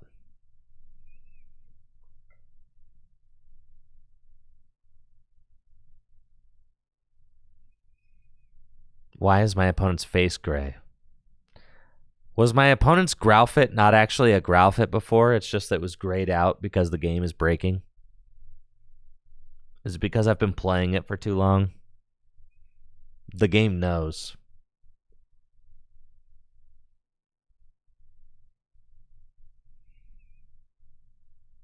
Now this.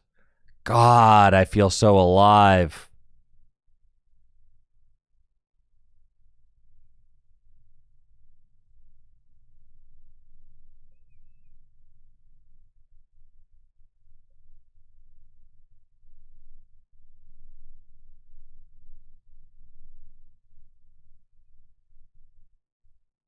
This is like the deck's auto loss. How does this keep happening? We never beat this deck.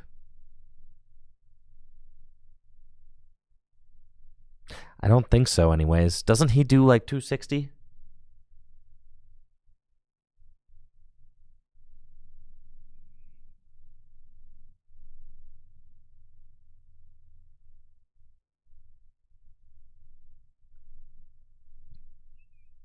$250, but then with the poison, it KOs, right?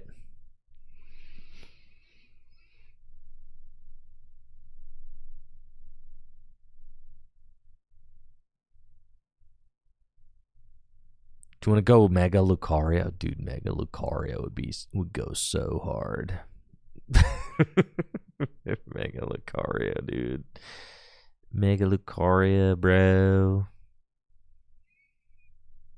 Be crazy.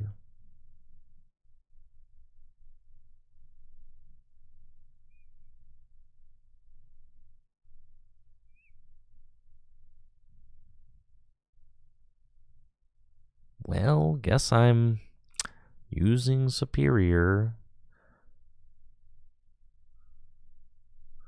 Nah, I can Arvin for Vessel. We'll do that. Okay.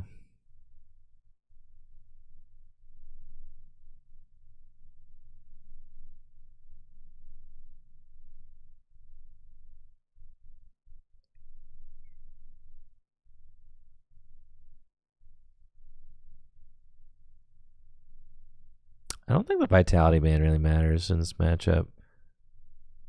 The Durr has to have, like... the Lunatone certainly doesn't matter in this matchup.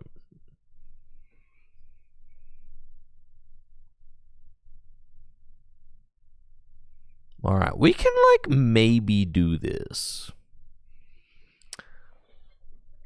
I've got Mega Lucario. Anything is possible.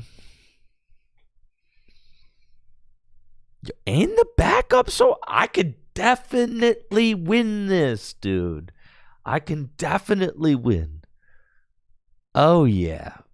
For sure. We got Air Balloon Soul Rock right here.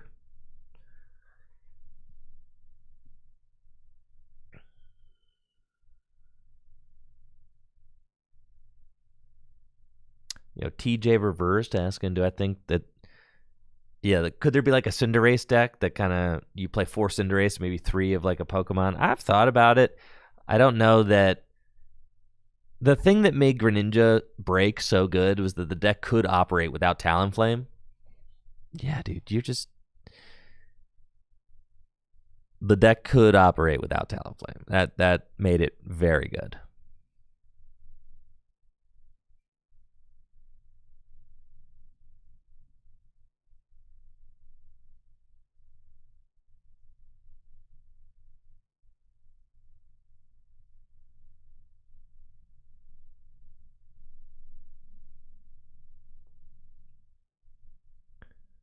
Get the energy on Mega Lucario. Money.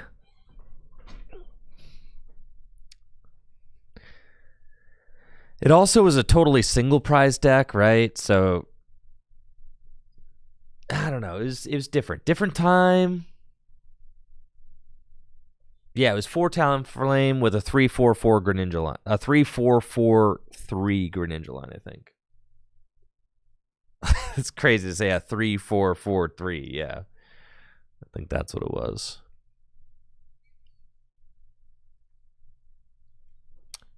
So yeah, the Mega Lucario can't be one tapped by Mr. Timbuktu over here. So we're okay with Mega Lucario being in play. And then we have a shot to potentially deny a prize because we can hit with Mega Brave and then Turo it.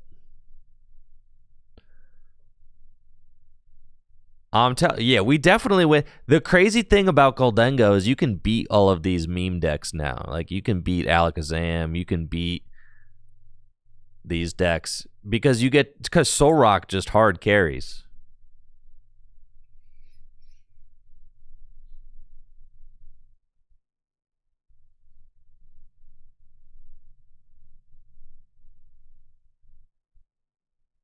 Surely you've got the man now, the Conkeldurr. Everybody's gonna think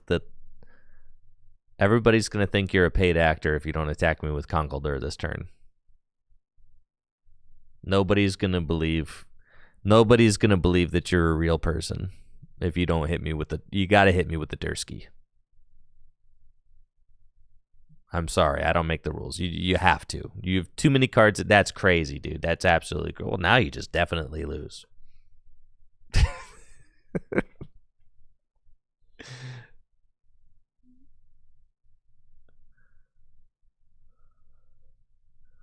Well, thankfully, I saved my Vitality Band for just this moment.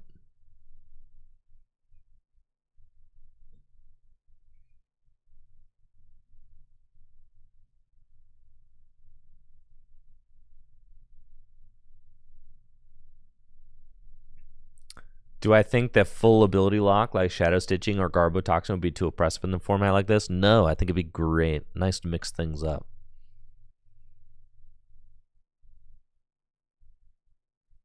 Shadow Stitching would be fine so long as it was on a single prize Pokemon, I think. Or so long as it's on a Pokemon that's easy enough to knock out. But I think I do think that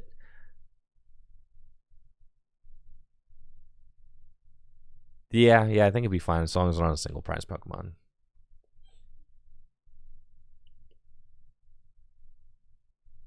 I don't know, but I'm just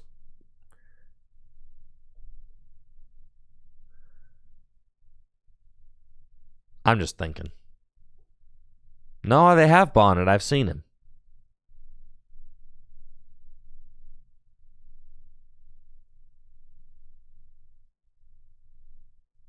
At this point, I don't think that they can win, though.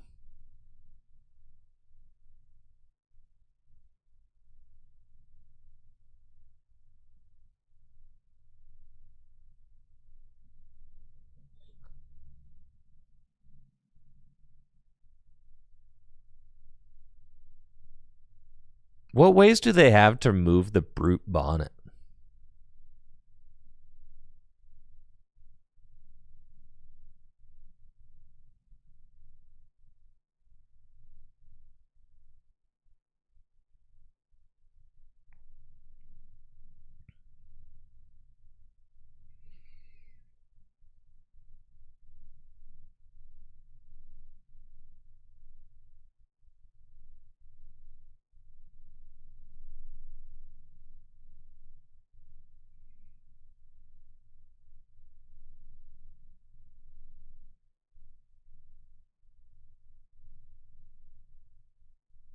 Jet and done. Oh, yeah.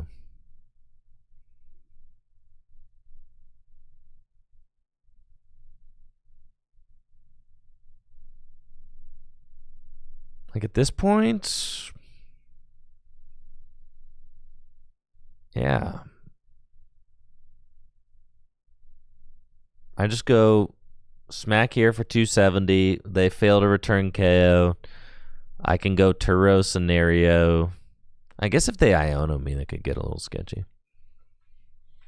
I can go Turo scenario and then just go Goldengo and Goldengo.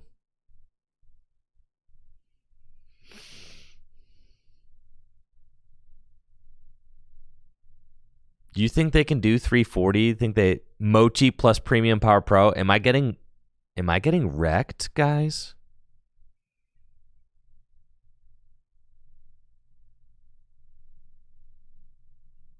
I think I would still win. Even if they one-tap my Mega Lucario, I think I could probably just boss.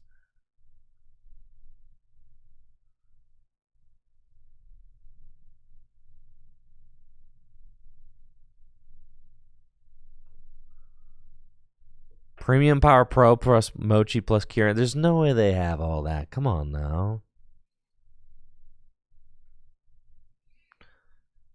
Right, and if they don't go second Conkeldurr, then this deck doesn't play a Blood Moon, does it?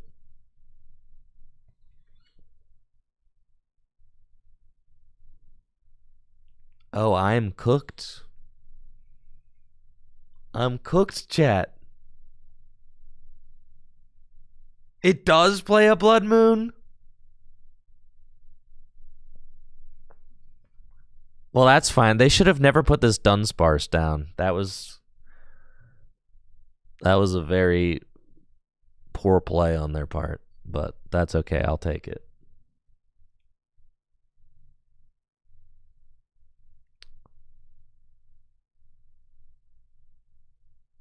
You shouldn't have done that.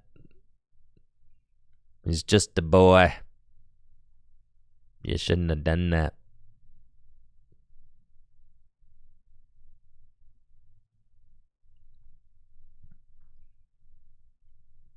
It's fine. I'll take my well-earned dub.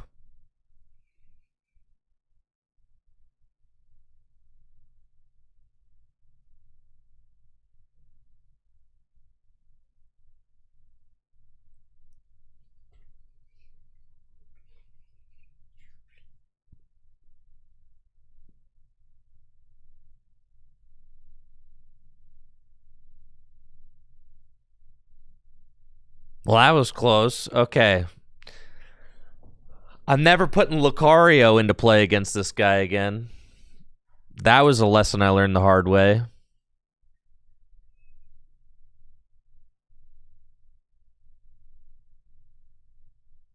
Yeah, that was sus.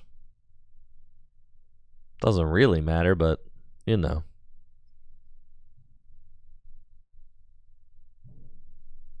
A Briar would come in handy. They don't have any Terra Pokemon to take knockouts.